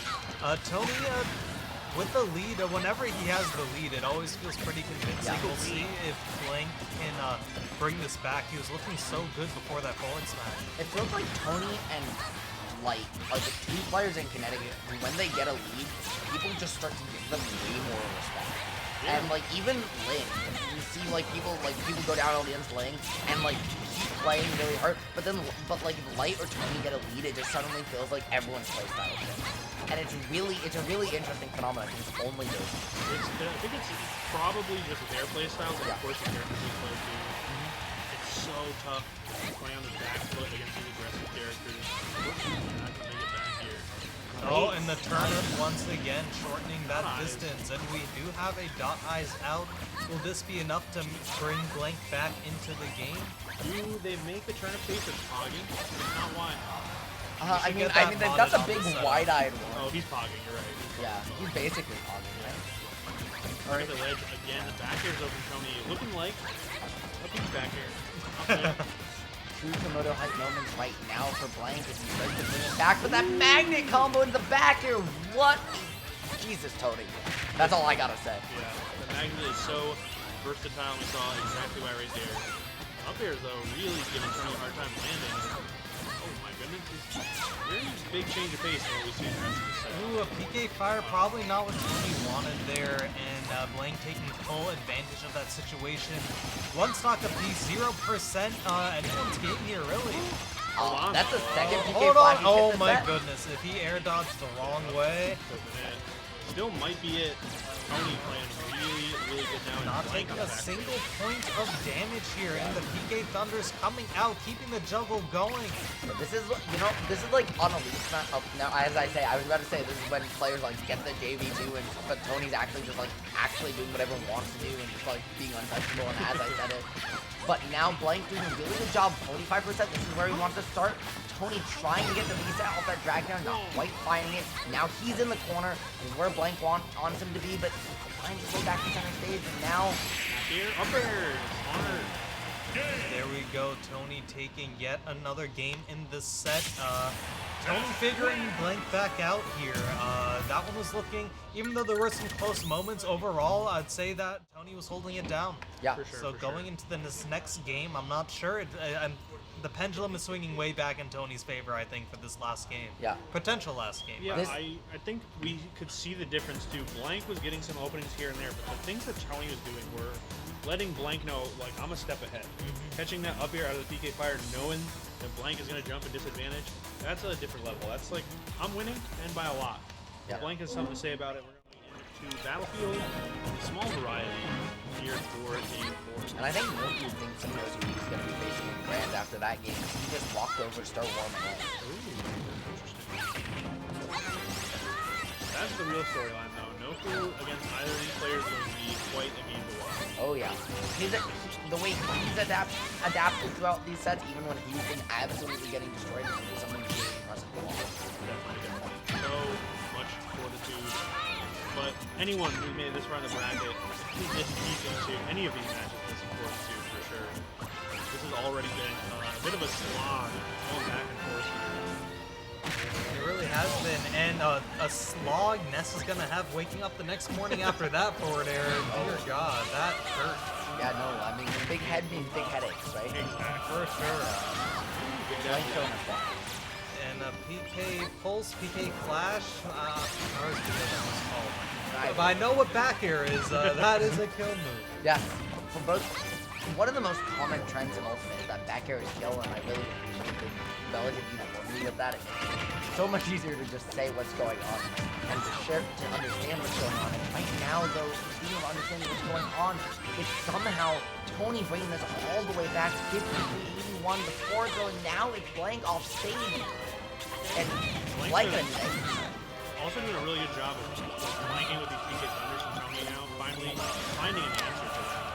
Before it was so An up B coming out, and an air dodge, that should just be it. Yeah. Blank now on his potential tournament stock. The score is shown incorrectly on stream, but Tony is up 2-1 here.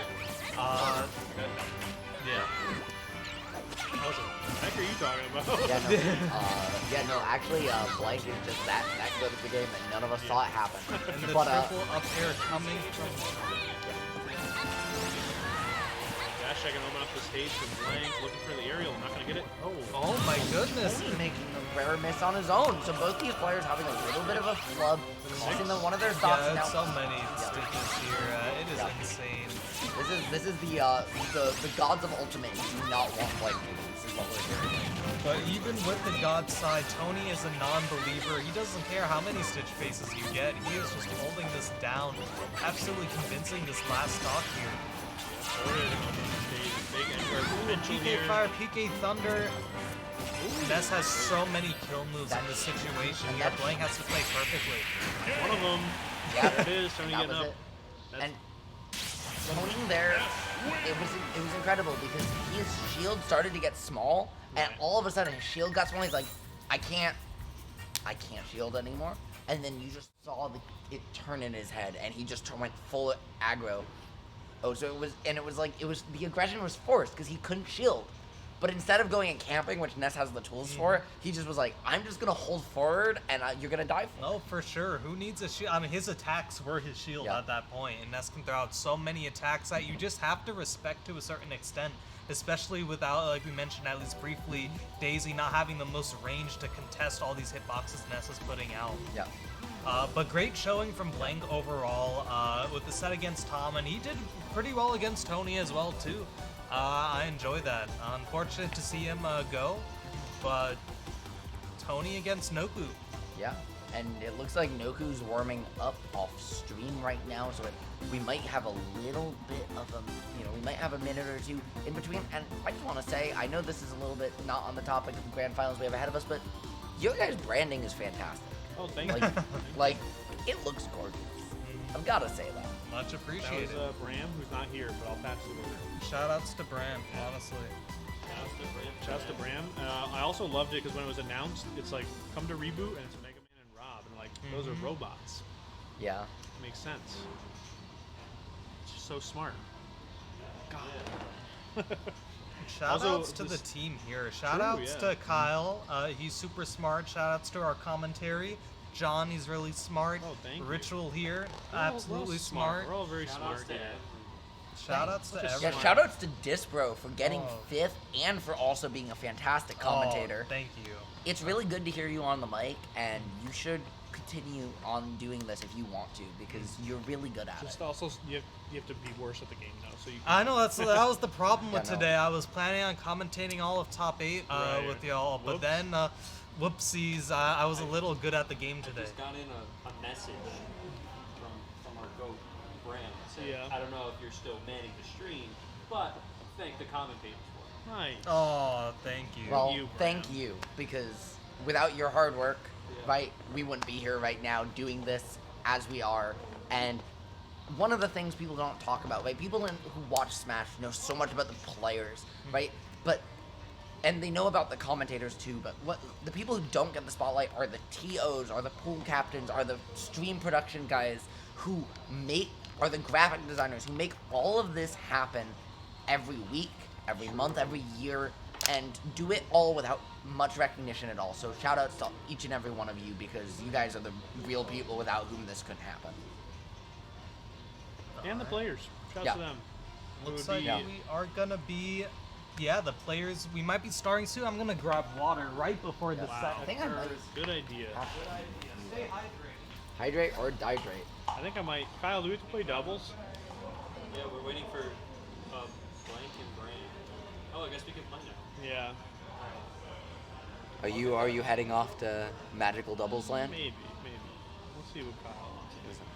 Also, I would love to pick your brain after, like, just for feedback and whatnot afterwards. Oh, what's poppin'? But- We're back. And he's on camera wheeling right onto the center of the couch. That was perfect. Thank you. Stuck the landing. Unbelievable. These floors, guys, are the perfect Healy's floors, and this grand finals is the perfect grand That finals. was the first Yeah. time I've ever felt like not cool first time. So thanks for that. Yeah, no, I don't. I make it easy for you to feel like you're a person on camera. Don't worry. So, No, you're great. No I short know, view. but- That was for everyone I've ever worked with in my entire life. I know. Even Ajax. Does One he of us have is a Healy's? smart one of us is a cool one. That's all I'm saying. Fair enough. I'm Fair fucking enough. dumb as bricks. Alright, going into Alright, but we got two smart ones on Oh, screen right now, Tony and Noku. This is going to be quite the rivalry going here. Yeah, no, absolutely. Oh my god, no, what about the Ivysaur. Ivysaur though? You're He's- still stuck on yeah. Squirtle. Noku's picking up right where he left off at the end of last set with that early stock, and 80%. Tony definitely hasn't, done nothing in his own right, but it's really the Ivysaur show right now. Yeah, they were kind of scrapping, although it did feel like it was a Squirtle combo. Ness was also in unfortunately, though, a huge hit of the up B and other wonderful extensions. Back to the platform. The up tilt getting hit by the back here. A beautiful switch to Great get the switch, flag. but not good enough. The forward air coming out, killing Charizard of all Pokemon with the weight. Yeah, and I think that he overheated the tail and Put it out, yeah. Unfortunate, but Squirtle going out for the edge guard. That's not something you see every day. Getting put off stage 15%, and that force was in the character so fast. Oh, let me put that down here. Okay, nice little trade though. Ivysaur on PS2 is so good because so many of your hitboxes go through the edge. Right, this Nair here is huge. Tony running out of utility here. For sure, he does not need more options. Forced to up B, and Noku is ready with that with his patented down air. Yeah, no, the ability for Noku to not miss a single edge guard or edge situation at all, no matter on how long it's going, is very reminiscent of how Tony's played in past sets. But in this matchup, just like that tends to skew in favor of Ivysaur's down air, and right now, What about his up air? All of his aerials, up B. Another up B, not Noku just absolutely. Oh my went for goodness. the dash grab too. Noku just knows. Big opportunity here. Ooh, Nice. and that PK Fire was super effective on getting that edge guard. Tony converting with the forward air, but is it enough? He's getting pushed way off stage. The up B coming out, missing the mark, but down air. And Noku with the JV2 game 1. If you want to learn how to edge guard in Ultimate, watch that game. Neither of those players missed a single edge guard, and it's a staple of both of their play. And It's a staple of Ivysaur for sure. Yeah. But that reminds me, I found it pretty funny. It reminded me, if you remember Leffen back in the days, like, why is no one edge guarding in Ultimate? And he played Ivysaur. He played Pokemon Trainer. It's like, well, it's kind of easy when you have Razor Leaf down there, you know? He also played Just saying. pre-nerf Ivysaur. Yeah. So that down air, it's still one of the largest moves in the game, and it was twice the size. So, Oh, we are in for a treat indeed. We have a Pokemon battle on our hands. shoutouts to Mewtwo available in Pokemon Cafe. They just showed in the direct earlier today. Yeah. Also, He you likes are- small plates, so you're on prep them the- well. Victini, very good at that. Same with Pikachu. So get them in your Pokemon Cafe today. But speaking of cooking, it's just both these players early, and Tony with the Shadow Ball combos getting this early advantage thing going. By the way, Discord, you're on thin ice with the super effective bit. Game 1, I just want that on the record. Alright, yeah, but I was, you know, I knew the Pokemon battle was coming. I had to bring in the Pokemon terminology. Okay, going for the forward air, still have the big Shadow Ball, not going to hit. This is so dangerous because, like, all of a sudden Mewtwo kills him. He is a great teleport back.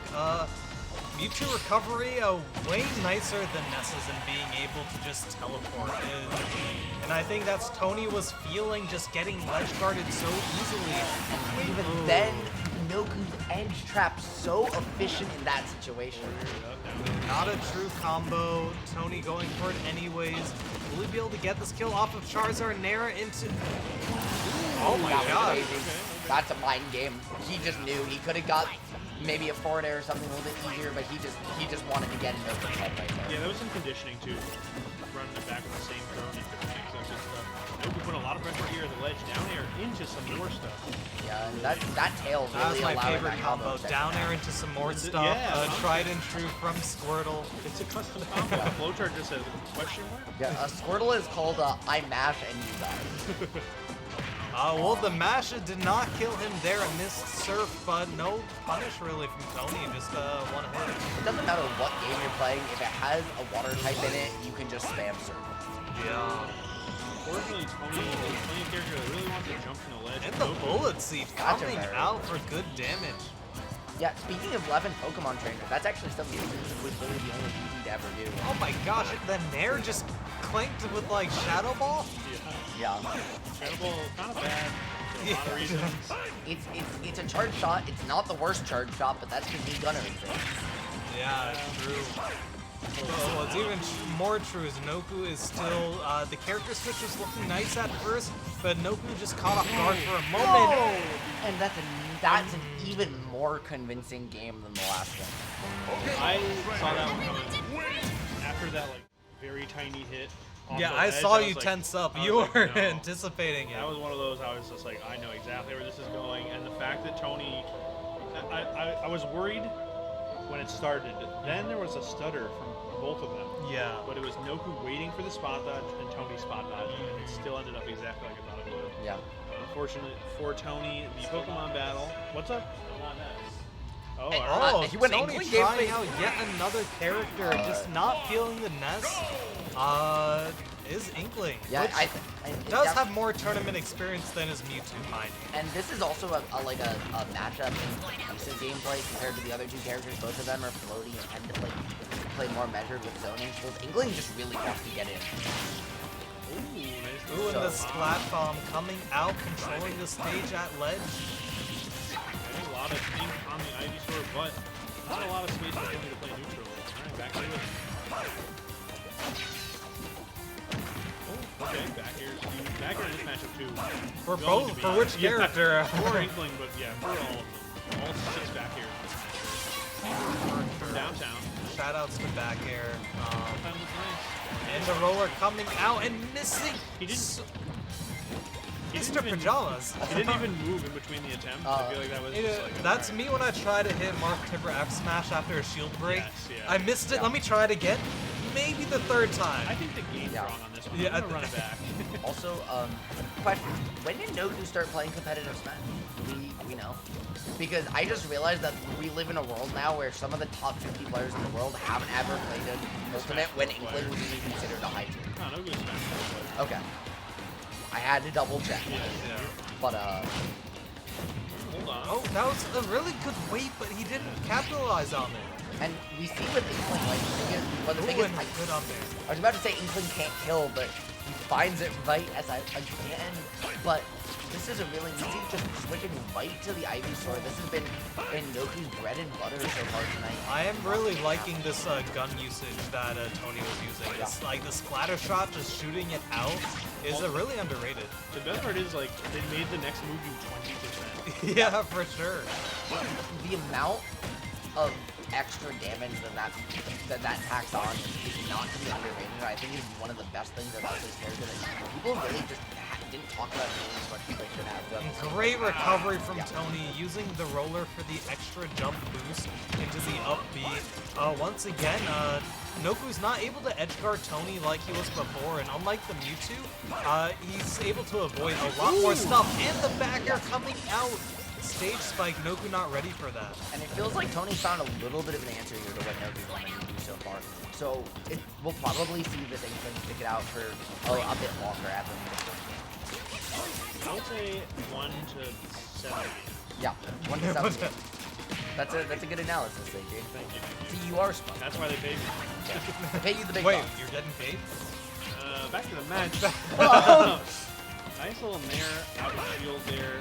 The Pokemon generally are just too small, though, for a lot of action to happen. Tony doing the job of taking the hits and getting out. Doing a bad job with that DI, though, unfortunately. But still has a very solid lead. Has Noku back off stage. Projectiles coming out, absolutely holding the space. That ledge, great forward air, beating him out of the tether. And right now, it's just, what a spot on that roller. It felt like... Will we get the up air confirmed? No. And now he's just out of percent for it too, so we're not going to see it again. And this is really where Inkling can struggle to kill unless you get a roller like that. There we go. We are not missing F smash anymore. No. You saw him miss 3 times a little too many. Right. I just gotta stop saying that characters can't kill, because even if it's true that Peach and Inkling can't kill, every time I've mentioned that either of them can't, they immediately get it. They always struggle to kill until they don't. Lord Lynx has blessed me with the power of the caster curse. He did it 10 times in like 2 sets, commentating with me the other week, and since then everything I've said the opposite. I'll have to be sure to pay you off if I'm on stream next time you're commentating. I will make sure there's a commentary. Yeah, say my characters can't kill. Say Marth can't kill, and I'll land. You'll hit every Super F smash at 30%, and it'll be perfect. I hope so. I hope we'll get to see a good match here. We'll see if Noku is able to adapt to this Inkling. Pretty strong performance right out the gate with the character switch on this one. The Mewtwo wasn't it, but Inkling for sure is. And it's part of it, I think, too, is the pace of play. Like, right, you got so used to catching these floaty characters who were playing a little bit more of a mix-up style, and Inkling just always in your face. Right. And we talked about it a bunch, but Noku is so good at adapting over these long sets, and I think it was just a huge change of pace that was the problem. Yeah. I think once this game, and definitely the next game, if there is one, Unravel, it'll be a different story. But right now, it's really looking good. That's an orange squirtle. Yeah. Oh, that was almost a very dead Squirtle, but the platform coming in Why saved his does it life. transfer to Ivysaur? That doesn't make sense. Yeah, it really doesn't. I'm pretty sure the sticky also transfer between trainers. No, it does not. No, It falls off because I believe it falls off. Falls off. Speaking of falling off. Yeah. Speaking of falling off, as you said, that first back coming in, 88%, and Tony just saying, you know what? Last game wasn't even just a lack of adjustment. This is just outplaying. Rapid jab, inking up Ivysaur. We're gonna see massive damage coming out here, down to 69%. And I think the biggest difference is like with how flexible Inkling's recovery can be even without the hitbox. All of a sudden, Noku's not finding the edge guards. Yeah, I think those were definitely the X factors. Yeah. All the other stuff that they played, just early stops off the edge guards, and now you got to play neutral again. And Tony is just kind of playing a little bit better. And like, yeah, no, Tony being able to play, having more individual interactions with players between the two of them is allowing him to now play a fast character and just dominate the neutral game. But Noku finding the stop there. Charizard back orange off of the alternate color skin. That's weird. I don't like that. So like, no, go back. Yeah. And go back off the blast zone. Tony taking a lead once again. This Inkling doing wonders for him.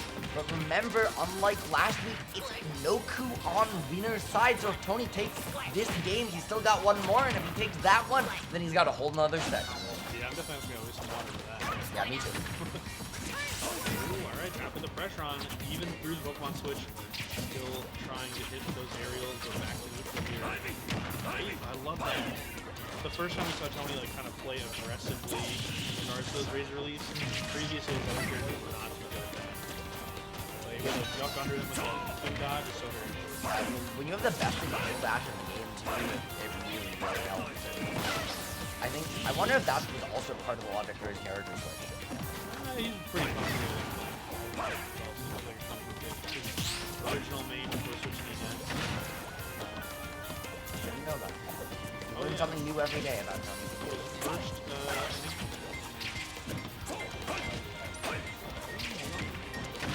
there it is again, another nice dash. Can't quite get the up there here now. All out of hits. We'll see if he's able to get a chance to recharge. A lot less potent without that ink. I think he's not.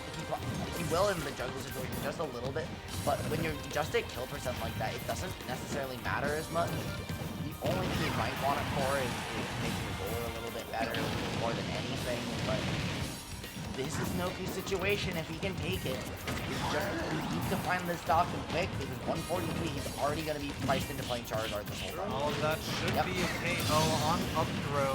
Seismic toss coming in can be right there. This is a back throw, back air into let's all go home. Or this is going to be Tony on the way to reset it all.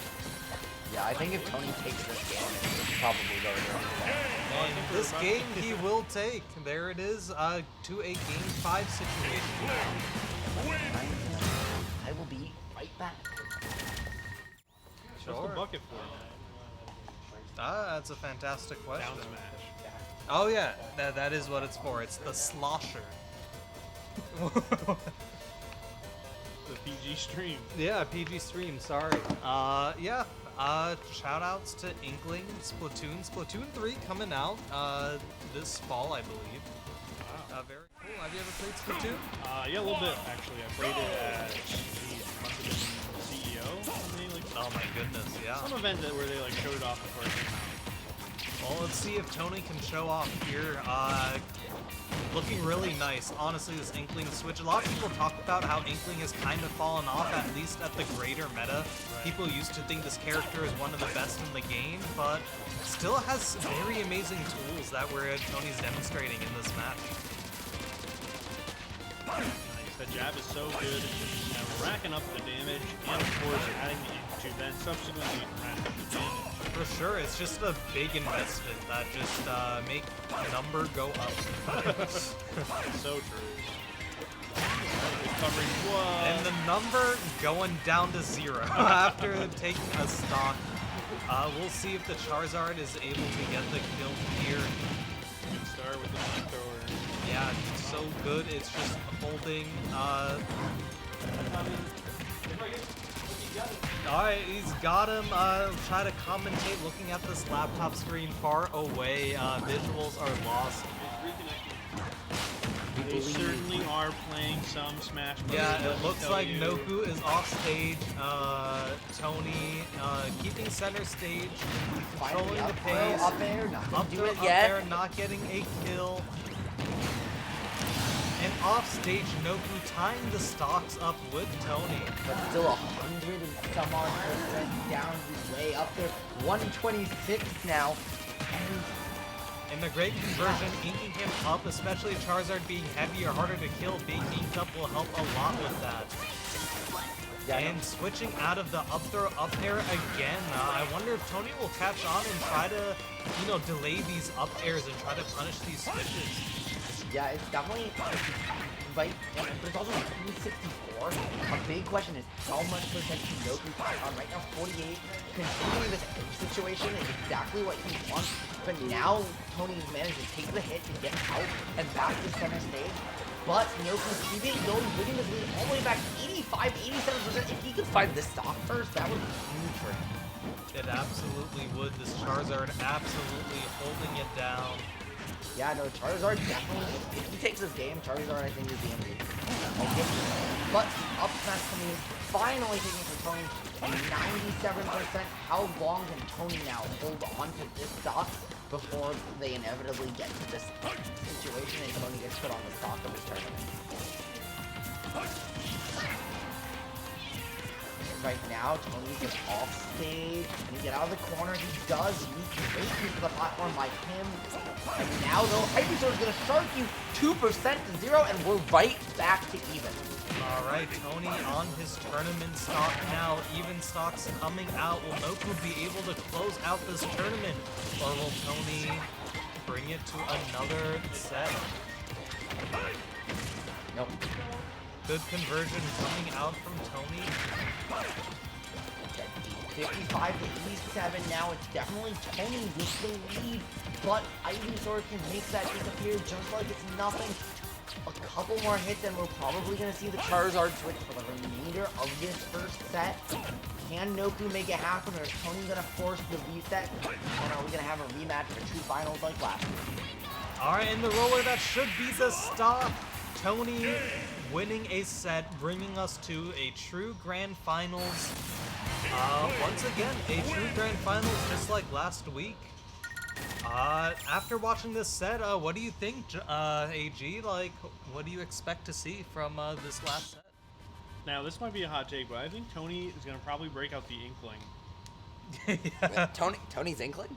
I will say, it did seem like that game, Noku caught on. And that game was very close the whole way through. He even brought it back and took the lead at one point. Unfortunately, didn't manage to close out the game and now has to do a whole nother set. So, it's definitely going to be interesting to see whether that adjustment keeps forth into that next set. And I think that's been, obviously, it sounds funny, don't say it out loud, but that's been the deciding factor. It's like, Noku can't take the stocks. Noku's going absolutely crazy against taking the stocks, no problem. Hold on, I'm an idiot. Yeah, as you said that, the capture comes in full play right there. It looks like it was Noku who just changed the up and only not even 50% right. Okay. Zoomed in and enhanced just a little bit. Oh no, that back air. Yeah, that back air. Noku just going for it, trying to capitalize on his lead by going even more, and he does have the leeway with Charizard, but I was gonna say Charizard's still living that incredibly heavy. Yeah, maybe the F smash might have been a better option just because of how close he was to the ledge. The up smash, and it's not quite killing now. Noku, this is his most significant lead he's had since the first. And we have a little bit. Dude, that's showing on seconds per frame. Yeah. What the heck? Trying getting 20 FPS. Alright, Tony getting a stock. Somehow, we weren't able to quite see how, unfortunately. But, Tony bringing this back. Yeah, we're trying right now. We have some technical. Look at Flare Blitz coming out, hitting Tony. And now it's Inkling. Shields up. Fly is going to take the second stock. And right now, Noku at 97%. A significant percent lead to give him well on the way to take a 1-0 lead in true finals. And we're back. Yeah, we are back with full visuals. We can see very clearly now, finally. Thank you for leaving, it fixed it. Alright, and Tony tying up this game now. Noku fell convincingly in the lead for the whole match up until this point. And combo coming out from Inkling. And this is Tony's X part. He's gonna let you have. It's okay, right? He only saw community take first in the last one. And right now, Tony has that priority fully in mind. 85%. He's got a roller, and that's exactly what he's trying to make use of. And rolling. Noku's last thought. The up smash is gonna take it. No, it's not. And Noku getting a second lease on life, but how long can it last? Looking for an opening. Unfortunately, Tony is just playing patiently, waiting for the approach, and responding. The throw, almost taking it. Oh, that was. Oh my gosh, missed inputs coming out, but he is not gonna mess up that one. It's like 2 snapbacks back to back. Yeah, Tony does not miss those. What? Except for one. Yeah. Where's Tom? I thought he like dweened his controller out for him. Yeah, you can. He hasn't got Tom yet. No, what? He hasn't got his controller. Oh, all right. Yeah, is he a pro? I thought you said he hasn't gotten to Tom yet. I'm like, this is grand. What do you mean? Yeah, no, one of the... If you are at home and experiencing snapback issues on either a Pro Controller or a GameCube, and you know how to solder, all you need is a, I believe, .22, or there's a smaller capacitor as well that you can take and you just solder on specific pins on your motherboard, and it'll remove the snapback because it gets rid of the extra. That one's for Tony. When Tony's watching the bond. Yeah. Now you know, Tony. Now you know. Yeah. Or just become friends with the controller modder. That's what I did. I love the idea of using the splatter bomb as sort of an approach option, a little fireball almost. Yeah. Noku's catching on, like Tony fans were worried about near the ledge into the up B. Oh my goodness. Yeah, and the impressive thing about Tony is that even as Noku's adapted and got the lead, it's Tony that's been closing out these games. He just plays like he has the lead every second of the game, even when he's down a huge amount of percent of the full stop. Catching approach as well with the nair, good stuff. Oh, down air was a big threat. Tony making it back to ledge ASAP. And that was a great parry on the lead field to just let him get some Inkling, get a little bit of additional damage, and that's going to come in handy here to put up on the ledge situation, make it so easier. He's gonna go for the down air, not finding it. Tony now trying to keep the ledge situation, but instead he's getting back thrown into the blast zone. Charizard saying goodbye. That was so crazy. All of that pressure of just jumping in front of the shield. Finally landing with a tomahawk of all things. Yeah, dual wing beat is a pretty powerful thing. For sure, and Tony trying to get these rollers on, but consistently getting punished from Noku. He's not going to get hit by that. Yeah, and Noku's Charizard putting in the work in this second set right now, and it's just really impressive what he's doing. The amount of percent the stock is taking in. Up low, up air, that's going to do it. And now the Squirtle's coming in. Can he rack up the percent? I imagine he's probably going to opt for an early switch here. Yes, he does. Just not one. A down air, he can't land these. You know, with Ness it was one thing, but that has definitely been a huge difference maker in this matchup. Also, that's like a weird move at 2 frames of the animation. They actually grab it. Yeah. You're gonna have to overshoot it. Yeah, Inkling, one of the harder characters in the game to 2 frames. Especially like who's practiced that? Right. 2022. Yeah, I was gonna say maybe that, in 2019. yeah, that's gonna do it. That sniping out that jump, no really resources left to make it back from that point. And honestly, Noku had such a huge lead, but somehow it's still Tony who comes away with the stock. He's looking for another down air again. It doesn't come in, but this time the up air catches the high recovery, and Noku has signed a life. Yeah. He hit the down air up. Yeah. Oh, hold on. Oh, this is huge. more down air ups coming out from The way he sort of moves in the air, you wonder if maybe he's secretly a flying type or something. For sure. The air, practically helicopter. Yeah. The back air is looking kind of clean. Tony parries just whatever he wants, especially those razor leaps. And it's just allowed him to just not really care about the zoning pressure that Ivysaur throws out. The up air not going to take it just yet. 67 and 90, this could very much be anyone's game, but it's Tony holding save control, and that's certainly not nothing. Big open here, near back air, looking for more action. Regrab gets punished with the down tilt. Oh, very dangerous. And Charizard coming out, even percents, both Charizard out, it never does feel that way. Yeah, no, Charizard just lives forever and kills you so early. He's the biggest of big boys. Tony staying back, splash shotting. Caught him Back air from across the stage at 100? Definitely caught him holding that. Very But, tough. Charizard kills early, but not that early. Right. Yeah. Am I crazy or is that 1-1? Yeah, that's 1-1. 1-1 true finals. We're talking about this set going the distance, and it certainly has not disappointed so far. I need to just plan ahead when I come here that it's always going down to game 10. Yeah. Yeah. When it comes to these two, as long as they're both in attendance, I do think we're going to see consistent game 10s. Both of these players are so good at just keeping neck and neck and adapting to each other.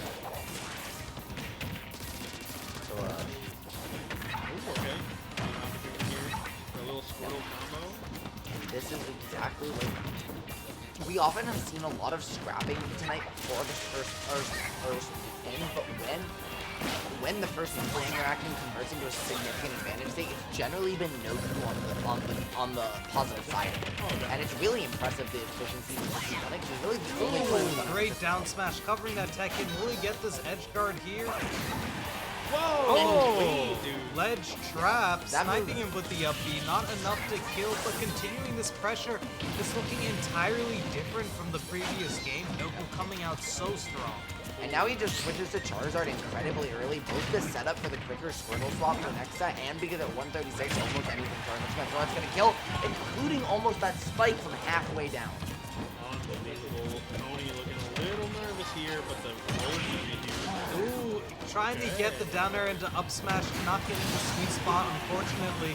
And Charizard back air gonna clean it up. And I do wonder now if Charizard was the right switch, because he switched setting up for a better Squirtle earlier, but he ate 100% of the and now this is even. And honestly, it's directly a result of him going to Charizard early. So interesting decisions there, and we see the consequences of them playing out in short order, but the game is still even. So it's very much anyone's opportunity, and Tony's now pressuring with the jab, getting some ink on, that's going to lead to big damage later. You did see earlier too, even though Tony can get the ink. Ooh, what is that? Awesome What? down air. Oh, okay, good dodge from Tony. Not going to get rid of B. It's insane how quickly the flow of the match just changed. Noku opening up so dominantly, and Tony just got a couple hits in, took a stock, and then now here he is. That down air extension on that platform is gorgeous. Oh, but here Noku is. Yeah, Noku just said, hi, this is Vinewood. It kills you at ridiculous. 70 after they hit. Yeah. Off of like one aerial opening. Good stuff to Noku. What the heck? He finds opportunities in disadvantage to just reverse things and then kills you at ridiculous percent. It's not okay. Tony throwing out some side Bs now. We talked about the flow of the match changing quickly just from that one move again. Another one. Another one. Gotta pick a different angle. I know, now, mind you, like the Vinewhip angle is really like pretty big. There's a but it's still up and to the right Yeah. or left. And but because of that too, because it's in that diagonal angle, you being able to still have your double jump and your rising or falling, fast falling if it's falling, you can control. It covers a much bigger area than it feels like because of the flexibility you have and the diagonal it covers. All I'm saying is the story of this set and the last set has been Noku doesn't hit when it comes to those down airs on Inkling. But he sure hits the up Bs. I'm saying maybe mix it up a little bit. Pick a different angle. It's not going to bring it to the up B. And we were talking about Tony's routes all night, and those have been the story too. When he's mixing up his routes well, he's playing dominantly, and when he's starting to get a little predictable, that's when we see Noku taking the games and sets. Here, can Tony mix it up? Right now, he's kind of getting mixed up. It finally opens up. Wow, that neutral B into jab, a really cool conversion, and Squirtle fully inked now. With how light he is, yeah, I was going to say he could have lost the stock there. Immediate switch coming out from Noku. 70% definitely very much into Squirtle's kill percent range. Third lightest character in the game for a reason, but right now it's the Ivy sort of show, definitely trying to make this lead. You get a little narrow again.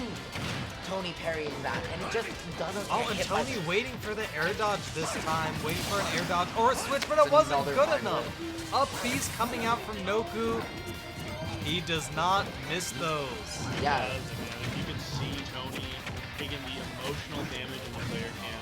So many of those blind whips are hitting. You do not want them to hit. And it took Noku, what, 4 games? But he's finally adjusting to this Inkling disadvantage state. Finally starting to get these punishes, and we're seeing him start to take the game after game for it. Okay, this is that little in there. It looked like he tried to do a jab 1-2 into grab to try to get a kill off of it, but not good enough. Once again, Charizard being so hard to kill. We talked about Inkling can struggle killing. Put her against such a heavy character like Charizard. And things are looking pretty bleak for Tony right now. Good shield discipline into the grab. The back throws are not going to do it yet, but it does put him in the corner. The flame breath putting him into shield there, and now it's a dash attack 120. Remember that up air still not being able to from the bomb the blast, so even back throw not getting the kill. And remember that Noku's been at kill percent since Tony lost his last stock, and he still can't find it. And 191, Willie dash attack is not going to kill it. We're up 200%, and he has a lot of rage at 120. But the legends were true. Inkling just is unable to kill. Yeah, no, and the down throw still not doing it. 224! Charizard, what did you eat for breakfast this morning?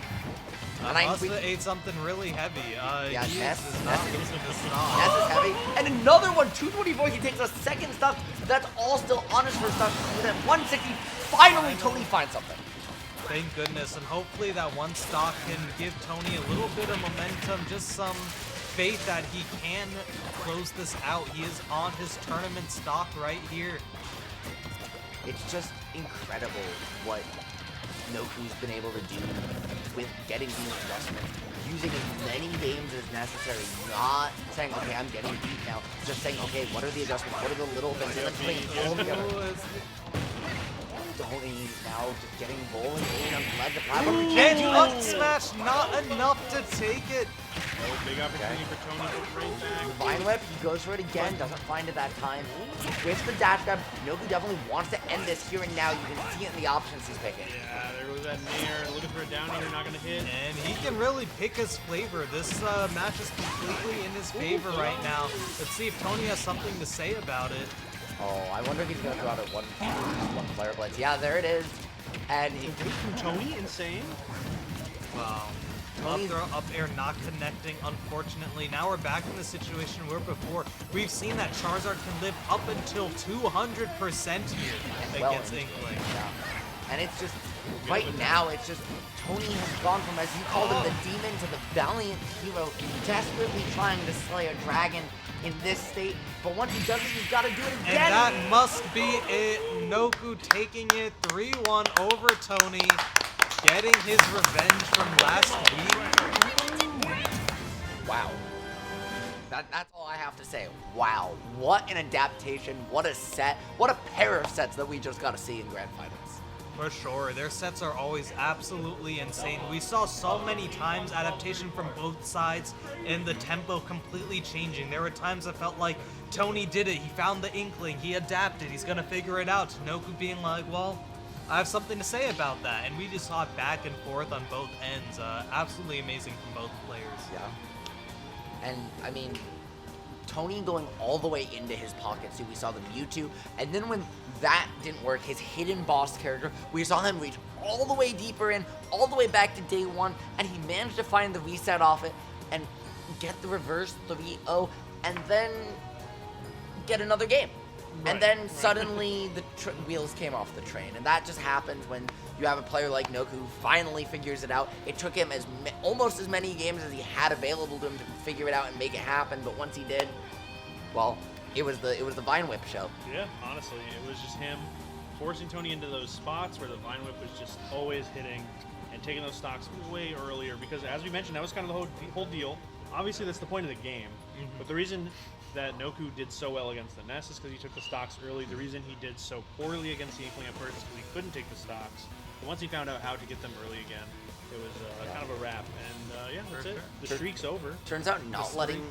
Yeah, turns out the only third digit being able to be on the screen is the percent on the damage, the decimal on the damage. Yeah, is really powerful. Yeah, you wanna do a... Yeah, come. You took it, you got your revenge. What do you have to say? The Inkling switch scared me.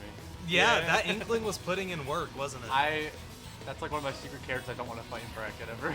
Yeah.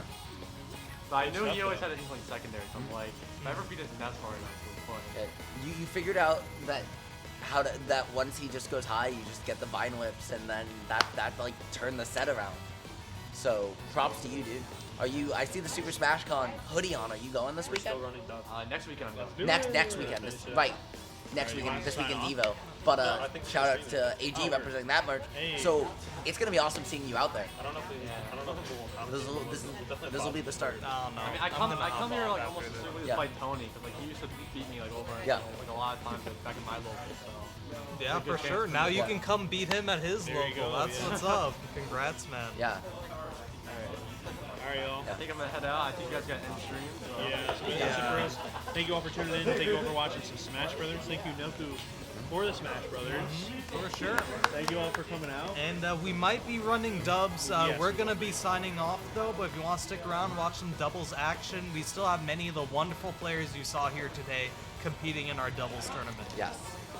And thank you so much for having me. Thank you both for you two. You guys run an awesome show. And so does all the TOs coming on.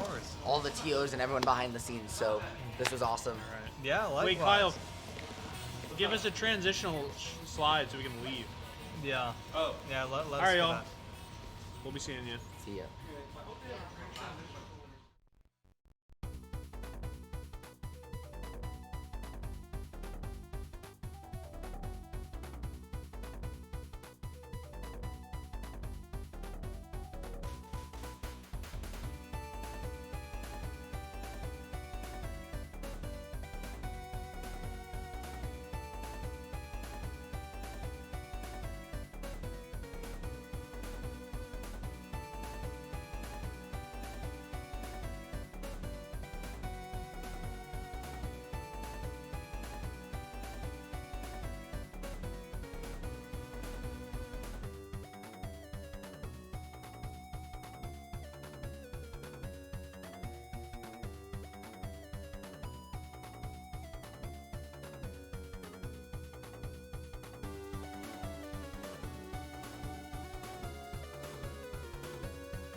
battle.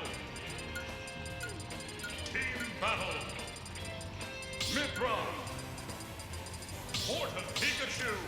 Incineroar.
battle. Mythra, Morton, Zero Suit Samus, Zombie.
Team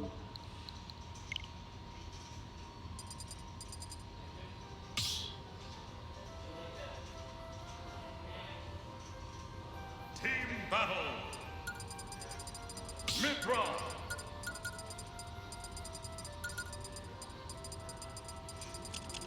Roy.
Stop battle.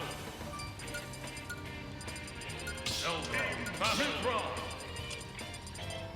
Roy.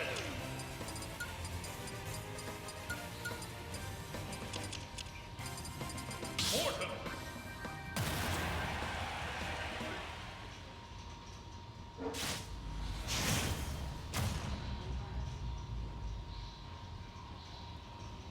Three, two, one, go!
battle. Mythra, Morton, Roy.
battle. Zelda.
Start battle. Mr. Game & Watch battle.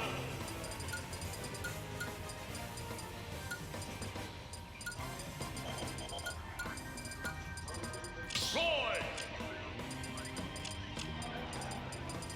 Zelda. Ness.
Battle.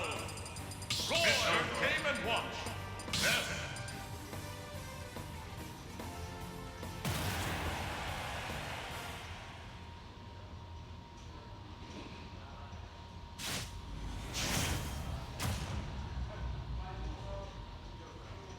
Three.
battle. Zelda.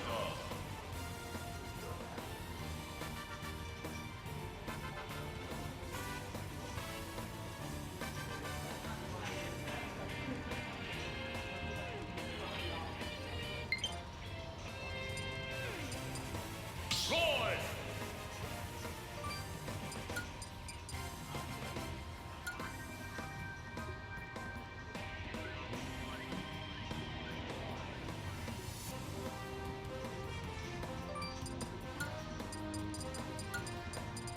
Mythra. Larry.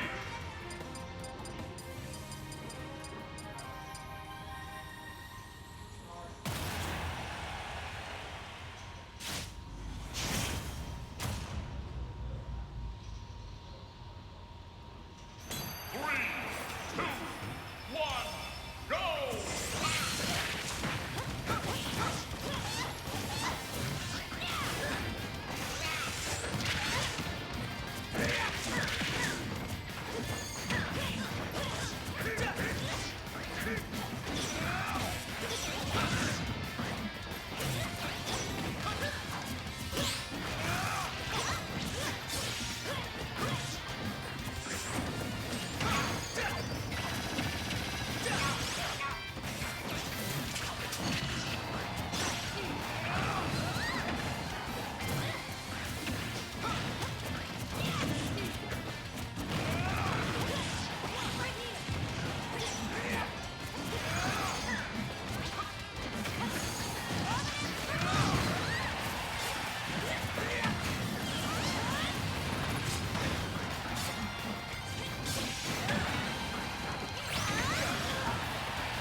battle, Mythra. Bozo Jr. Roy.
shut off the